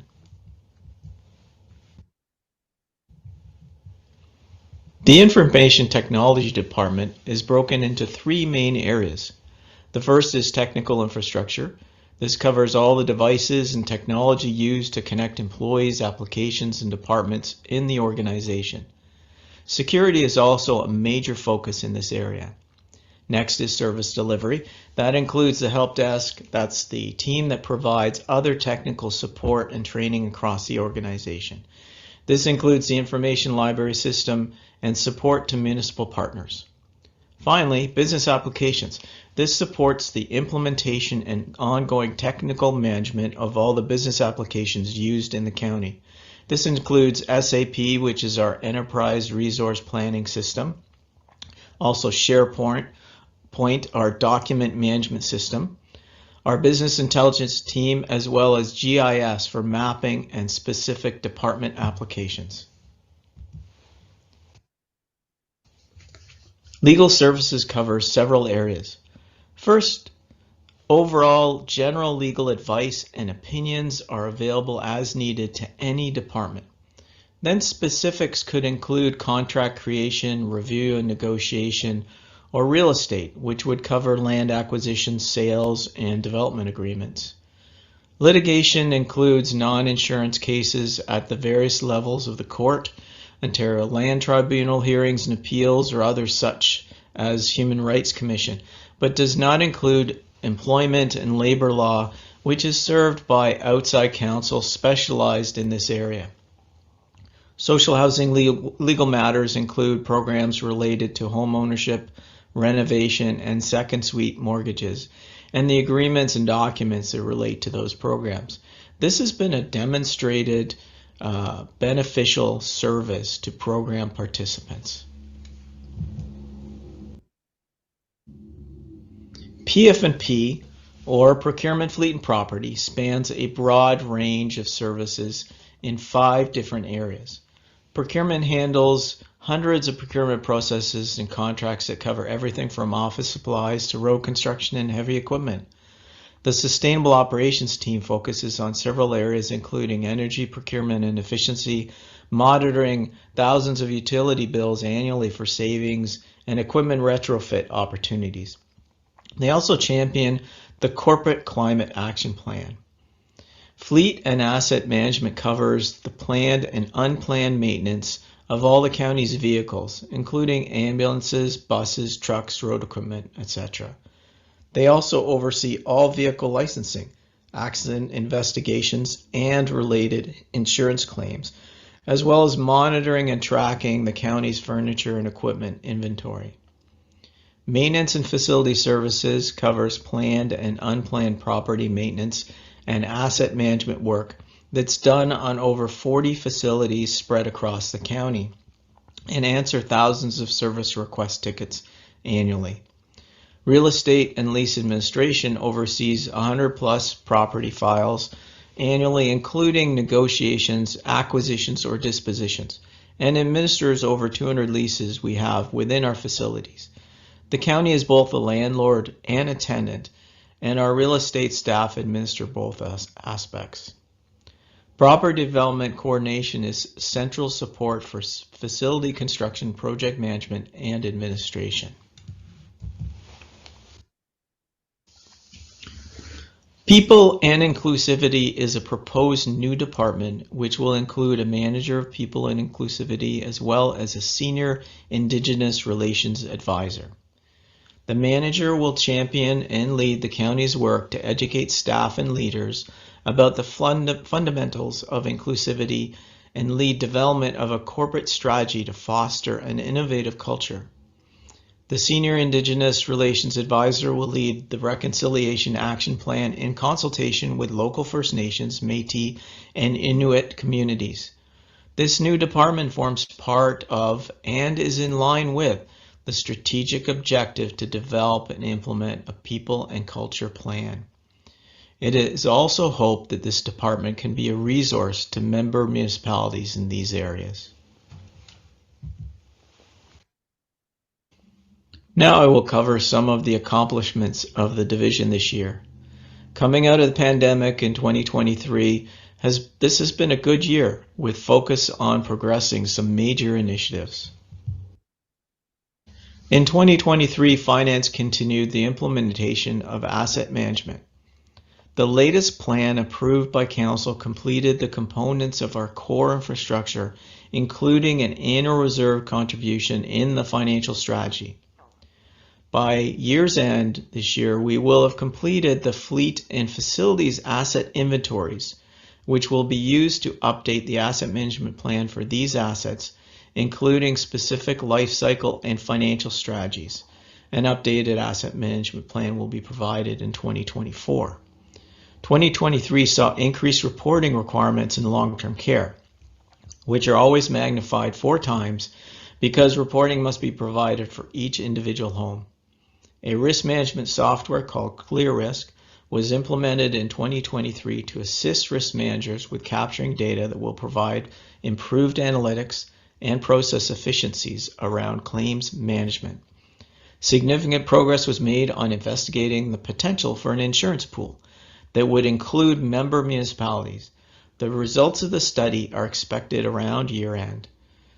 The Public Sector Accounting Board introduced a new standard that requires upfront recognition of asset retirement obligations. These amounts will be reflected in our 2023 financial statements. In 2023, HR focused on work that supports leaders and staff in the new and volatile post-COVID environment.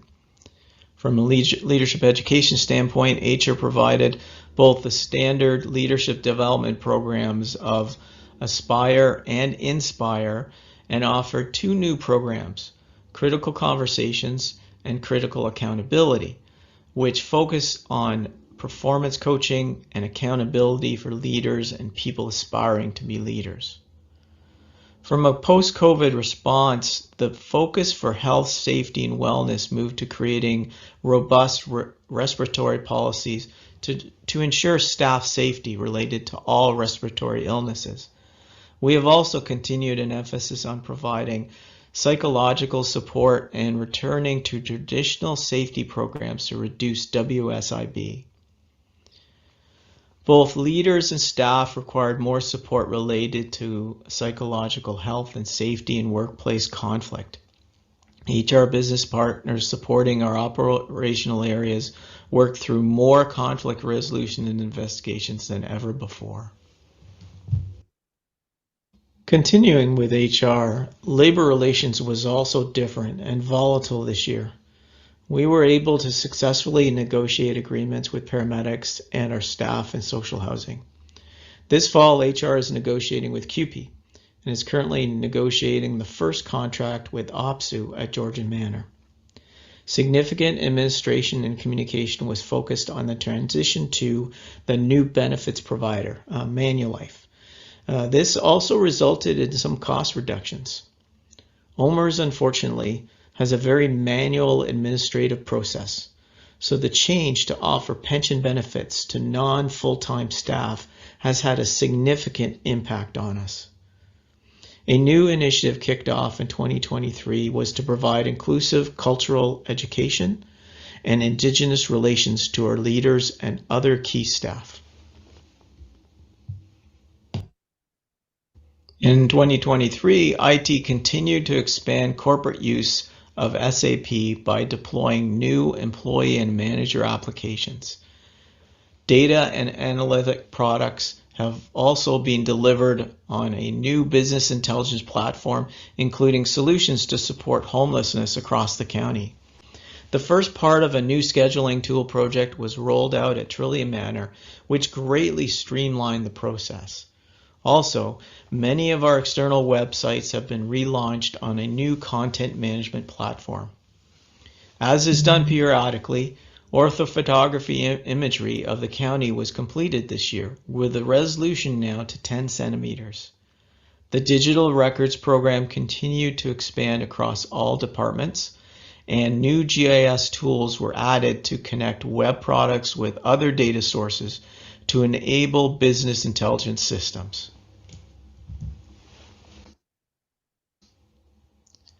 Security continues to be a significant focus. IT made many improvements within security to protect corporate data, to secure the network, and to enable secure remote work. Microsoft Teams meeting rooms were successfully piloted in 2023, which support internal and external hybrid meetings. A broader rollout is planned for 2024. In 2023, it was nice to get back to a focus on non-COVID related legal matters. The team provided significant social housing and homelessness prevention supports. Also, the Coffee and Conversation Touch Base launched last year with various departments provided in conjunction with real estate was extremely popular and a great chance to touch base in person. One noted area of focus support was for the Lake Simcoe Regional Airport and also Simcoe Village. Here are the PF&P highlights for 2023. First off is the key focus of the sustainability area, which was the development of the Corporate Climate Action Plan, completed this year and successfully approved by Council. Procurement and Fleet implemented periodic networking calls with member municipalities, and they discussed common issues and best practices. These were a big success. The asset management project required extensive data collection from both the maintenance and the fleet teams. Maintenance and facilities completed a lean optimization project, and this has identified potential efficiencies, and it will also continue to be explored for more in this area. The upper west wing of the admin center had its 50-year-old windows replaced, which completes a multi-year phase project where all windows in the wings were replaced with much more efficient units. As well, the upgrade of our corporate door security system is nearing completion.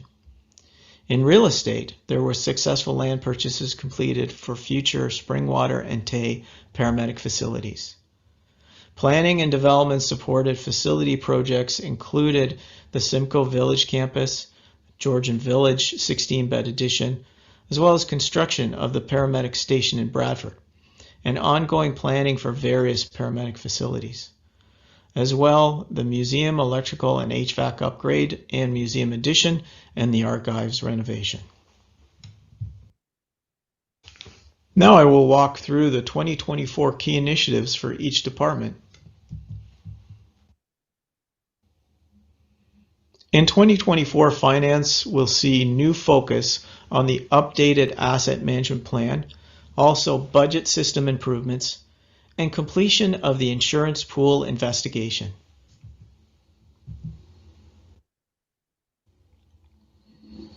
In 2024, related to HR, key initiatives will be the development of the People and Culture Plan, which will provide a new roadmap and actions to support recruitment and retention. This will include engaging our staff regarding our culture and in late 2024 conducting an engagement survey of staff satisfaction. We will continue to support leadership capacity building with new leadership program focusing on accountability and performance. Our health and safety work will focus on the top areas of WSIB cases. These are mental health, musculoskeletal, and also cardiovascular health, and continuing to work to support psychological safety, especially in health and emergency services operations. HR will continue to focus on improving its productivity and service through process redesign and digitization. 2024 will be a busy year for labor relations. It is expected that CUPE negotiations will continue into 2024. The SEIU roads contract will also be negotiated, and the long-term care senior services collective agreements are currently expired, will also begin negotiations as well. Finally, in coordination with our new People Inclusivity Department, HR will review its policies with an inclusivity lens.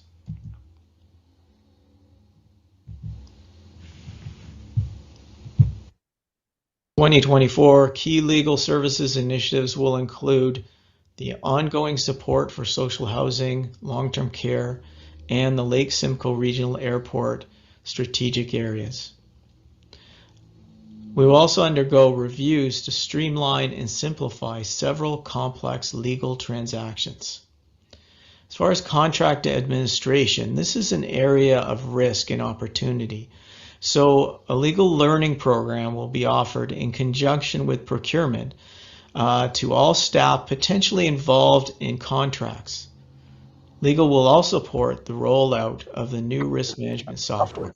That I shouldn't discuss with you, but I'm going to anyway at different levels of For IT in 2024, it will continue to deliver additional employee self-service options on an updated technical platform.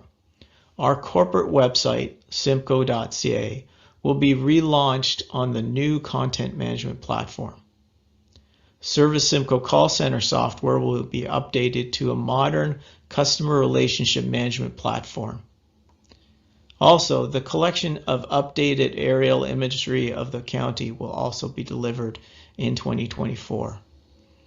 There are numerous security updates that are planned for the information library members. As well, the centralized scheduling application will be rolled out across the remaining long-term care homes and paramedic services. Further improvements for council chambers and hybrid meeting rooms are planned throughout the year. For 2024, PF&P key initiatives will include implementation of the new Corporate Climate Action Plan. This will be with a focus on revising both the procurement and fleet operations policies to align better with it.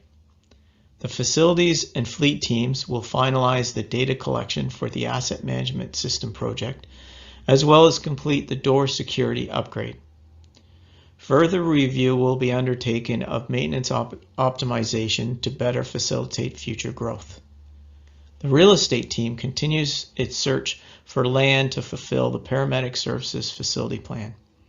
And development, support, and project management of facilities initiatives will be provided for long-term care, paramedic services, museum, archive, and also the Lake Simcoe Regional Airport. In 2024, in this new department, we will create a new area of excellence. We'll build on the education and action plans that we already have in place. We will recruit and focus specifically on recruiting for leadership and also expertise in these areas. With these resources, the plan is to develop the education plans and strategies to build an inclusive culture and also provide expertise, and also build relationships with our Indigenous partners. Now I will cover the highlights of the Corporate Performance 2024 budget. This can be found on pages 87 to 115 in the budget binder.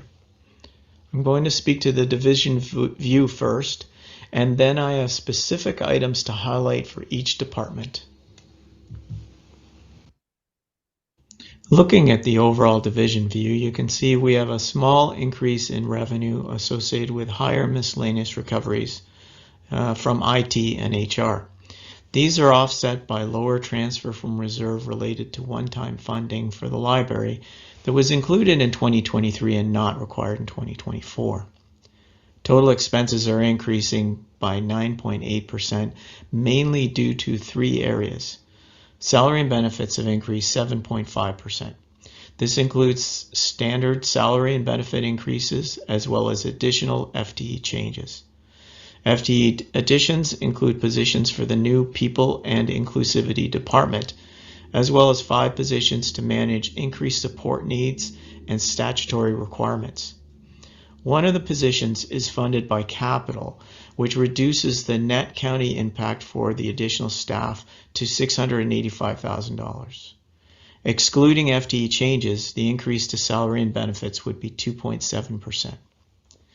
Administration is increasing by 9%, mainly due to costs related to the People Inclusivity Department for strategy development, recruitment, and training.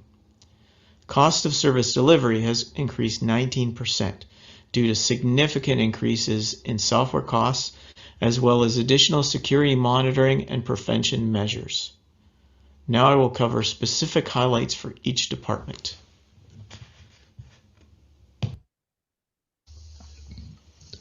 Finance has an increase of 4.4% and includes a proposal for a senior accounting clerk to manage the increased volume of transactions and implement process improvements.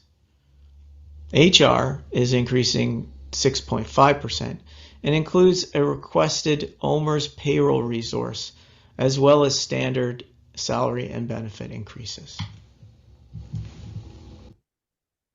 Legal services is decreasing by 10%, mainly due to staffing changes. IT has the largest increase in corporate performance, that of 11%, which is mostly driven by software and security costs.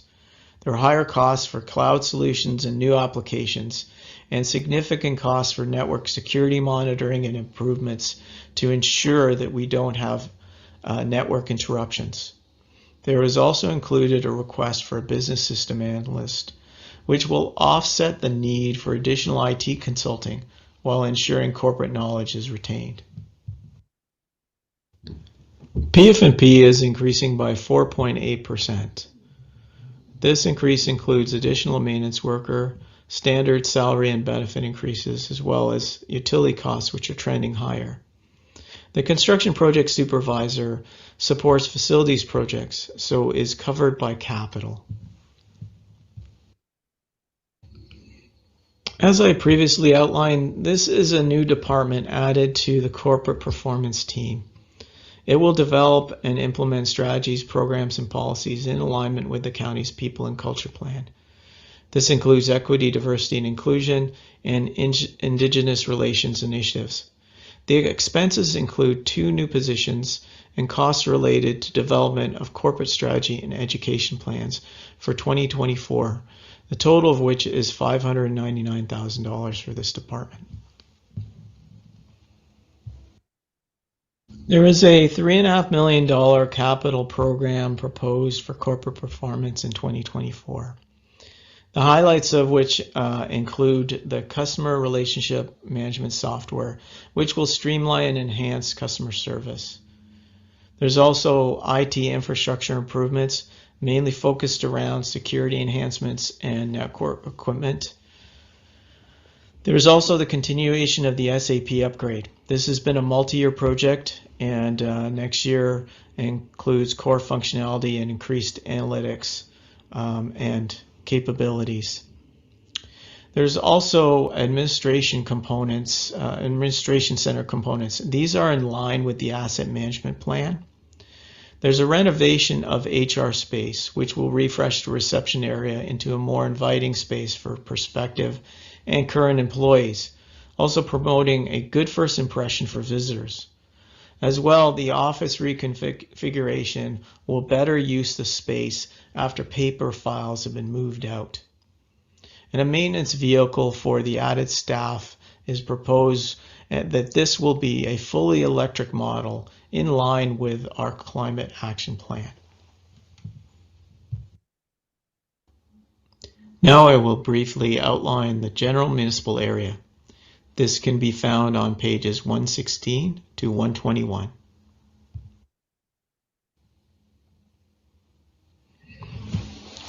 From a revenue perspective, the county levy includes a 2.45% increase for operating and a 2% increase for infrastructure and asset management.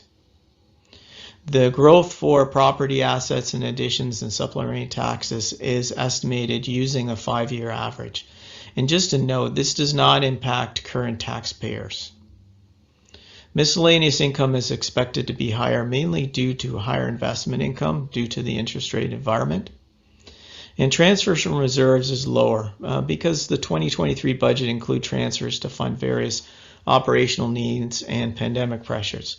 In 24, the main use of reserve is for capital projects related to Lake Simcoe Regional Airport.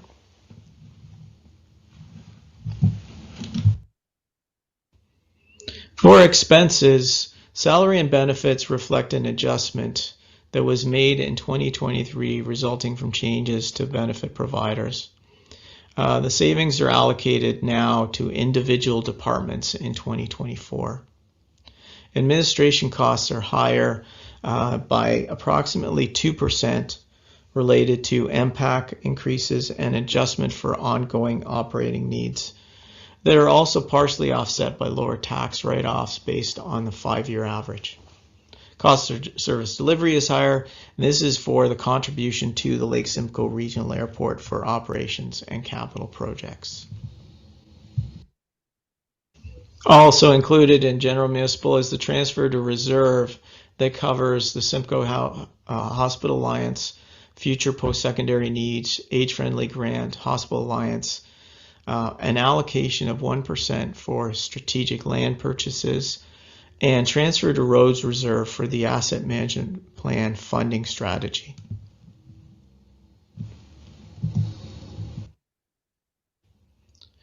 Thank you very much, Council. Now my directors and I would be happy to take any questions you have on this part of the budget. Okay, thank you, Trevor, and we'll look for questions for our finance department here. Yes, I've got one, Sandu. Go ahead, Councillor. Thank you, Your Worship. My question. I think you muted yourself, Councillor. There you go. Thank you. Thank you, Your Worship. So the question I have is in regards to the finance, the one staffing request that's there. The justification for this position is that it's for the payments to vendors and governments. Will be, if we don't do this position, that those payments will be delayed. What I want to know is how many times we have delayed the funding or the payments, sorry, to the vendors or the governments in 2022 or 2023. What was the amount of penalty? Because just to hire a position for 81,000, because we're not making ever payments on time is not sitting well with me. There's got to be another root cause why we're delayed in those fundings. If staff can answer that now, or maybe look into it and give me that information later, I'm okay. Trevor?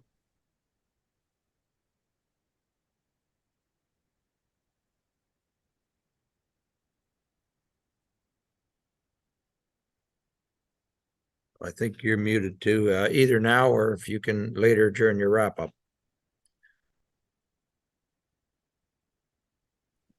Can you hear me now? Yes. Yeah, there you go.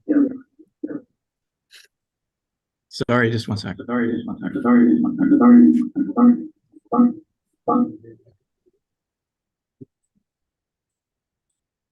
Well, you can answer us in triplicate then. All right, we hit a button by mistake. Sorry, technical issue here. You can hear me? Yes. Yes, you're good now. Okay, perfect. Thank you very much. Thank you for your question, Councillor. We have not been impacted by any specific delays at this point. We have been impacted by the use of overtime to be able to avoid those delays. They are significant delay impacts, and I can provide more detail on that. Subsequently, if we do have delays, there are penalties that would be incurred. But right now, we are taxing our staff far more than we feel that we should be. We haven't had a significant increase in this area in a while, and this is an accumulation of need that's come forward. This is why we're asking for that FTE at this time. And one of the areas that we felt might be a significant impact is if we do have delays in payments. Thank you. Supplementary, go ahead, Councillor. Thank you, Your Worship. Thanks for the answer, GM Wilcox. I would appreciate if you can provide that information. I would like to see how much we spent in overtime in this area that it justifies this. If the overtime is a lot less than 81,000 a year, then I think it's worth looking at it. It's not a big amount in my mind when you look at the whole budget for the county, but every penny adds up. Thank you. Through your worship, we will definitely do that. And I could say though that one of the challenges we've had is the amount of work volume that goes through, and we have felt that significantly. As I noted, when we have changes that impact things that we have to report, for example, to long-term care, that's multiplied by 4. So we have been taxing our staff significantly, and we need to recognize that. Thank you. Okay, any further questions? Okay, I'm not seeing any. Oh, yes, I do. Councillor Anderson. Thank you, Your Worship. Just one question. On page 13, there, or sorry, 113, there's a cost there, and I realize some of these are with regards to our asset management plan, but there are some additional costs there that I've noted. For example, ceiling grid replacement or carpet replacement, and realizing again that we need to maintain our building, but we also have increasing costs across the board. And I think we need to show some, we need to take a step back and not look at all these expenses in a single year. If we're going to increase the budget by, the capital improvements by 2.1%, and then we're trying to build on our asset management plan with our roads network this year and through future years, I think we should show some reserve and not have to and do all the work that's required and maybe push that off for a couple of years. So I just wanted to make a comment on that. Hey, Trevor.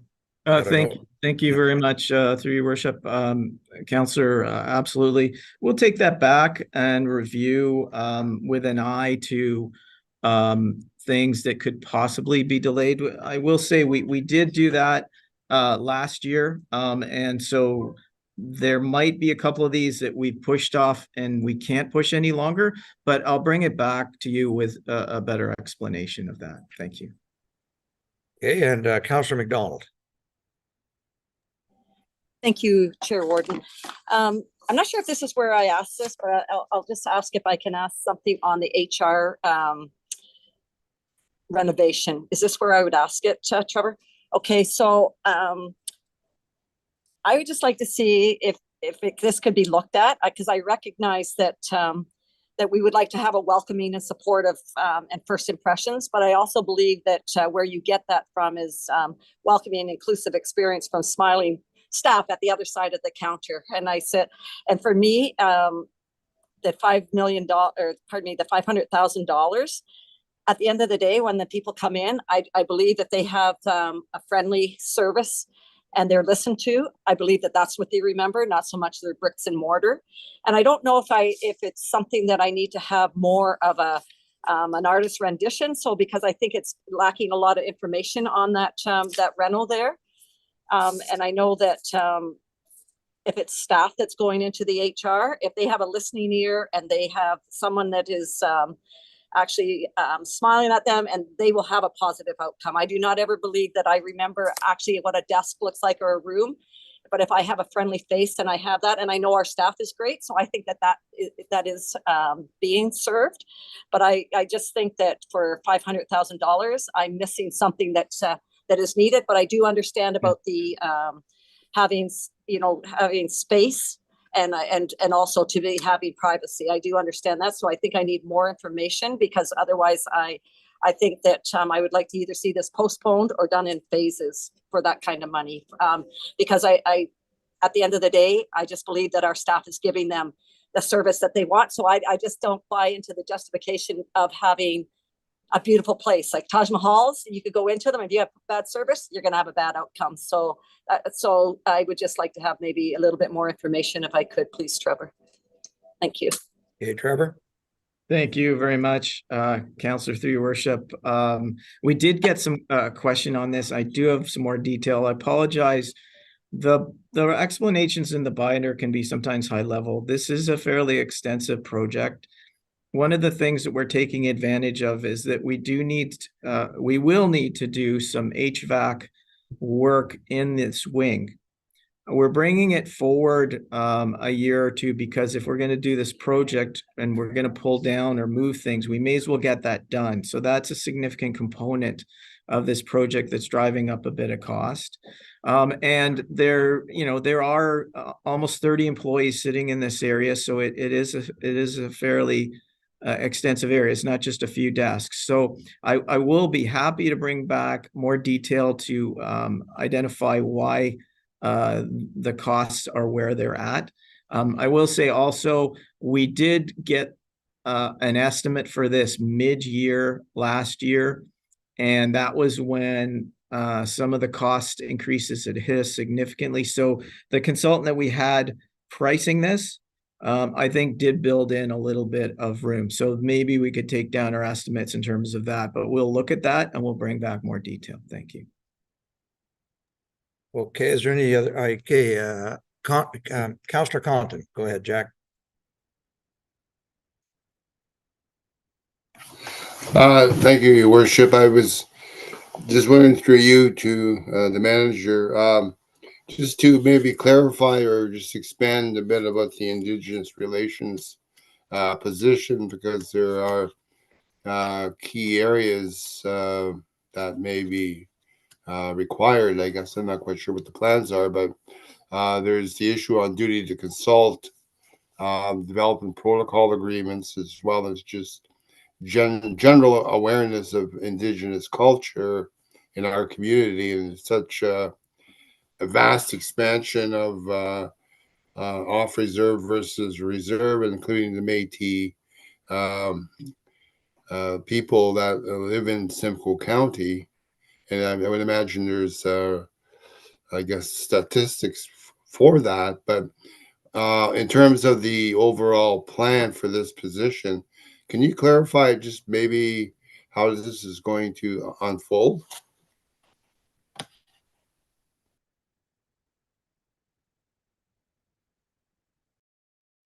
Go ahead, Trevor. Thank you, Your Worship. Thank you very much, Councillor. We are proposing a senior Indigenous advisor. This position would be used across the county to help inform our reconciliation strategy. It will also help, we believe, in terms of gaining or making good connections with the communities in our area. And ideally, to your point, in terms of our requirements for consultation of that, we'll be able to create standards that we would follow to satisfy those consultation requirements. So I think overall, that's the goal. Exactly how that unfolds, it will depend upon the person that we get and the plan that will be put in place with that. So happy to bring more details when that happens, but that's the intent overall right now. Thank you. Supplementary, go ahead, Jack. Yeah, thank you, Your Worship. Well, I'm very intrigued by the aspect that there's a lot of work to be done in terms of relationship building. Currently, I'm working on for the Geo Park, and working in Simcoe County is one area. So Georgian Bay is quite large. So you can see the aspect of consultations, building relations with First Nation communities, political treaty organizations. That involves, in our area, we've got the Williams Treaty First Nations that represent most of the First Nations in Simcoe County. So that's a big undertaking. But the aspect of relationship building leading to, I guess, improvement of relations with First Nations, we have, because I'll say that the Williams Treaty First Nations just got back their Indigenous rights.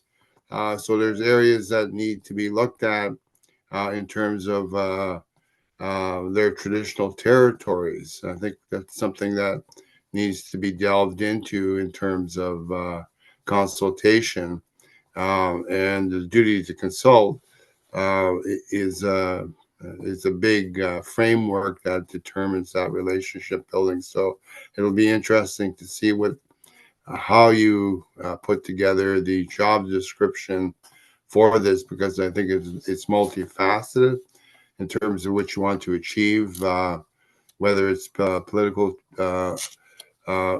agreements for relationship building. So yeah, there's a lot of work. So I'd be interested just to see how this develops. So thanks very much. Thank you very much. Okay.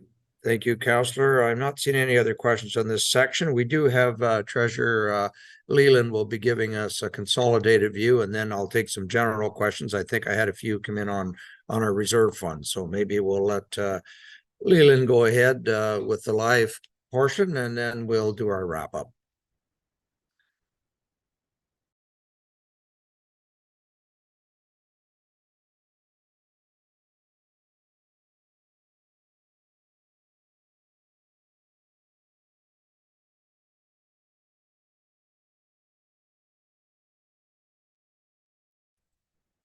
Okay, thank you. Just a second.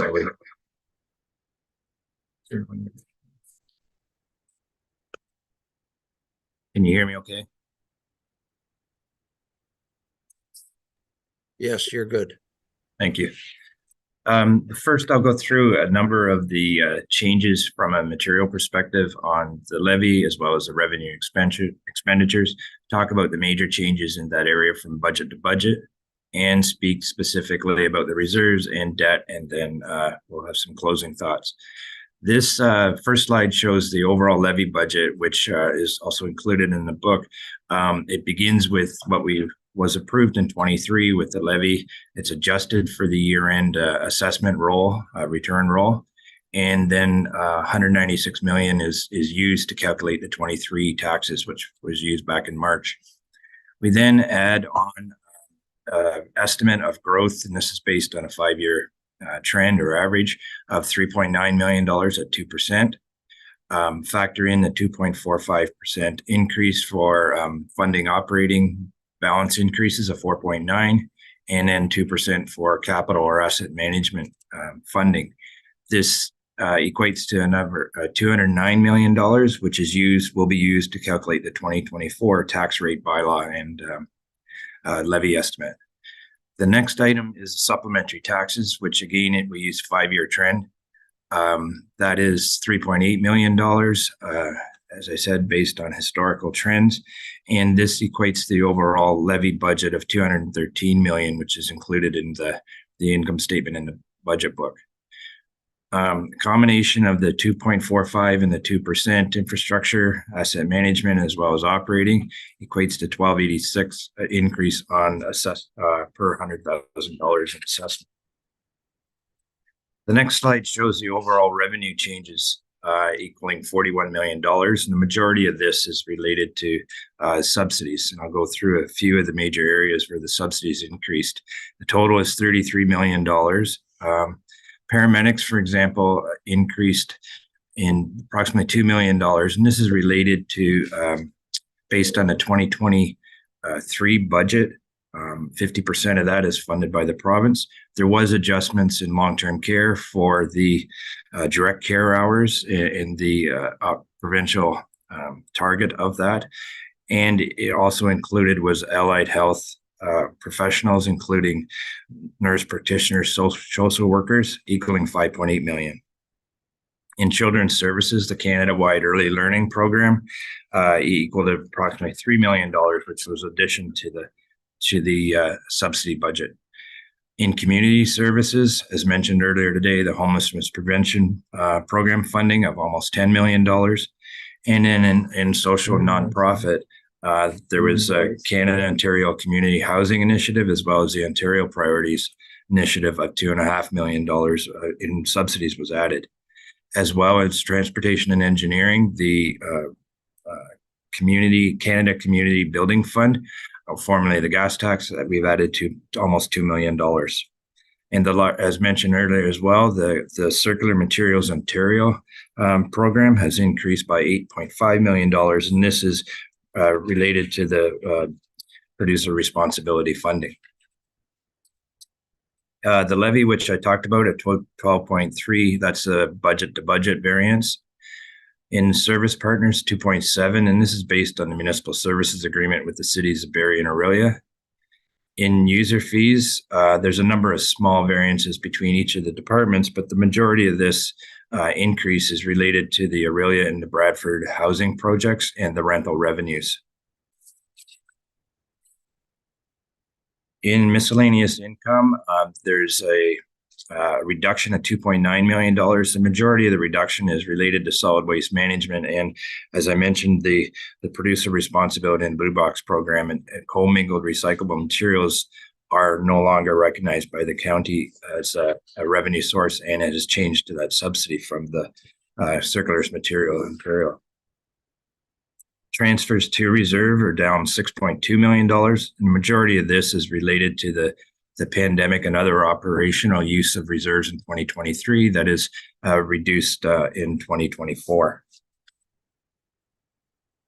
And also in solid waste management, the last year are approximately $2 million of the transition for the new collection program to the automated carts. On the expense side, it's a change of $41 million again. Majority of this is client benefits at $20.6 million. This is made up of a number of areas. In Ontario Works, as spoken of earlier, the client benefits are higher due to the caseload increase, and that's approximately $2 million. Children's Services, I mentioned the Canada-wide early learning funding is also supported in the client benefits. And as I mentioned in Community Services, it's a homelessness prevention program.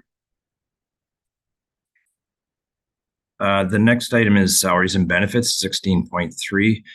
The first row is 2023 council approved FTEs, and this is mainly related to long-term care and senior services of $3.8 million and is fundamentally funded by the province, so it's 100% funded. The second item is a 2024 staffing request of $4.2 million, and this will be partially offset by funding from the province as well as Barrie and Orillia, and that's included in the budget document, the details of each request. Salaries and benefits adjustments equals 8.4, and that's based on the contracts and the non-union adjustments. In administration, it's increasing by $1.8 million, and that is mainly related to the insurance costs, budget over budget, majority of that increase. In facilities, $4 million, and this is increase, and this is related to both the Orillia and Bradford projects, and the facility costs related to property tax, utilities, and other facility-related items, expenditures are included in that. And in transportation engineering, the roads rehabilitation projects are included in facilities, and that's approximately half of the $4 million, and that's funded by gas tax. Cost of service delivery is flat overall, but there is some changes, and it's related to the funding of the airport capital and operation costs, as well as other security and software costs, which is offset by the reduction in solid waste management for the blue box funding change. Transfer to reserves are down $1.7 million. This is in a couple areas where the Children's Services, there was a transitional grant that was transferred to reserves in 2023. Now that line is in client benefits, and it's $1.8 million. In social housing, the Housing Corporation is transferring $1 million, and that's offset by a reduction in the nonprofit side of $2 million. So the net is a reduction of $1 million transferred to reserves. The next shows the operating balance, and you'll see if I can go to the bottom line, where in 2021 and 2022, the operating balance was at $21 million and $16 million respectively. And in budget 23, it's at $8 million as well as 2024. So a significant change from the previous years, mainly related to the expense items that we did discuss in facilities and cost of service delivery. The next chart shows the capital funding or financing. There's $160 million in capital expenditures and funded from various sources. The CCBF community, the benefit fund is $21 million, and that's mainly related to the roads rehabilitation projects. Subsidies are for Simcoe Village, as well as the Orillia affordable housing project. Other funding is the leaseholds recoveries from various agencies as well in the Orillia project. Service Partners is based on the Municipal Services Agreement of $16 million, and the reserves is $54 million, 25 of which is development charges, and the remainder from the other various reserves. The total of the capital expenditures of 160 less the 102 in capital revenues equals a requirement of $57 million, which is we use the operating balance that's available of $8 million, yielding a net financing requirement of almost $50 million. The reserve, the next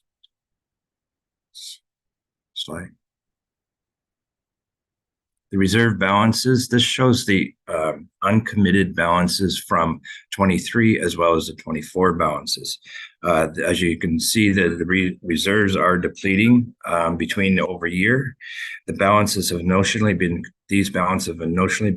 committed to various reserves depending upon the bylaw and its purpose it has been used for or for set aside. Reserves in the past have been used for one-time expenditures that are one-time in nature, as well as asset management plan and other capital requirements. The uncommitted amount also reflects the carryover of various capital projects.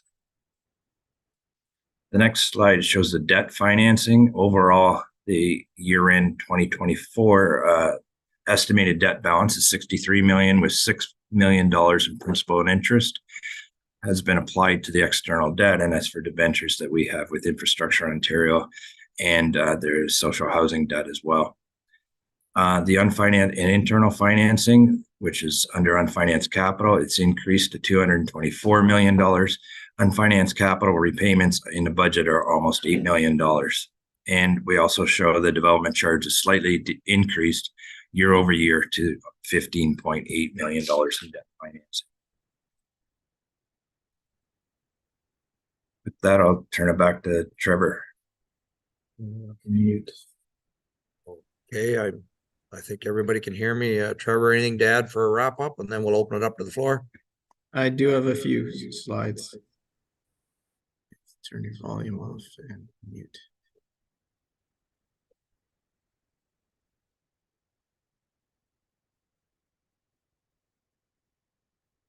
We're good. Thank you, Council. Your Worship and Council, I'll just take you through a few slides that I have to wrap up. This is the overall budget snapshot, similar to what Leland was referring to in terms of the overall changes that I showed before. I just want to take you through a bit of a justification of where we are and what our concerns are in terms of my concerns in terms of an overall financial picture. So you've seen this before where I talk about a revenue versus a cost gap. And this is driven when the tax rate increase lags or is different than the CPI. We've had that significant difference happen in 2021 and 2022, and that gap continues to be a challenge in terms of the costs that we can see. Basically, the levy growth is below inflation, and this will accumulate and cause revenue pressure or operating balance pressure. And like in a cumulative gap like this, the foregone revenue due to lower or no rate increases accumulates each year. As an example, $1 foregone in 1 year will accumulate each year. And in addition to that, it will accumulate and miss growth on top of that. So that is a challenge in terms of trying to catch up later. I don't believe that we intentionally do this. I think the challenge we had in 2021 especially was related to the pandemic, and at the time we didn't really know who was going to be impacted and how people were going to be impacted.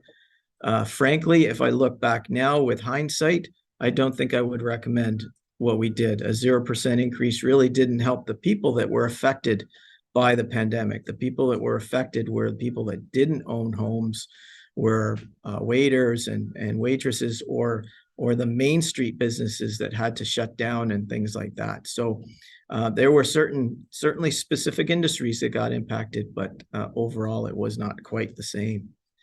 So that is a concern. I want to go through a little bit about the history of rate increases. You can see this shows the rate increases by the county all the way from 95 all the way to present.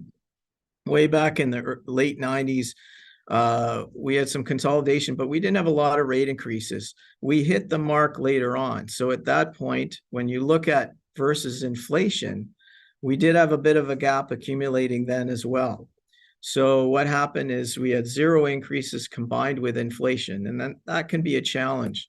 And what I point out that I am concerned about is that eventually this can hit. And we did have some significant increases back in mid 2000s. This was 4.85%, and then 3 years of 4.75%.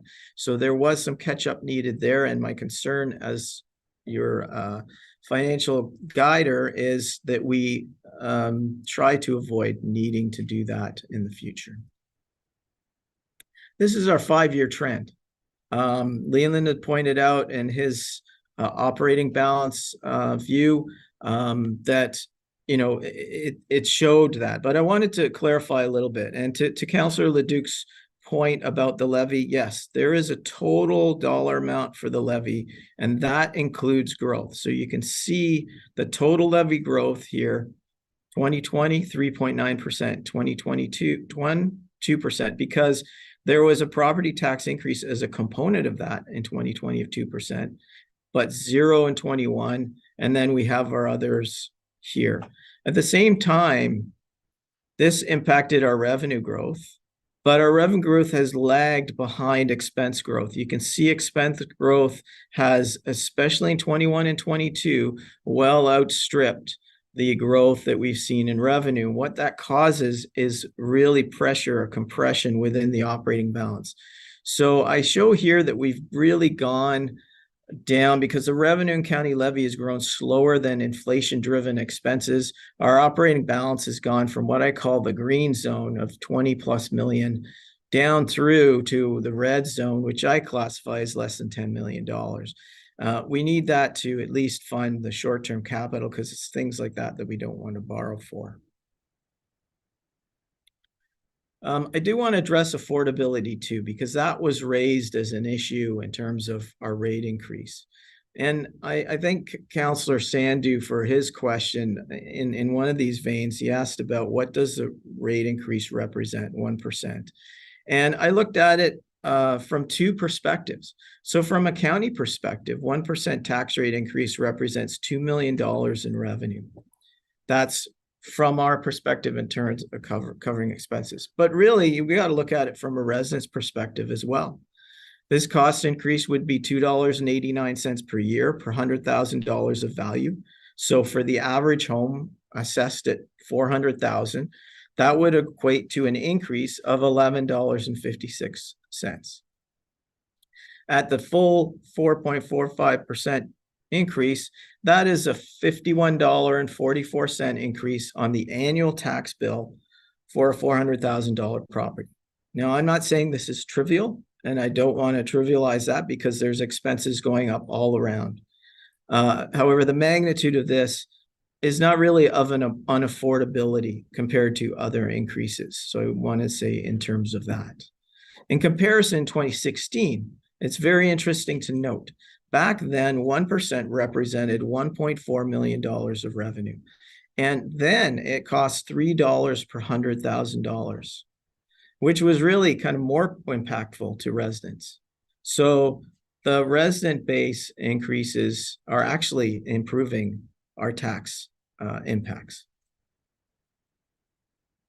Now, I do realize that, Council, you wanted to see some options that there are plenty of arguments to go below our guidance or at our guidance. So what I decided to do was propose a couple of options and just to illustrate a couple of things that we could do. So we've come in at 4.45%.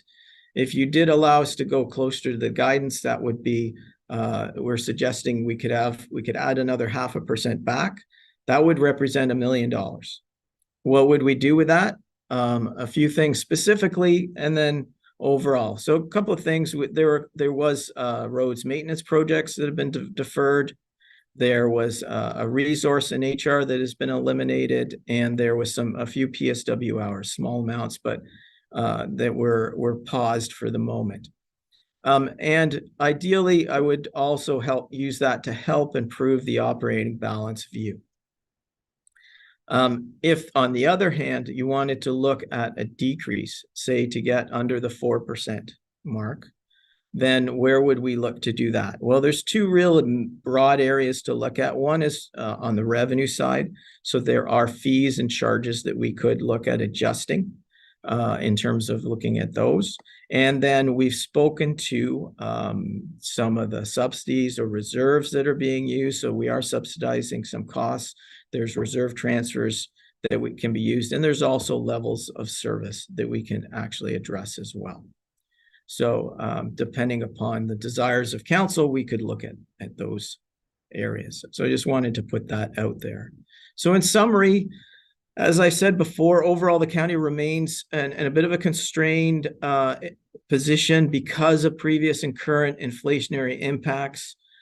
We did manage a tax rate increase of within guidance, a little more than 0.5% below guidance. We have a low operating balance right now, which continues to be a concern for me, especially. However, we are maintaining a strong financial position as is articulated by Standard & Poor's in our rating. So our capital program has been addressed. It's addressing the needs that we have and the key initiatives. And at this point in time, we are internally financing, so we don't have any external debt, but that will be coming with the significant projects that we have. And the likely timing of that is 25, 26. With that, Your Worship, we're happy to take any questions. And I'll stop sharing now. Okay, I'll open it up to the floor. I'll see if anybody pops up here. Well, here we go. I got everybody now. Councillor Sandu, lead us off. Thank you, Worship. I have a couple of questions, and if staff does not have that information, I'm okay receiving it at a later date. And I can even send these in an email. On page 28, where it shows the budget transfers, we had 28 million for the 2023 budget going to the reserves, but the actual was 37 million.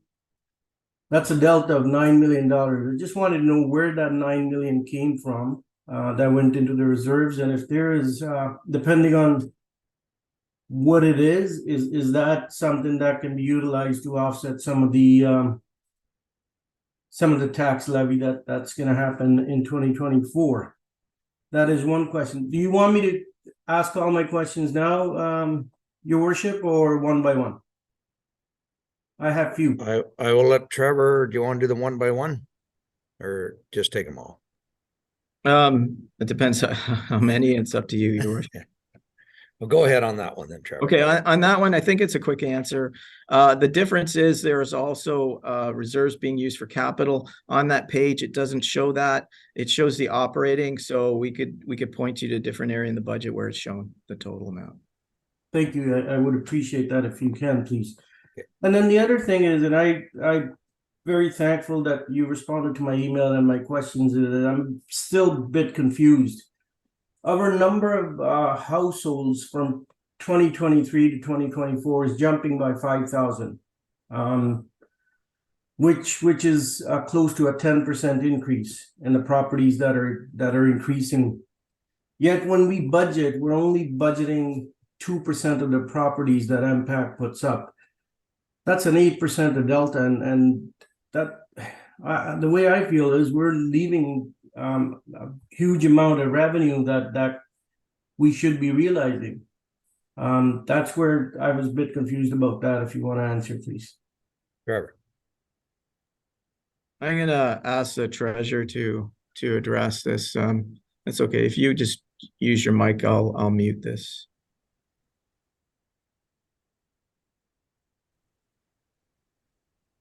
Okay. I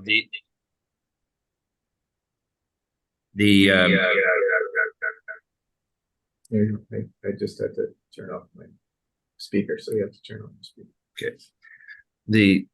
One is the assessment. So the assessment change is estimated at approximately 2%. That's again based on historical trends. So the assessment change is quite different than a number of households. The number of household increases, they may not all be on the assessment at this point in time.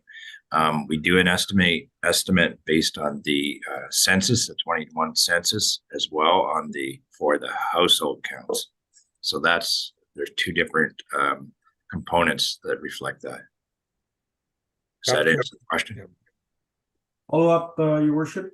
Yes. So if that's the case, then what I'm finding hard to buy into it is that even with the assessment and the way the housing market was growing, that we were only able to realize the 203,000 between the year to year, between all these municipalities. There's got to be more than 203,000, because if you look at the delta that's between the both values that it's recording in the book, I only see $203,000 difference. Okay, I'll clarify that. Each year, the amount of growth is projected. So each individual year, if it's $3.8 million in growth, and then it's a new set of growth for the following year. So it doesn't become a delta between the years. It's an additional tax or assessment revenue individually each year. So the assessed value does increase to reflect the growth of each of the calendar years. Okay, thank you. I will take this offline because maybe I'll give you a call or give GM Wilcox a call to better understand this. Okay. There's, you know what, I have two other questions, Warden, but I will email it to the team and copy council on it in fairness of time for everyone else. Thank you, Councillor. Thank you for being considerate. Any other questions? I'll look at the big screen from any of my council. Yes, Councillor Anderson.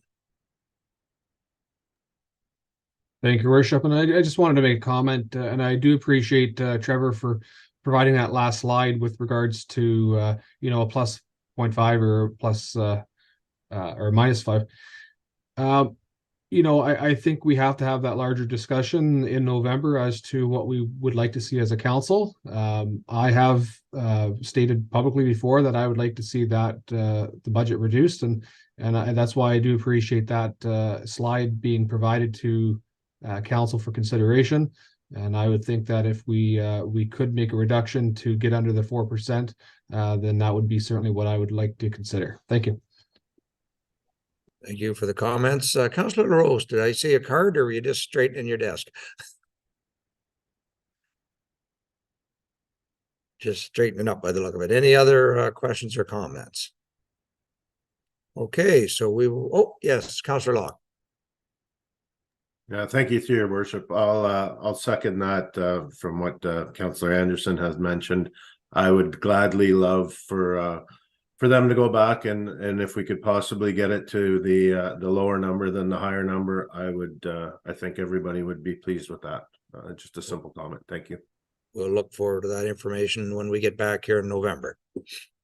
So any other questions or comments?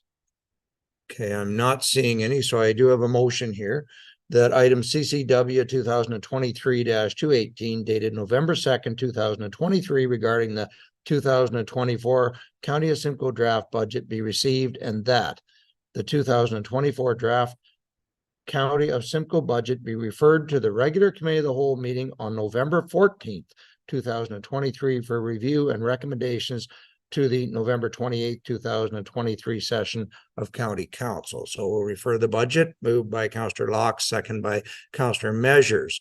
All in favor?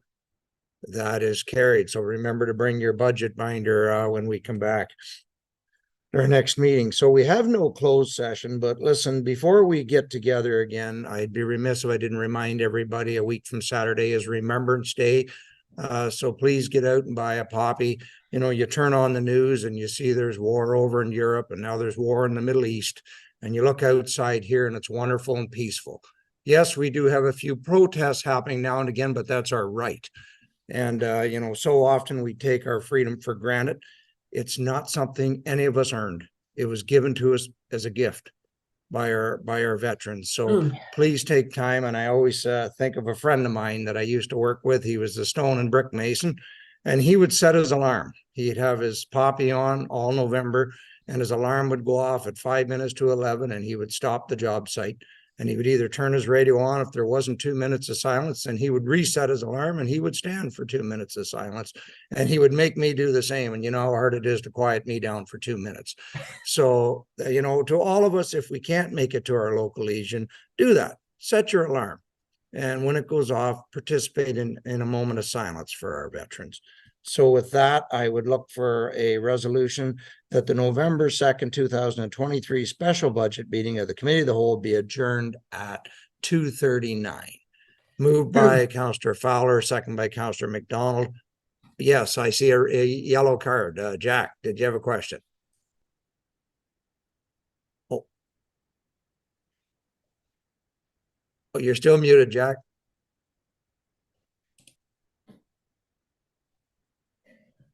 No, I didn't, Your Worship. I'm good. All right, wrong card. Okay, all in favor of adjournment? That is carried. Thank you, everybody. We'll see you on the 14th. Hey, Basil, Yes, can you just hang on for a minute? I wanted to ask a question. like after the meeting, yes. Yeah, like, if After you we're don't not mind. streaming, yeah. As soon as we're and we keep the stream live, but off the air. Yeah.